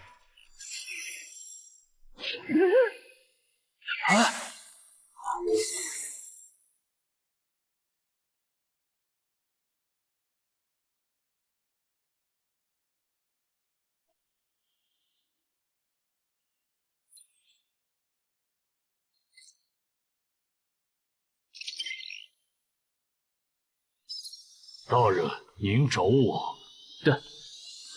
不过你怎么变样了？进化了呗。他现在已经是百战哥布林了。哦，原来如此。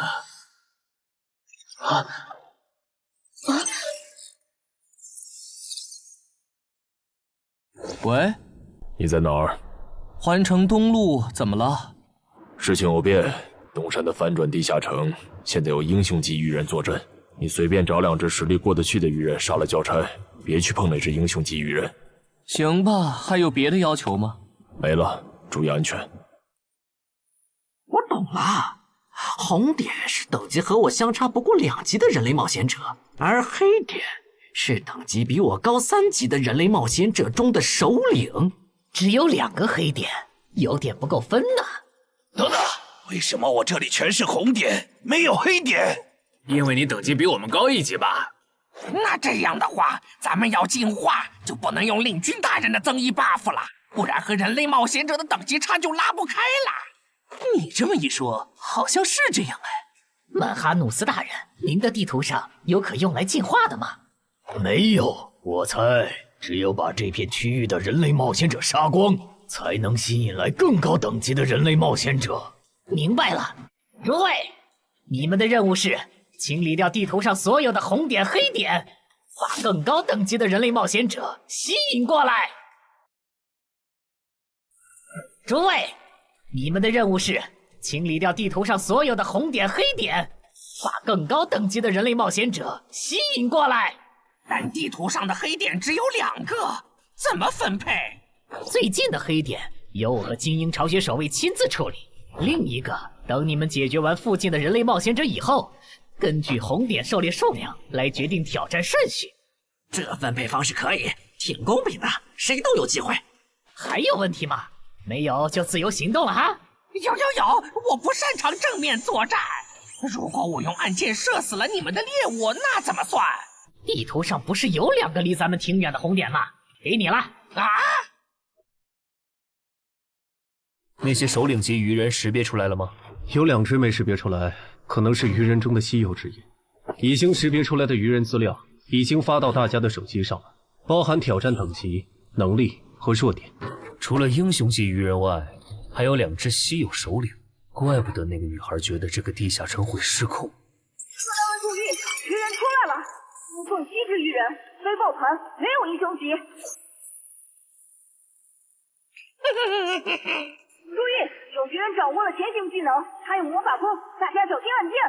注意，有敌人掌握了潜行技能，他有魔法弓，大家小心按键。真够吵的，这些鬼东西。也是没办法的事，毕竟是对方的主场。说起来，您觉得谁会进化？进化吗？也就是说，除了那只紫皮的英雄级鱼人，还有一只疑似亡灵法师的首领级鱼人也很超模。我没理解错吧？没理解错。如果遇到他们，我的建议是周旋，等待支援。先别聊了，有鱼人过来。是这只吗？不是。那看来咱们运气不错。倒霉，竟然能召唤眼球怪物的人类冒险者，怎么偏偏是我碰上了？火法师遇到了眼球怪物的召唤者，正好去试一下进化后的我和那只眼球怪物谁更强。全体注意，英雄级鱼人现身了，他正在往西南方向移动。这只首领级鱼人不强，别让他跑了。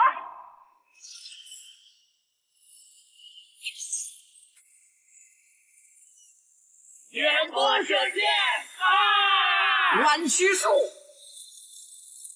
改编。幽暗地狱的王眼暴君啊！我请求借用您的力量，心灵遥控。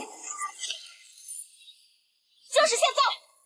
至高无上的影之国王后啊，请赋予我斩杀眼前之敌的力量。尽情使用吧，我的骑士。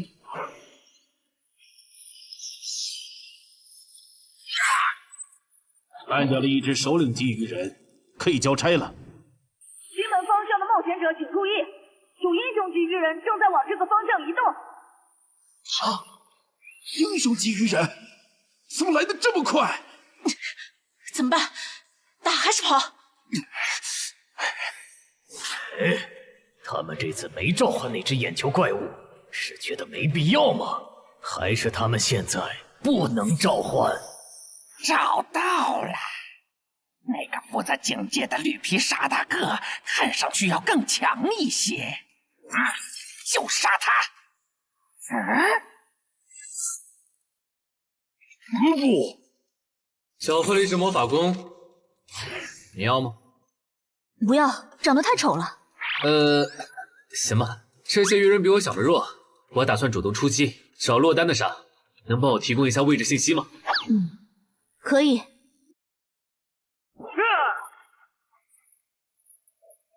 这些鱼人的实力好像还不如同等级的哥布林。这样看，那只英雄级鱼人应该也不会想到哪天，还担心一场。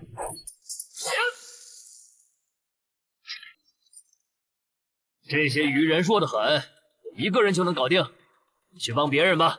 好。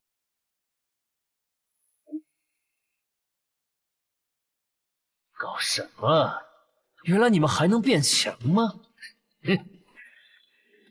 希望这些人类冒险者能争点气，不然我这趟可就白来了。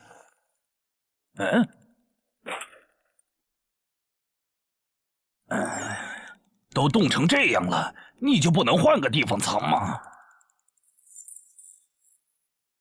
看你能跑到哪去！小心，他敷了强化药剂，我的元素不强，不一定能挡住他的吸光波了。有道。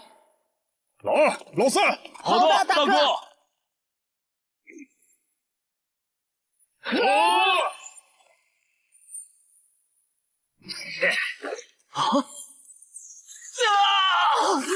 小心！万主老弟，你在得意什么？欧奇路克，冰封术。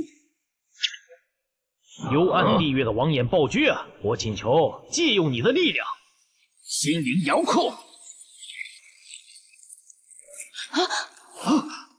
玩够了吧？把那只眼球怪物叫出来，我要和他打。狼骑，问过了，他没回应。香梨，来帮忙，我知道你还有底牌没交。不，我拒绝。这只英雄级鱼人是奔着你来的，我没义务为你冒险。更何况你的控制法术还对他无效。我撤了，你们加油。可惜了，看来你们真的无法再召唤他。我还想着杀掉他，说不定有机会2段进化。狼骑，没用了。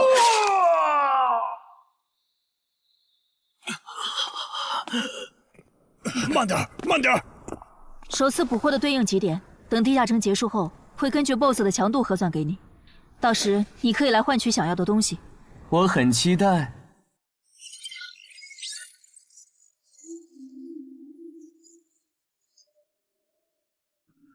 该咱们登场了。大意了。虽然对10级人类冒险者的强大有一定预期，但强化到9级的精英巢穴守卫，竟然这么轻松就被干掉了。这个高等级的人类冒险者和森林里遇到的那些完全不一样，不能再……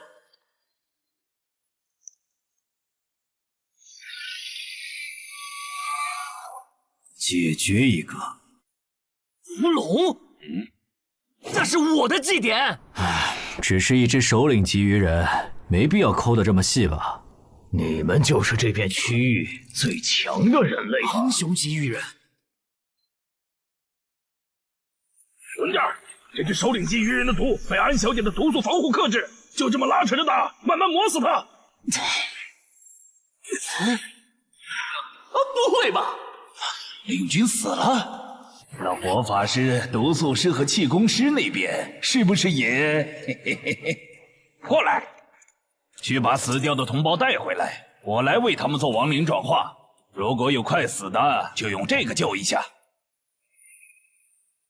他的目标是安小姐，想办法来一下。罗素，知道。休想从我这里过！你们这些……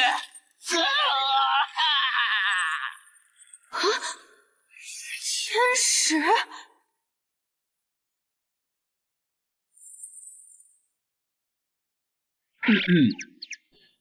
我没来晚吧？没，刚刚好。啊！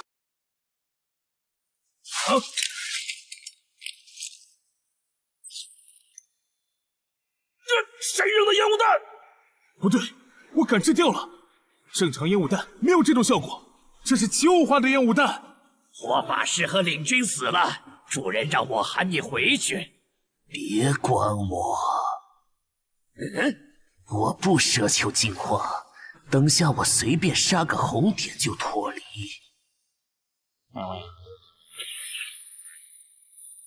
亡灵转化。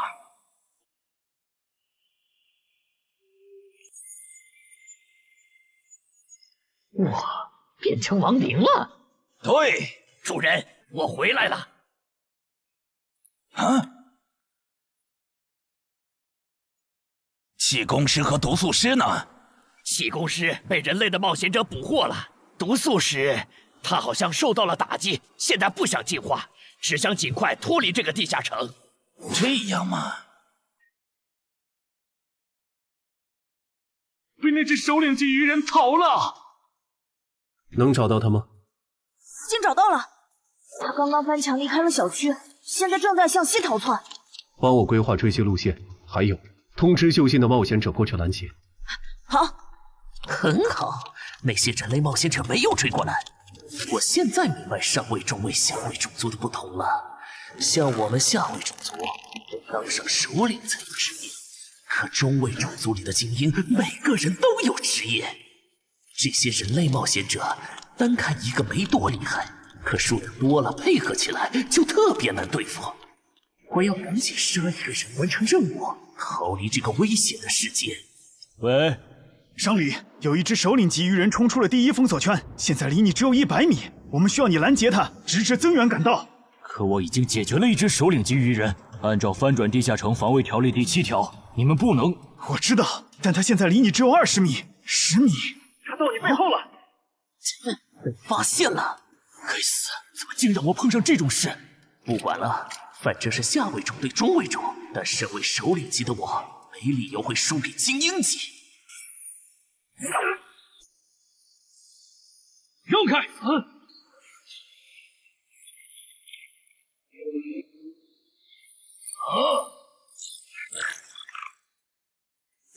吸都不会吗？刚才为什么要喊出声来？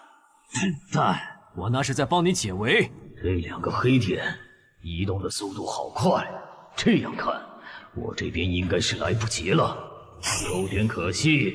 本来我还想着吃掉它们，升到11级以后再进化的。那是进化之光。等等，英雄级鱼人竟然还能进化，这不是6到10级地下城吗？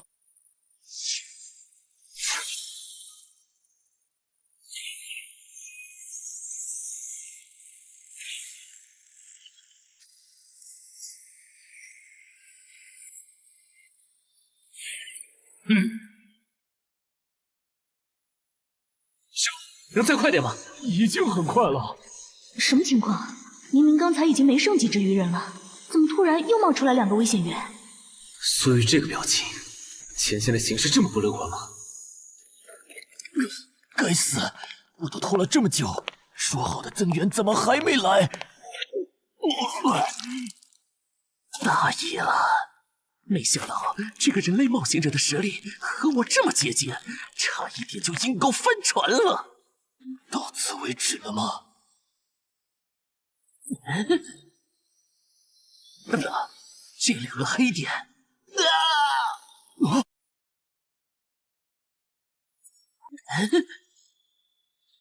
等等，这2个黑点，正人君，首领级的祭典怎么算？特事特办，我可以按照濒临失控的地下城的标准来核算。就在曼哈努斯当着陈华宫和吴龙的面完成进化的瞬间，2人的脑海闪过这么一个念头：那个女孩说的地下城会失控，竟然应验了。7级常规地下城进阶到9级生存类地下城，已经是很少见的小概率事件了。在这个基础上，又出现了英雄级个体，并且还能主动进化，这种事简直闻所未闻。唉，我到底是有多倒霉，才会一头撞上这种死局？陈华宫，以目前的形势，我觉得就算是镇人君来了，也没法挽回失控的局面了。要不，咱们撤吧，前提是他肯放我们走。正人君，他是你们的首领吗？什么情况？鱼人不是不能用人类的语言吗？我能感受到那个方向有2个很强的人正在往这边赶，他们中有你们刚才提到的正人君吗？有的话，能告诉我这位正人君现在是传奇吗？无可奉告。看来不是，那就没什么好担心的了。小心，他有动真格的终极召唤！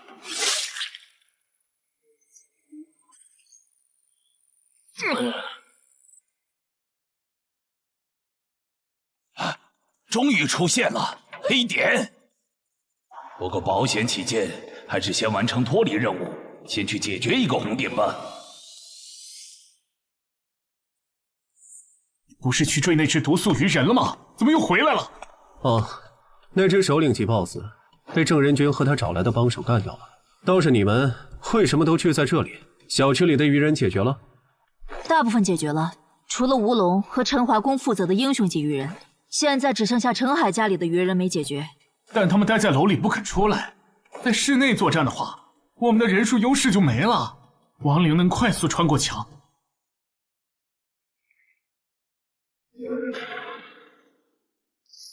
这些人类冒险者怎么聚到一起了？麻烦了，人类聚到一起，人数多了，自己反而兵力不足了。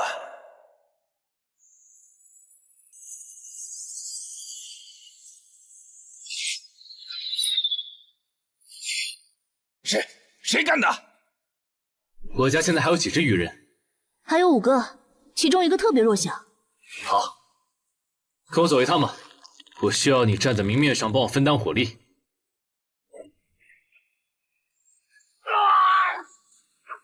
够了，我玩腻了。你个乌龙，机会我可是给你创造了，你给我好好把握！一切贯穿，不杀神枪！还有你。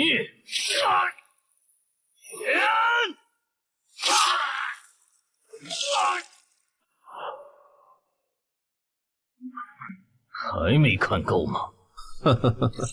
厉害！你是怎么发现我的？与生俱来的天赋，我能闻到等级和我相当和在我之上的强者的味道。那边的也别藏着了，我是不会露出破绽给你们的。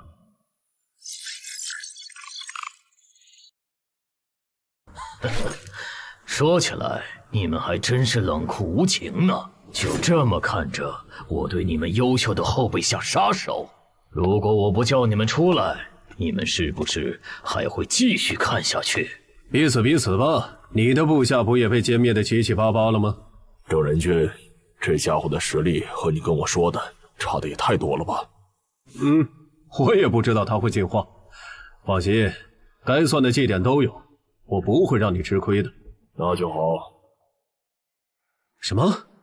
郑仁君让我们撤出小区？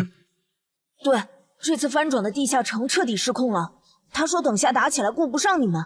但是愚人亡灵法师和他的仆从不是还没解决吗？就这么放着不管？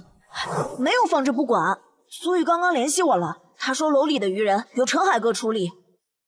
陈海来了，你现在给他打电话，让他别犯傻。那只愚人亡灵法师和他解决的愚人暗杀者不是一个级别的，他这样的传说苗子没必要在这上面冒险。哪怕这个翻转地下城和他有关，也不行。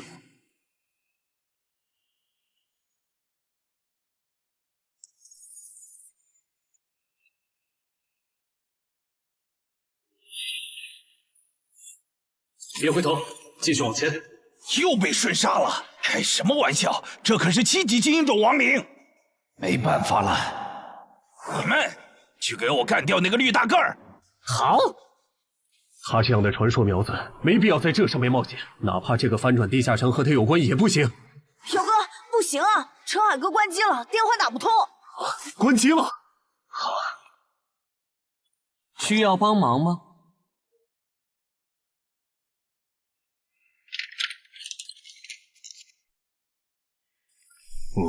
哪有多重火球术？就是现在！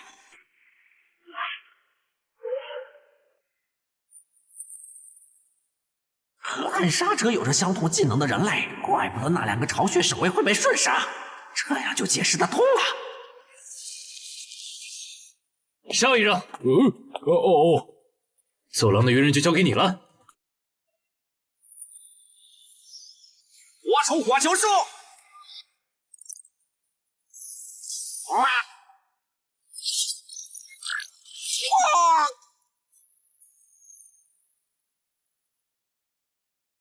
那只愚人亡灵法师怎么没露面？算了，用过去式找吧，正好也打算测试一下这个能力。你们去给我干掉那个绿皮大个儿！啊！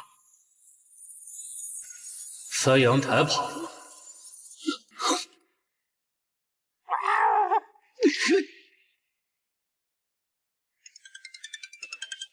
姚哥，我这边抓到了不用来探路的普通愚人，这个先放一放。你现在在哪儿？我当然在我家。你家现在很危险。你是说愚人亡灵法师和他的亡灵仆从吗？那些亡灵已经被我处理掉了，但那个愚人亡灵法师我没逮到，被他翻阳台跑了。什么？你提醒下小区里的冒险者，注意别被他抓。陈海，好久不见。徐茂，你怎么也来了？我来的晚，小区里的首领级愚人就赶上1只，听说你这边还有1只，就过来碰碰运气。那你算白来了，大鱼已经跑了，他手下的亡灵也被我和我的哥布林随从清干净了。可不，那把武器，这些等等再聊，咱们得撤了。撤？不去帮吴龙和陈华攻吗？已经帮不上忙了。你和宗玄是对的，这个翻转地下城确实是苦。虽然回音受到的伤害不会同步给本体，但回音被毁是会消耗体力的，而且打到现在，我这边的牌基本都展示一轮了。安然，如果你的暗杀拳杀不了这怪物，那咱们今天都要交代在这儿了。再来一次，显现回音。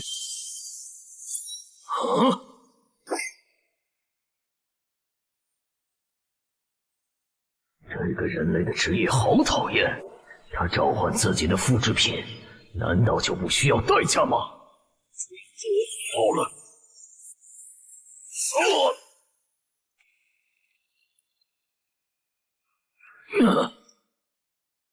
这都没死，看来他其他属性免疫很强啊！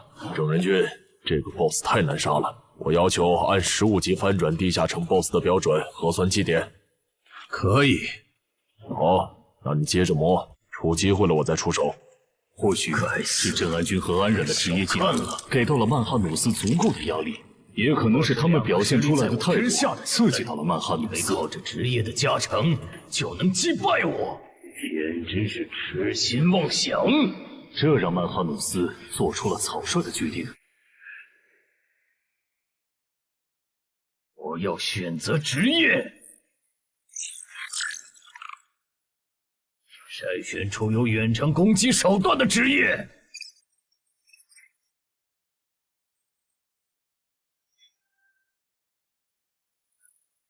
少啰嗦，我选2。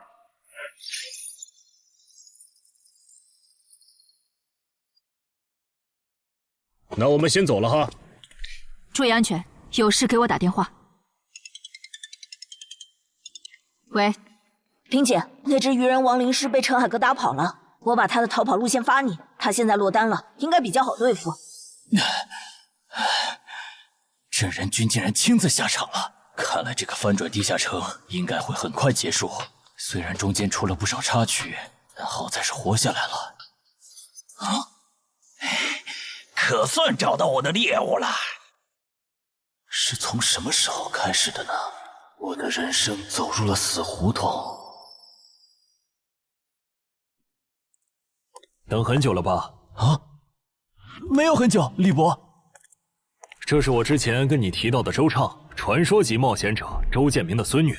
这是云霄市的新兴冒险者商礼，她是咱们省唯一受到影之国王后青睐的冒险者，以后大有可为，你们认识一下。你好。你好。是从那次李博介绍周畅给我认识的时候开始的。那又是什么时候，我的冒险者生涯正式步入坟墓了呢？早生贵子！我变成周家女婿，官方给我分配超出能力上限的攻略任务，而我的妻子却袖手旁观的时候，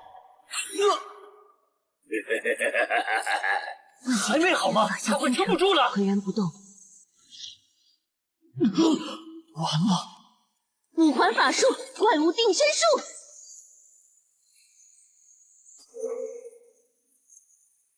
火了！殇灭！重击！喂，上面到底怎么想的？攻略组的主力竟然反成拖后腿的了，这是要害死咱们吗？觉得配对有问题，你可以向上级申诉。商礼又没做错什么，这样点他不好。去就去。抱歉，这次是我拖累你们了。不用道歉，毕竟我也没想到你竟然没继承到周建明的史诗级遗物。我估计官方也没想到。你们都认为我继承了？不然为什么是我们3个来攻略这个难度高于平均线的8级地下城？至少在官方看来，入赘了周家，同时又是漳州新兴冒险者的你，继承周建明遗物是板上钉钉的事。如果你还想继续走下去，回去和你妻子好好聊聊吧，不然总被分配超难度的任务也不是个事儿。姐夫，你还没有搞清现状吗？你只是入赘到我周家，但并不意味着我们一定要把全部的资源压在你这个外人的身上。再说，你又没有成为传说冒险者的潜力，不如就走黄伯伯的路子，当个云霄市入口管理人算了。我觉得可以，你留在云霄正好可以照顾周德，而且也不用再。如果那个时候我没有入赘周家，我的冒险者生涯会不会就是另外一种样子了？要是能重来一次，我把它转化为亡灵嘛？办不到，我只能转化同种族的鱼人。看到了，他们就在前面。这些人类来得好快，还有什么用？脱离任务已经完成了，脱离。喂？什么？伤离死了？对，并且那个亡灵法师已经……糟了，那只英雄级鱼人又进化了。不是，这怪物还能再次进阶吗？这就是职业吗？我现在有点理解，实力远不如我的你们，为什么有了职业的加持以后，可以给我造成这么大的麻烦了。不过也就到此为止了。鱼人流，我送蛋。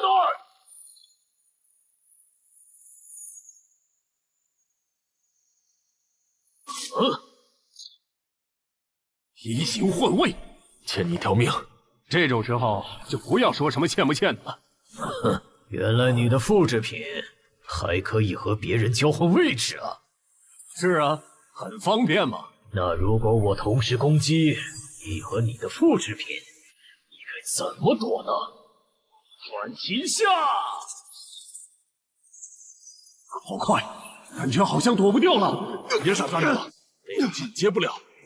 我的人联系黄犬，这怪物的实力已经能摸到传说级的边了，咱们不是他的对手。无意义的挣扎。喂，那个大小的气弹可不是开玩笑的。去！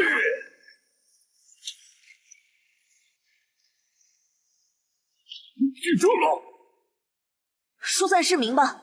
郑哥和他找来的帮手败了，那个鱼人 BOSS 身上一点伤都没有。在黄选大佬赶过来以前，无论对方打算做什么，我们都无法阻止了。你真的很厉害，但我还是要给你一个忠告，不要对平民动手，不然无论付出多大的代价，我们都会报复回来。被同伴抛下的你，哪来的底气说这种话？报复？呵呵，等我吃了你，我会变得更强。要报复，你们尽管来就是。好的，我知道了。陈海，能请你担任东山市临时负责人，帮助疏散市民吗？我拒绝，这个你可以自己来。不一样，我和陈华公在这个翻转地下城上犯了致命错误，现在的我没有资格当这个临时负责人，而且总得有人站出来拖住 BOSS， 为大家争取时间吧。你赶紧逃命去吧，我尽量多为你们争取点时间。地下城失控，大家都有责任，你没必要把命搭上。不，我是官方冒险者，我不能犯了错以后还当逃兵。陈海，以后就麻烦你帮我照顾好小林他们了，东山市就靠你们了。这组织没白假，我申请让我去挑战那个英雄级鱼人。别冲动，我知道有个能帮你越级挑战的隐藏职业，我也知道你在坟场和高成勇那里得到了强烈的装备和奇物，但那可是连郑仁君和安冉都束手无策的，半只脚踏出传奇的怪物。现在的你不可能是他的对手。你先听我说完，我这个称号可以自动检索附近最强的鱼人种，使我获得与对方相同的力、敏、感。就算你们的基础数值完全相同，你和他仍有着无法弥补的战力差。这不是……但如果再加上这件能提供战斗意志和经验的史诗奇物——传奇亡灵库罗德的头盔，以及那边的史诗装备黑骑士之剑，2件史诗级。哎呀，安教练，你这次可真是看走眼了。还有我的职业死亡行者，我靠他先后和2位传奇级 BOSS 交过手，就算是19级的上位传奇，我也有自信在他的手下撑过3分钟。很抱歉对你们隐瞒至今，但现在我想作为东山市民、东山市冒险者、东山市官方冒险者协会的一员，尽我的一份力，请不要拒绝我。你都这么说了，我还怎么拒绝？那就说定了，等下我当主坦，你从旁牵制。徐梦你呢？来不来？我就算了。等我吃了你，就去抓那个跑了的人类，到时候我就能和你们的传奇一战。如果我能侥幸击败你们的传奇，呵呵，除非太阳打西边出来。临头了还嘴硬，我看你是不想死痛快了。喂，杂鱼兄，我来打2番战了。我都已经大发慈悲放你一马了，为什么你还要不识好歹的回来送死啊？既然你不珍惜捡回来的这条命，去死去死！去死去死！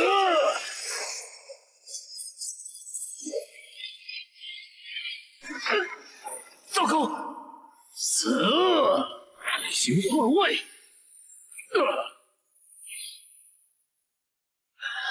武器坏了，你那边有备用的重型武器没？有。竟然还在垂死挣扎！你们在聊什么？聊得这么起劲，也带我一个吗？程海，他不是才6级吗？他来干什么？这个人类很强，有点意外啊。那个叫程海的冒险者很有可能挽回局势的，这种可以白蹭绩点的好事，你为什么要拒绝？彼此彼此吧，你不也没去吗？攻略团的攻城魔女，我不是说了，随便找2只鱼人杀了交差就可以撤了吗？怎么还没走？算了，不重要了，赶紧跟我走。这个反转地下城失控了，东山市已经不安全了。凭借气功师带来的高级感知，曼哈努斯敏锐地察觉到，这位不速之客的实力和自己非常接近。这个人类很强，但诡异的是，天赋却告诉曼哈努斯，吃掉眼前之人并不能升级。显然，他和自己一样，也是族群中的特殊个体。人类，你现在多少级？我6级啊，怎么了？把我当傻子吗？就算你也有王者资质，也不可能6级就和我实力相当。想知道原因吗？那是因为……够了！我不管你是装腔作势，还是打心理战，接下来我会全力击溃你。求之不得！弱！直接猛！我也……又是这招！位置互换，郑哥你做的，你还好意思问？要不是郑哥出手，你现在已经死了。那个能召唤分身的家伙真是太麻烦了，得优先处理他。郑哥，你就信我一次，如果我没把握和那个鱼人一战，我是不会来的。你确定？他的李明凯可都在20以上，就算你之前通关的都是高位地下城，也都拿到了 A 或者 S 评级。不确定。行，那你主攻，我辅助。不是，他上下嘴皮子一动你就信了啊？他才6级啊！杀一个！我顾着说话把他给漏了。移形换位，郑哥小心，他的目标是你。家伙，给我死！来不及放出回音再置换了，停手了！不是说好了要全力击溃我吗？对我的同伴出手是什么意思？还有2件史诗级装备。不止如此，他的主职业也很特殊，而且他能靠着称号的效果，让自己的基础属性跟那只 BOSS 一样。我觉得加上你，就算杀不掉那只英雄级鱼人，也足够拖到黄选和五虎救场了。这次还要使用移形换位？混蛋，同样的招数都用2次了，你们以为这次我还会中招吗？竟然没有换位！用过2次的战术，当然不会继续用。赢了！还早呢。这只英雄级鱼人的体应该在20以上，刚才那一下还不够致命。不过还真是惊人呐，明明是第1次合作，程海却能在不用我提示的情况下，完美适配我的战术。我记得他好像是写小说的，现在的小说家都是怪物吗？可恶，这小子得手后就退了，完全不给我出招的机会。体也在20以上，有点难搞啊。亏了，这2人搭配起来比没用技能的我强太多了。奇怪，这个鱼人 BOSS 难道打算撤了，还是说留着后招呢？本来想着不用技能杀掉那2个14级的晋升15级，然后再挑战这里的传奇，现在看这已经不现实了，只能走一步看一步了。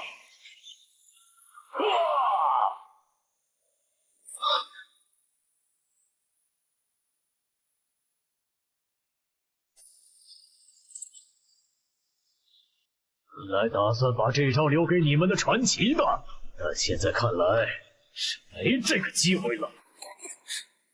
这个，快跑！这鱼人的速度又提升了，这次我不一定能拦住他。至少在走之前，让我提升到15级吧。很好，他的一条胳膊废了，接下来应该很难再。陈海，趁现在收到。以为这样就能限制住我的行动，也太想当然了。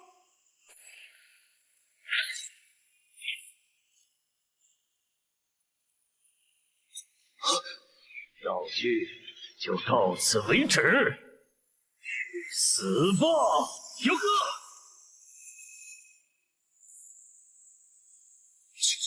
你这个破不了他的防。神眷者吗？这次的援兵是召唤师吗？让我看看你藏在哪儿。找到了，他旁边的绿皮傻大个应该也是他的召唤物，两个都没什么实力，可以先不管。等等，你还有胆子回来？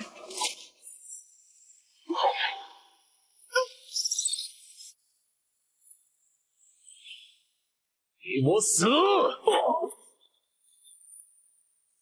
还能打吗？有点难。这是回解药剂，你和郑哥省着点喝。在资源赶到以前，咱们只能靠他撑时间了。明白了，不杀掉你，我就不能对其他人出手。是这个意思吧？可以这么理解。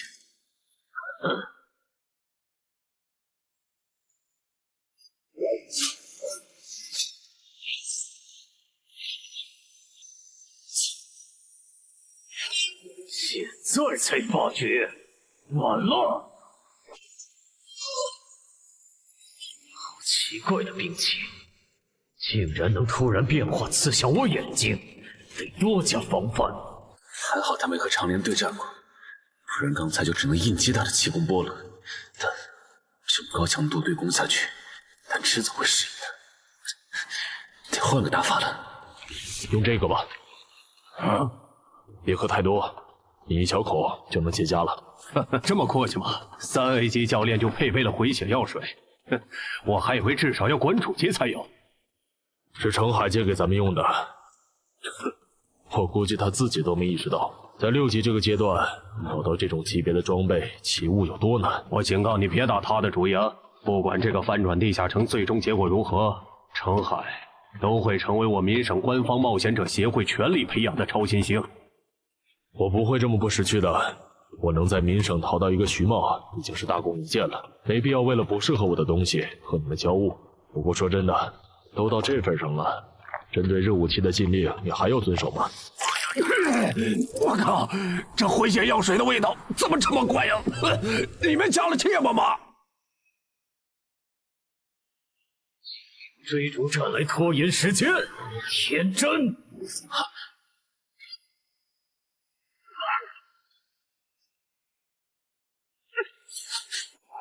怎么不逃了？该死，怎么在这个节骨眼上崴脚？你逃不动了，那就去死吧！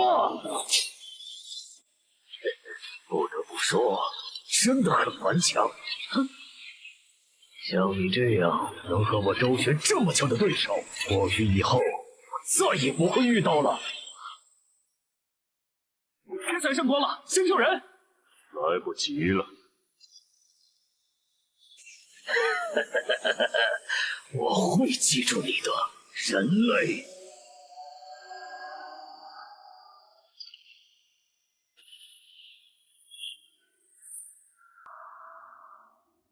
这个叫超限的技能虽然很强，但太耗体力了。还好这个人类的等级不高，不然本大爷说不定真会败在你们手上。你还没赢呢，笑什么？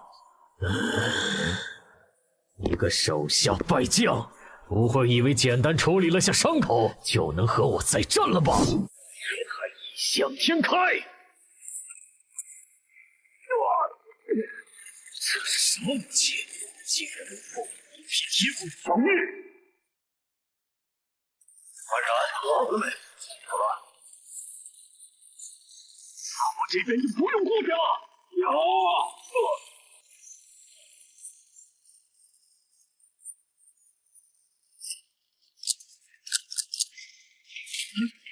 为什么2把枪会同时卡壳？开什么玩笑啊！故障，原来如此。看来你们的神并不会关注你们呢，人类。天界的使者，您还要等到什么时候？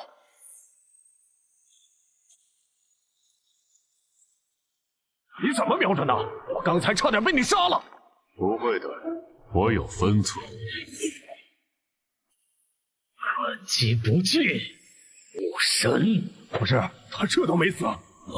圣喜欢分尽一切非传奇单位，你明明还不是传奇。那当然是因为海之母在注视我呀！哈哈哈哈！本来想着有限度的使用这武器，尽量控制地下城的失控的影响，但遇到这种打不死的怪物，蝼蚁们起势呀！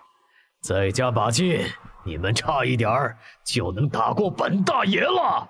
如果你不小心败在你所认为的蝼蚁手上，对你来说一定不亚于最终极的羞辱吧？就凭你痴心妄想！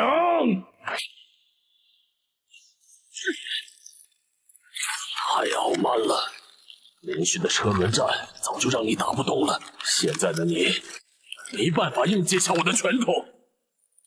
自己享有墓志铭吧！该享墓志铭的是你！再来一次朝鲜！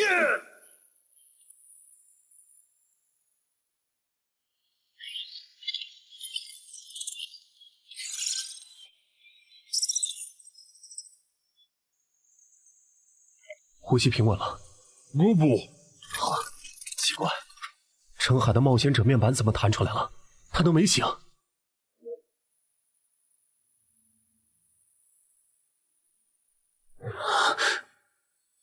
为什么不用试炼徽章？库罗德，你如果用了英勇之骑士试炼徽章，应该可以躲过那只鱼人的绝招吧？等等，你不是库罗德，按理来说，他应该不知道怪物鱼人到底是谁，这是哪儿？放轻松，我确实不是库罗德，我是活化的传奇亡灵库罗德头盔所产生的自我，而这里则是我的新增效果征兵场的训练场地。活化？什么时候的事？就在刚刚，你们和那只鱼人的战斗引来了2位神明的关注，其中一位神明因为3次干涉地下城进程，引起了另一位神明的不满，我因此被活化。继续刚才的话题，为什么不用试炼徽章规避伤害？是你的话，应该能想到这个解法。我想赌一把，当时想着用奇迹生还者硬扛，再用假死骗那个鱼人，找机会偷袭，尝试一击毙命。但没想到那个元气弹的伤害这么猛，差一点就被杀了。为什么？什么为什么？为什么你要冒这么大的风险来赌？你和他的等级差这么多，能拖这么久，已经算超额完成任务了。就算中途退场，也没人会怪你。可能因为这个地下城之所以失控，其源头在我吧。如果我当初选择上交入口，而非自己攻略，说不定就不会演变成现在这样。万一你上交后，官方也没打通这个地下城呢？而且你成为冒险者后，不是也帮助过很多人吗？2件事，一码归一码。对了，我要怎么做才能离开这里？外面的战斗还需要我？已经不需要了。我不是说了吗？观战的神明开始下场，这场闹剧很快就会结束。你醒了？不，真是孱弱的身体。打开冒险者面板，称号还可以，有几个能用的。别冲动，人类。我只是借用你同伴的身体，给不守规矩的玩家一点教训。你别做多余的事，最多10分钟，这个地下城就会结束。可是你一声招呼都不打，就占用了陈海的身体，你这样要我怎么相信你对我们没有恶意？也是，站在你们的角度，确实可以。这样好了，搞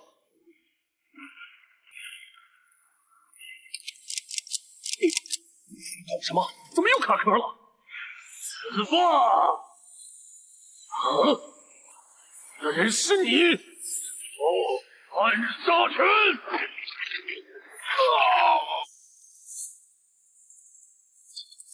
传染！被你们耍了这么多次，就算是傻子也知道该怎么应对了。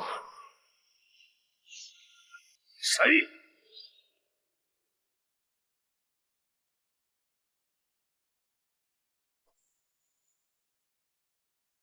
陈海，你怎么又来了？换班换班，这只鱼人交给我。又来，混不散的东西，你们真不会觉得？绿皮傻大个是什么时候摸到我身后的？我竟然完全没注意。这都没能杀掉他，好可惜啊！无妨，至少废了他的声带。他现在无法召唤冒险者面板，已经是砧板上的鱼，只能被咱们狂揍了。一会儿你别插手了，我要和这条鱼玩玩，等它快死了，你再过来补刀。不，声带受损，无法召唤冒险者面板的曼哈努斯开始意识到，放弃上线，选择其战力，其实是一件很欠考虑的决策。前所未有的懊悔涌上曼哈努斯的心头，要是能重来，他不会再戏耍这群人类冒险者。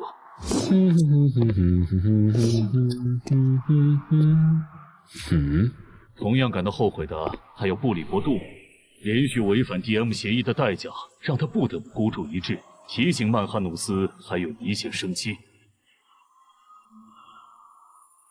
感谢你，母神。这都帮你几次了，这神难道是你们的保姆吗？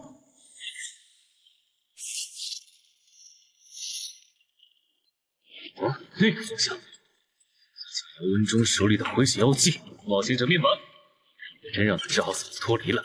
那个戏耍的我，岂不是要成为诸神口中的笑料？开什么玩笑！这人怎么昏迷了？谁干的？算了，纠结这个没意义，正好省了我一点时间。等我把嗓子治好，就去找你算账。这一次，我不会再给你机会了。侮辱母神的盔甲小子！怎么回事？我怎么突然就……难得下来玩一次，结果那点雅兴全被你们给搅和了。哼，不止，我给我使徒准备的无限药水瓶也因为你们损坏。泽宇，你说你该怎么赔偿我？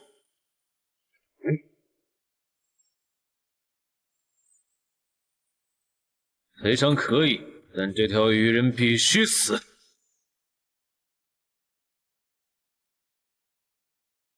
我无所谓，别把我和你这种保姆混为一谈。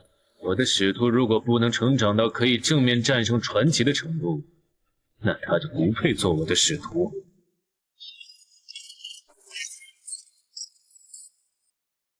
哥布，你来的再迟一点，这鱼人就死了。哥布，对了，黑骑士之剑的效果你应该还没吃满吧？那用它补刀。哥布，我要死了吗？我不甘心，我还能战斗。母神啊，如果您还在注视我，我祈求您再给我一次。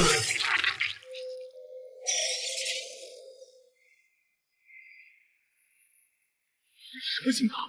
为什么萨满大人的传承之书里没收录？你激活了哥布林的隐藏进化路径。话题击杀敌对英雄种的基因个体，只要后续觉醒天赋和真名，就能成为货真价实的英雄种。真的吗？先别急着高兴。既然您已出手中断了这个翻转地下城，什么人？能不能先把陈海先生的身体还回去？他可是我钦定的继任者。如果有什么闪失，我和看好他的人会很心疼。我刚办完事，你就急着催我走，这就是你们人类的待客之道。就我个人而言，还是很欢迎您本尊亲至，接受我们的感谢。但是上身澄海先生的身体似不太合适。哥，这样上马，那可是碾压了准传奇鱼人的未知存在啊！如果你不想小妹以后再也不理你，就别啰嗦。忍了吧，嘴上说着感谢，实际却在天上埋伏了传奇战士，随时准备报喜发难。这不，还好，这位未知存在还算通情达理，总算是送走了。澄海哥，我的澄海哥！别哭了，我还没死呢。澄海哥，你醒了！我睡了多久？20分钟吧。我们在去东山市医院的路上，等你检查完身体，黄雪应该会对你进行简单的安全评估。安全评估？我不知道你是真不知情还是在装傻。地下城已经解决了，终结掉的人就是你。在你睡过的这20分钟里，有未知存在征用了你的身体，然后干脆利落地杀死了那只13级的英雄种鱼人。你想一下，有传奇甚至传奇之上的存在可以借用你的身体当跳板出现在我们的世界，官方会当这一切都没发生过吗？所以官方会怎么对我？澄海哥，知道啊。不过不管怎么说，你都是东山市的英雄，不会有人敢为难你的。目前最坏的情况应该是你以后很难进入协会的决策层，毕竟没人敢拍板保证你身后的未知存在是否对我们抱有善意。不过我们散人联合就没这个顾虑，我们并不会因为这个原因就排斥你进入散人联合的高层，反而有未知存在做后盾的你更值得我们拉拢了。如果你在协会待得不开心了，可以考虑下我们，散人联合的大门永远为你敞开。搞半天，原来你们想挖我啊！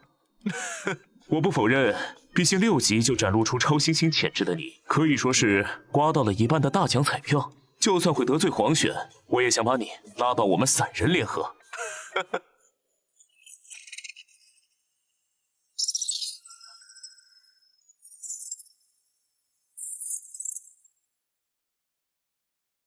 死囚之船，澄海先生，什么意思？澄海先生，澄海先生。抱歉，刚才在想事情，怎么了？您的武器和隐身衣被您的哥布林随从带走了。我们在现场只找到了这件损坏的药剂瓶。了解，剑和隐身衣，我之后找他要。那我这边没有要聊的了。关于药水瓶的补偿方案，协会会在3个工作日内整理出来。好。这个人有点厉害，刚才的谈话，连我哪天成为冒险者和死亡主宰何时关注我都被他问出来。他的副职业技能，该不会是强制对话，或者必须说真话吧？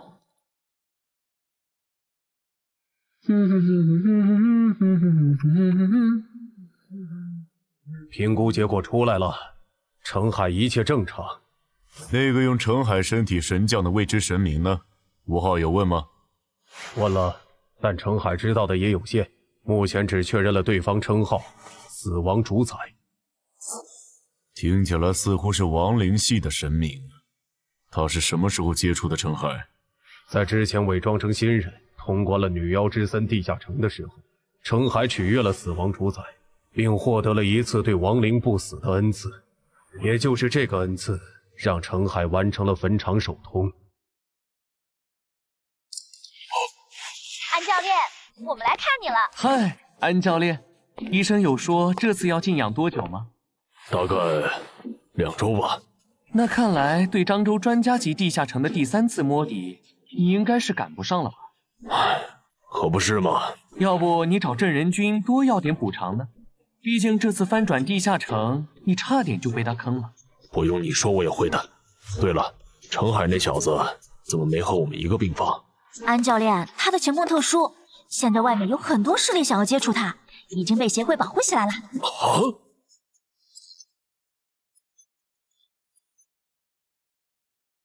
婉婉，不是吧？你如果担心自己的利益受损，那我可以通过散人联合的渠道帮你发声施压。毕竟啊，给协会上眼药这种事，大家都乐意搭把手。狗这么大，如果让姚哥知道了就……让我知道什么？姚哥，看来你已经想起来了。这样好了，有缘再见了，谁也是卷宗学者的人类冒险者。放心，我一点都不记恨这件事。毕竟打晕我的不是你，是你背后的未知神明。姚哥，但我怎么感觉你好像很在意这件事啊？好了，不跟你开玩笑了，你的安全评估过了，可以回家了。啊？现在吗？不需要再观察几天？怎么想留这儿白吃白喝吗？国内登记在册的神眷者就超过10个，他们背后的神明大多是守规矩的。说白了，只要你背后的神明没有展现出明显的反社会、反人类倾向，那协会这边就不会限制你的人身自由。反社会、反人类倾向？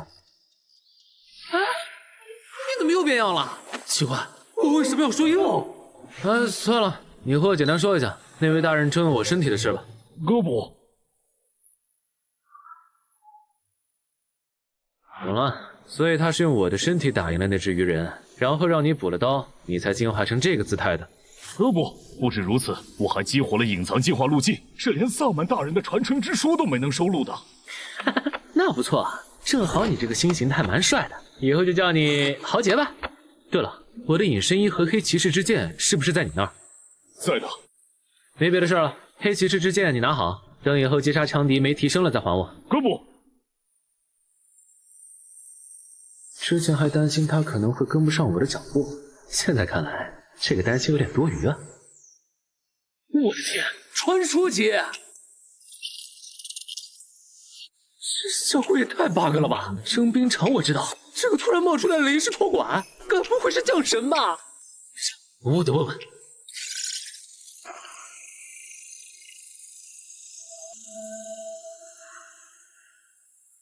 你找我？对，我有事想问你。讲。临时托管的效果是什么？还有征兵场的带解锁功能，怎么解锁？临时托管，你不是已经体验过了吗？什么？还真是降神？这也太犯规了吧！至于完整的征兵场解锁方法，干什么？打败我，你就能解锁了。服了，一个是传奇亡灵库罗德的战斗意识和经验的巨献，一个是比他还强的英勇之骑士。我才6级啊，你拿头和他俩打？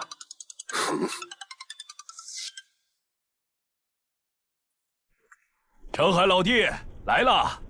那个女冒险者不是地下城翻转的时候来帮助协助防守的吗？她怎么也在？哎，过来坐。就是他吗？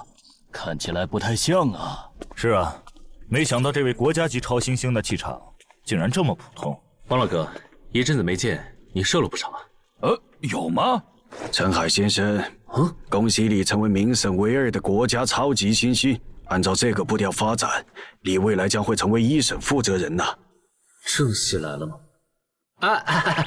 曹先生您言重了，我就是运气好。你就别谦虚了，到了我们这个位置，哪个不晓得好运难求？更何况你能成为国家级超新星，可不只有运气好这一种因素啊。我这人不喜欢弯弯绕绕，所以就开门见山了。您说，处理过一次翻转地下城的你，应该能意识到，一个优秀的入口负责人对于当地的生产和安全有多大保证了吧？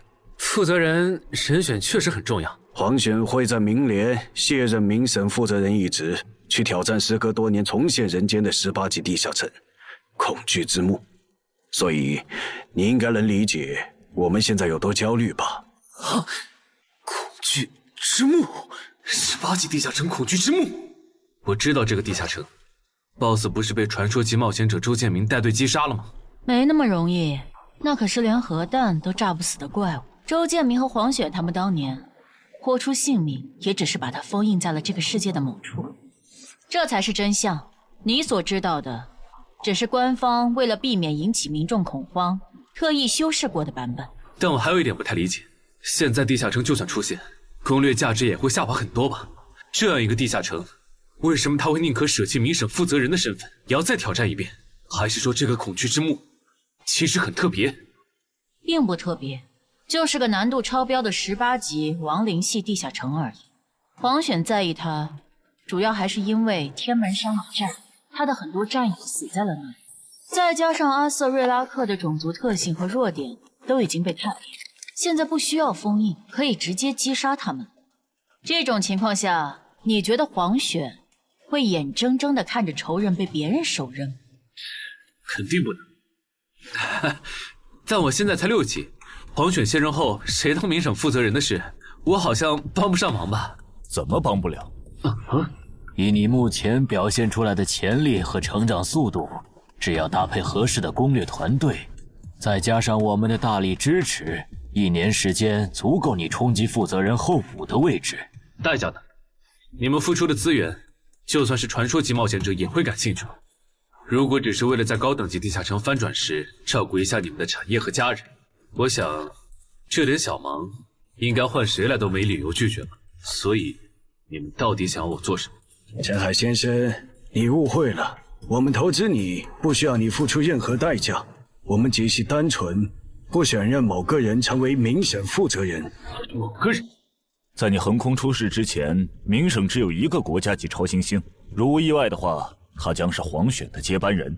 但这个人性格过于恶劣，在他的崛起之路上，许多冒险者和普通人都成了他变强的食粮。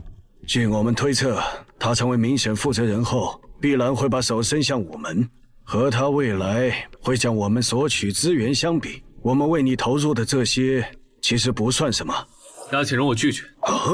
虽然我确实很想接受你们的投资，但如果因此惹到实力强横、性格恶劣的前辈，那不管怎么算都是亏的。抱歉。有没有一种可能，你已经惹到了？什么意思？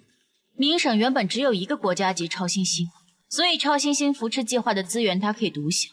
但你出现以后，被他视为私产的资源，现在就要让出一份，你觉得他会怎么看你？小问题，1个靠撞大运获得神灵青睐的6级小废物，等我回国就找理由把他弄残。就是他嘛，大火鸟唐德，穿得这么招摇，不知道的还以为他是来济州岛开演唱会的潮流巨星呢。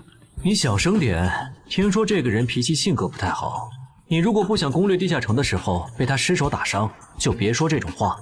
这俩韩国人嘀嘀咕咕的，以为我听不懂他们在说什么吗？要不是我急着升到传说，回去接黄选的班儿，肯定要教训一下这俩韩国佬。你好，你们也好啊，韩国的兄弟。这位是全仇，我叫卜子明，我们是韩国的国家级超新星。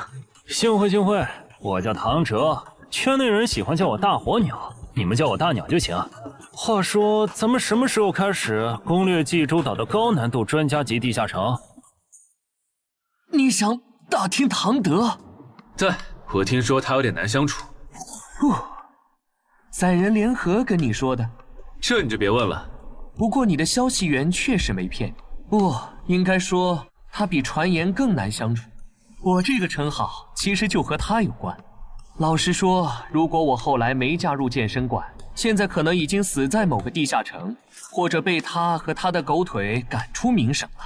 不用太担心，你和唐德不是一个等级区间，现在还不属于竞争关系。只要你后面能控制好升级速度，他应该不会太为难你。但愿吧。说起来，你今年的地下城通关指标还没做吧？我过几天要去漳州挑战10级地下城山丘上的巨人。咱俩认识这么久了，还没合作过，要不要组个队一起？好啊。啊？你想在近期把你今年的地下城攻略指标全清掉？我感觉我的力、名、体靠锻炼已经很难有明显的提升了，打算找2个合适的地下城，锻炼一下实战能力。合适的地下城很难找吗？那要不条件放宽一些？倒也不用，襄城区有一个难度中等的10级地下城，我跟那边的负责人打声招呼，把你加进去。真的吗？谢谢郑哥。嗨，这有什么好谢的？啊，对了，你那个药水瓶的补偿方案下来了，你空了记得去找姚文仲，顺便把你之前赚到的祭典一并兑换成奇物。好，你的无限红药瓶属于极珍稀的补给型器物，整个漳州没有第二件。我们目前能给出的补偿是：一、同等稀有度的保命奇物；二、一张奇物升级券。你看选哪个？我能看一下保命奇物的效果吗？可以。好霸道的效果，没有脱战的限制，说明可以在打不过又逃不掉的地下城 BOSS 面前强制脱离。如果不是只能用一次，我感觉它的价值要远高于稀奇古怪的回血药水。我个人建议你选一，因为奇物升级券只有高魅力才能发挥它的最大效果。高魅力？怎么说？你可以理解为，高魅力冒险者在使用奇物升级券时，会更容易得到自己急需的奇物和装备。至于这一现象背后的原理，学界目前还在猜想论证阶段。等等，我今天用奇物升级券换到稀奇古怪的回血药水时，不仅是面板提示我的，而且那时魅力值才11，这算高吗？难不成那时候死亡主宰之类的什么东西就盯上我了？是他拉了我一把，从鬼门关前救回了我吗？但是为了什么呢？陈海不好意思，走神了。我选一。好，那我们接下来核算祭典兑换奇物。结果适合我的奇物就只有这2件，这跟手杖找东西时有一半的几率指错方向。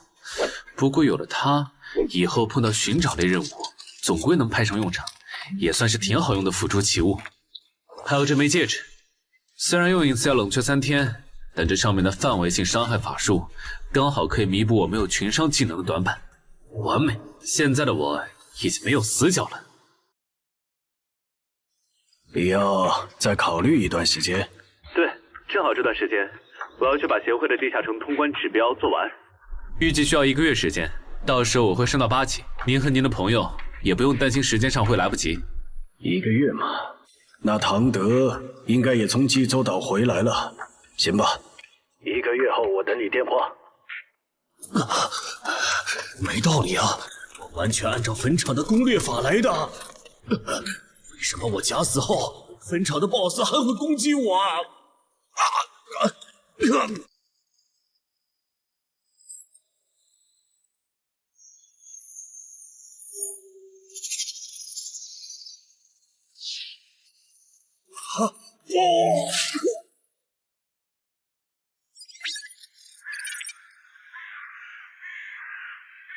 你这次怎么一个活口都没留？如果连续3次无人生还，坟场就要触发 GM 协议，重新评估挑战等级了。这次特殊，挑战者里没有一个初心冒险者。啊！等等，不会是上次靠假死从你手上溜掉的那个新人，把他的通关经验分享出去，导致那些人类冒险者觉得这就是坟场的通关秘籍了吧？不是说好的下午3点集合吗？你们怎么来的这么早？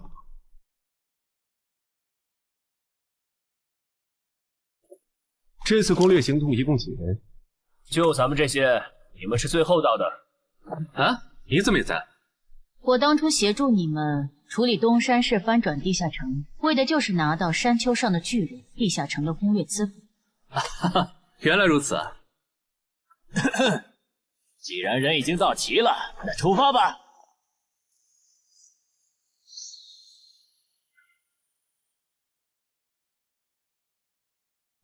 那头暴龙怎么死了？可惜了，我原本还打算驯服它，来当我的坐骑来着。打开任务面板。恐龙？这不是和巨人相关的地下城吗？这恐龙是打哪儿冒出来的？地下城里原本就有恐龙的吗？不止恐龙，有些地下城里还有人类和人类的国度。这样吗？哦，对了，我看通关任务需要我们击杀独眼巨人，来维护当地的生态平衡，所以这个地下城里的恐龙是巨人的捕食对象吗？倒也没那么绝对。根据情报组的资料，这里等级最高的是一只雷克斯暴龙，它偶尔也会捕食巨人。这已经是过去式了，那头暴龙死了。啊？应该是最近几天有独眼巨人碰巧晋升为首领级个体了。然后联合同伴围杀了那头雷克斯暴龙。现在的问题是，成年的独眼巨人一般有22点力量和20点体质，首领级的独眼巨人只会更高。如果对方的体质达到了23点，那我们恐怕很难破他的防。这，你的意思是，这个地下城不久前诞生了个首领级独眼巨人？不然无法解释那头雷克斯暴龙的死。我记得独眼巨人的进化路径不多，其中最常见的是冠军独眼巨人。冠军独眼巨人的体质大概多少？23，加上巨人族普遍皮糙肉厚，冠军独眼巨人更是这个亚种里的佼佼者。我觉得就算解禁热武器，咱们也未必能给对方造成多大伤害。那只能先送一个人回去，跟入口负责人说，山丘上的巨人地下城难度上调，急需针对性奇物和帮手。咱们之中我实力最差，送信的工作交给我吧。好，我知道这附近哪有恐龙，我带你去做脱离任务。我带了无人机，寻找首领级独眼巨人的工作可以交给我。和可靠的队友一起攻略地下城，感觉如何？怎么说呢？我感觉或许会成为我通关的最轻松的地下城了。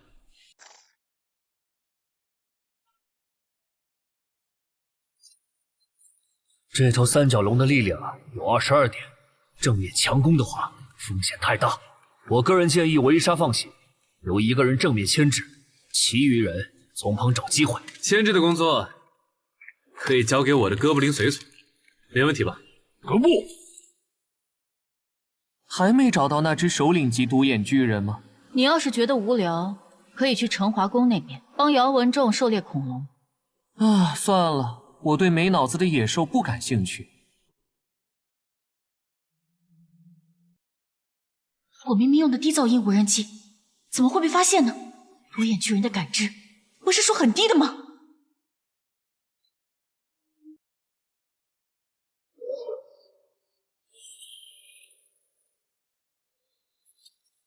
确认了，这群巨人的首领就是冠军独眼巨人。师傅，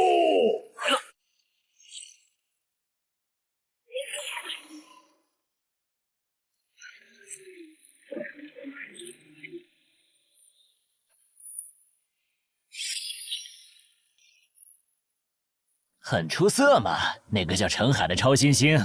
再出色他也出不了头。远的不说，就周家那个上门女婿，他当年不出色吗？最后还不是被唐德针对到心灰意冷，给周家姐弟当保姆去了。撕开！你的有限次天界召唤魔导书已经不能再召唤我了。之后如果还想找我帮忙，记得准备有价值的卷宗或古物。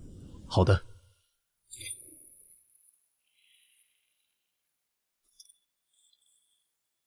谁去看看他断气了没？没的话叫姚文忠过来做最后一击。他已经死了。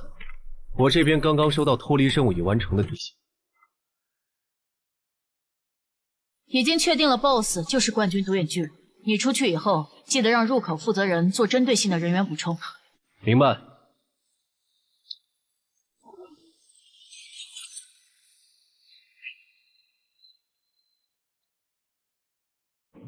喂，唐哥，是我。你还记得给我打电话呀？我还以为你忘了有限次天界召唤魔导书是谁给你的了。我没忘，唐哥。说吧，连正人君都处理不了的英雄级鱼人，那小子是怎么打赢的？我听说他好像是某位神明的神眷。是，不过他在东山市翻转地下城的表现，其实有取巧的成分。哦。他在初心冒险者阶段获得的称号是我与超级鱼人五五开，这使得他在立敏感上能和英雄级鱼人打平。再加上他还有一件能给他带来实战经验的头盔，和从高成勇那儿缴回来的镰刀。五五开，那不是初心冒险者和下位种族单挑陷入苦战后才会获得的称号吗？这小子哪来的狗屎运？开局崩成这样，都能混到国家级超新星。喂，他在说什么？好像涉及到中国的另一位国家级超新星，他说话方言味太重，我听不懂。所以，你认为他就是一个中看不中用的样子货？称他为样子货可能有点过了，但抛开神明眷属这一层身份，他不如陈华公。那看来我的竞争对手还是郑仁君。这样，那个叫陈海的小子不用关注了，给我盯紧点郑仁君。好的。总算糊弄过去了。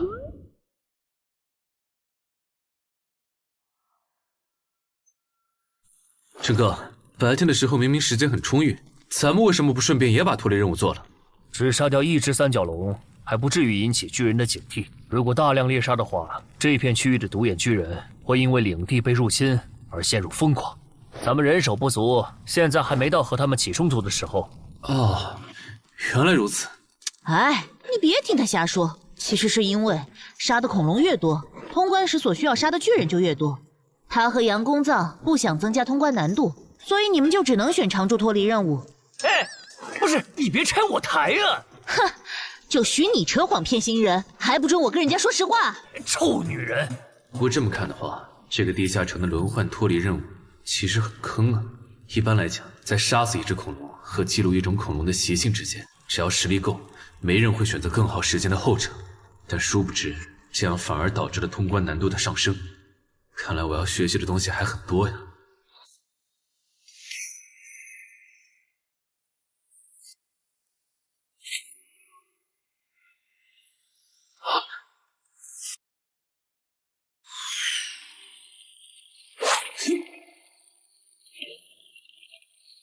陈哥，麻烦你去叫醒其他人。好，豪杰，野护我。哥不。按照巨石飞来的轨迹回推，应该是那个方向。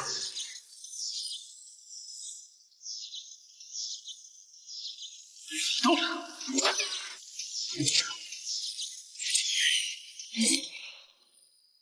看来我的回应在你眼里根本不值一提啊，连躲都懒得躲吗？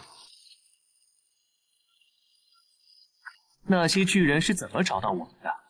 应该是篝火。不过陈海说他只感知到10只独眼巨人，就算攻过来，目前占据有利高地的我们也能打退他们，就是咱们很难下去做脱离任务了。这吗？那听起来倒不是很严重。你们可以用我的无人机去记录恐龙的习性。你怎么看？部落的老哥布林说，独眼巨人非常讨厌外人进入他们的领地，一旦发现就会致时驱逐。所以刚才那一下是他们发出的警告，如果对方不听劝告，那他们就会发狂，不把入侵者捣成肉酱，绝不罢休。陈海，你们先去休息吧，接下来我们守夜。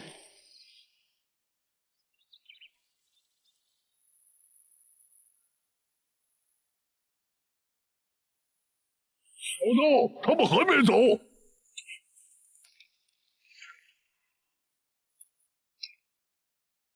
山丘上的人类不肯滚，我准许你们砸烂他们的营地，把他们的血肉倒烂了下锅。怎么感觉最近 level 11到 level 15的地下城难度都这么高啊？这要是处理不当，岂不是会出现大规模地下城翻转事件？官方那边有对策吗？这个，你还是别问了，官方的计划不好透露。没什么不能说的。其实官方早就做准备了，前年提出的超新星计划就是对策。难怪官方突然花这么大精力在各地招募精英冒险者，原来是想利用他们来对抗这些失控的地下城怪物。哎呀，憋死了，憋死了！哦，痛快！什么声音？巨人爬上来了！原力提升，想偷袭门都没有！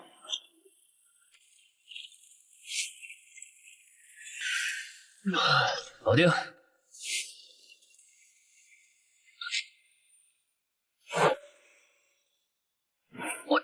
完蛋了！杨工厂，你们怎么让独眼巨人打上来了？没想到巨人会这么聪明，竟然会绕一大圈从背后爬上来偷袭。跑不掉了，得想办法把他们赶下去。欧提路克冰封术，冰封术撑不了太久，你们还有什么办法？除了硬碰硬，还能怎么办？直接上！学习、历练都不占优，我们的胜率很低。而且对面还有一只冠军独眼巨人，我们加起来也不是他的对手，到底该怎么办？等等，我记得你会金蛇控制类法术，能用在巨人身上吗？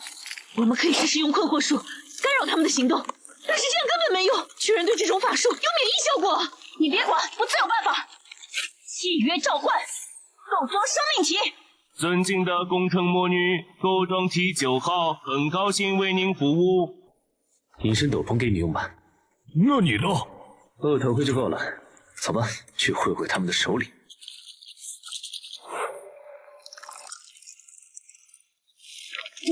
他们过来了，怎么办？亚人种独眼巨人限定法术瘟疫药剂已调配完毕，请验收。辛苦了。我的荣幸。准备法术。迷惘之灵，请聆听我的召唤。快往后退！接下来是我的。金城，快对独眼巨人施法。好，4环法术，困惑术。没用，看来这次只能靠咱们俩了。先说好，实在拼不过的话，大威，最好打在其他巨人的身上。困惑术竟然变成了指使术，巨人强制执行了我的指令。我明白了，在人类区域，独眼巨人的法术抵抗性会大幅度降低。没错，而且我的药剂还能让你的指挥术感染其他巨人。阳光墙、橙花宫，趁现在能杀多少杀多少。知道。不。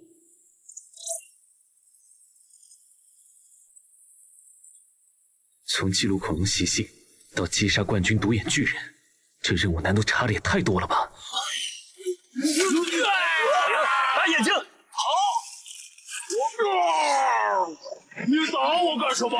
我不知道。是诅咒，我只是想帮忙。人类对我们施下了自相残杀的诅咒。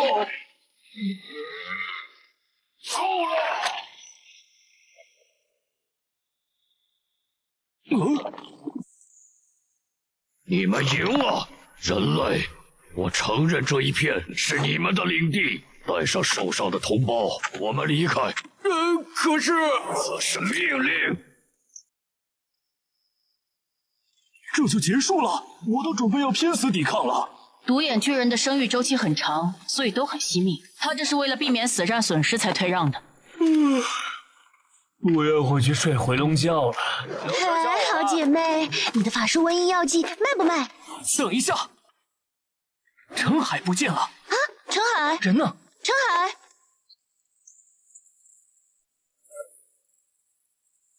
人类，我们不是已经认输了吗？为什么还来？真要闹到不死不休的地步吗？人类，我也不想这样，但今天你我只能活一个。你要怪就怪那个逼着我们决斗的混蛋神明吧。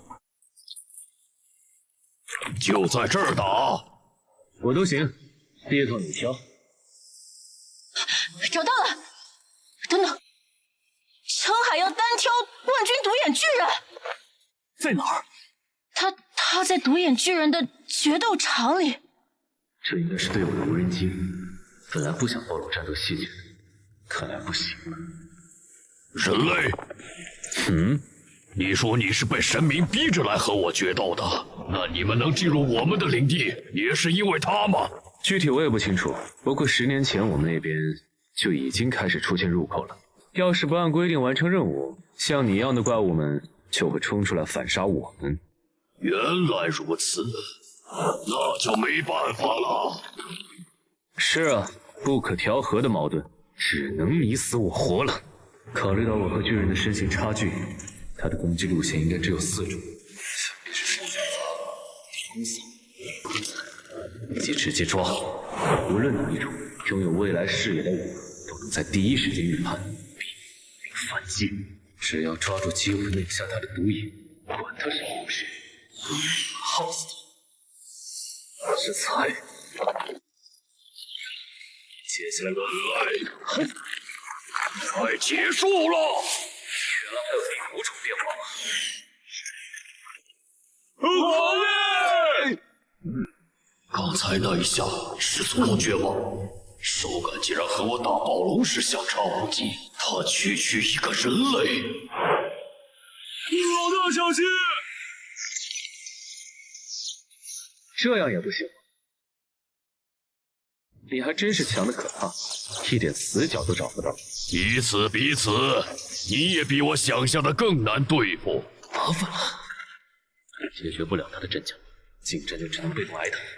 中远距离武器、魔法龙又很难对他造成威胁。现在称号也爆了，接下来可不好打了。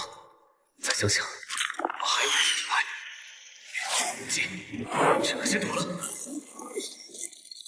好快！不用看了，差距太大了，陈海必输。这个决斗场离咱们有多远？你想救人？不可能！冠军独眼巨人有多强，你也看到了。就算我们都加起来，也不是他的对手。此路不通，区区下位种族，谁给你的胆子敢拦着我？大意了，这个独眼巨人除了力量和体质，命阶竟然也有接近20的水平。这个小人很耐打呀，这样都没死啊！放开我！小心点，他好像还能攻击。怕什么？上次那头暴龙挨了老大2棒子后，都任人宰割了。这个小人类还能翻起什么浪花呀？那就让你见识一下！老大，布林被杀了！那个人类还没死，你也感受一下吧！不！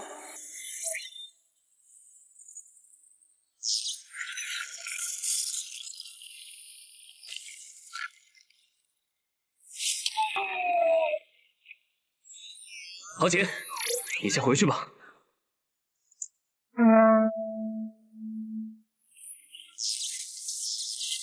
狡猾的人类，我发誓，我一定要毁了你的家乡，杀光你的族人。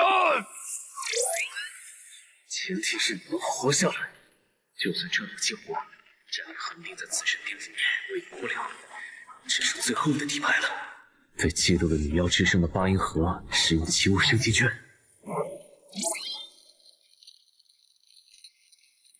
只要撑过绝武之力的3分钟，就有机会。使用英勇之骑士试炼徽章，接下来好好享受吧。哎，不许跑！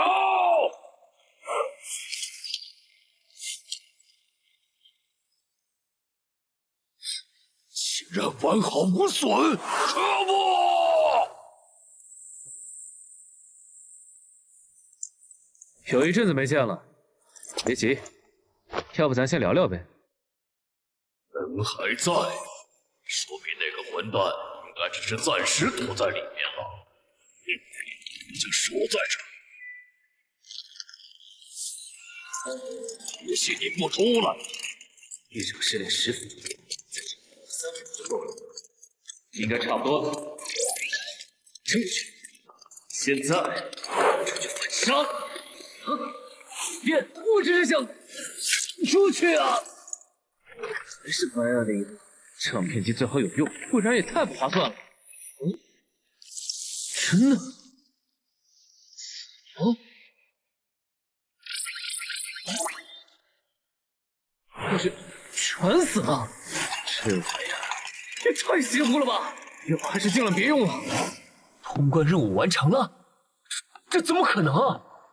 那些独眼巨人全死了。冷静，今天看到的事你知我知，绝对不能告诉第3个人。否则惹恼了陈海背后的神明，我们都不得好死。眼下虽然通关了，徽章和唱片机的效果也爆了，杀戮中心加上高等级奇物，势必招来祸患。等出了地下城，我得抓紧提升自己的等级和实力了，不然别说是保住这2样东西，连自保都危险。我记得这东西能看到亡魂，是这样用的吗？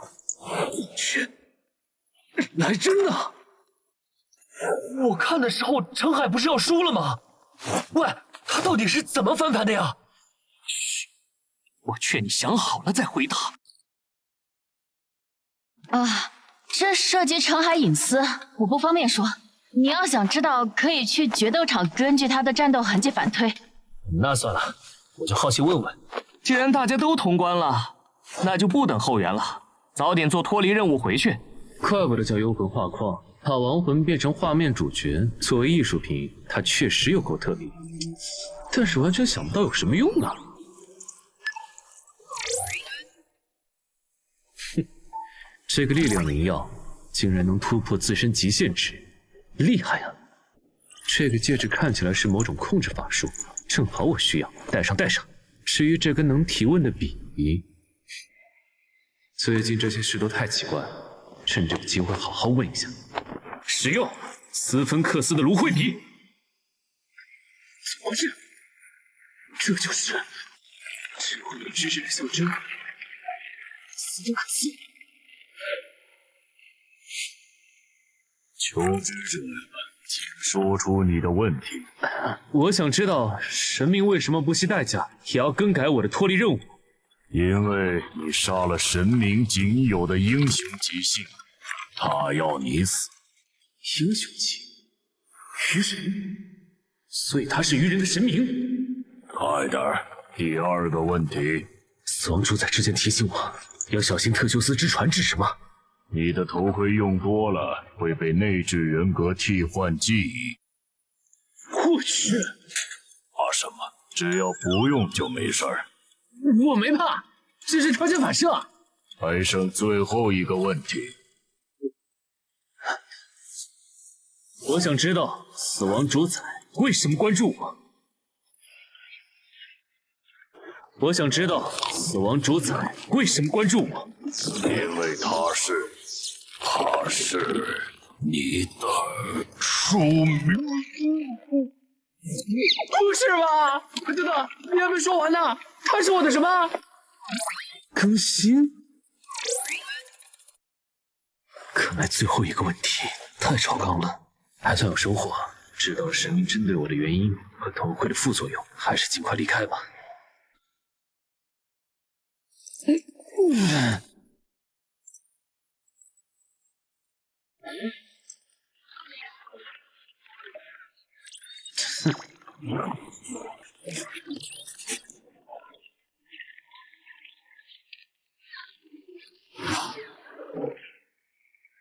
不是说有冠军独眼巨人要支援吗？这怎么显示已经通关了？可能我走后里面又有了什么突发状况。有人出来了。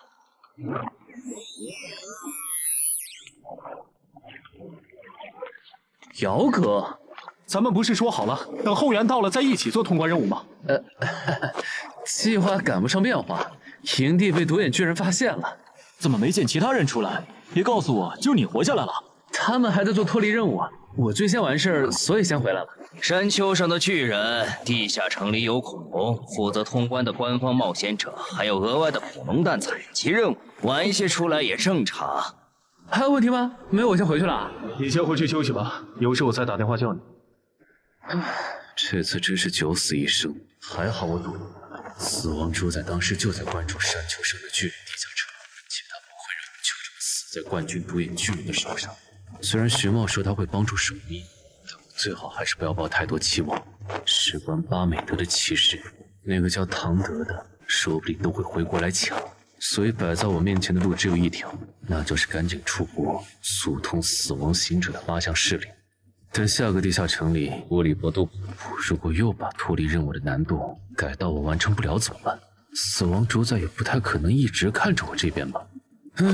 如果能从斯芬克斯那儿问到第3个问题的答案就好了，这样我至少知道我在死亡主宰心中大概处于一个什么样的位置，不像现在这样，只能向正在夺舍我的人求助。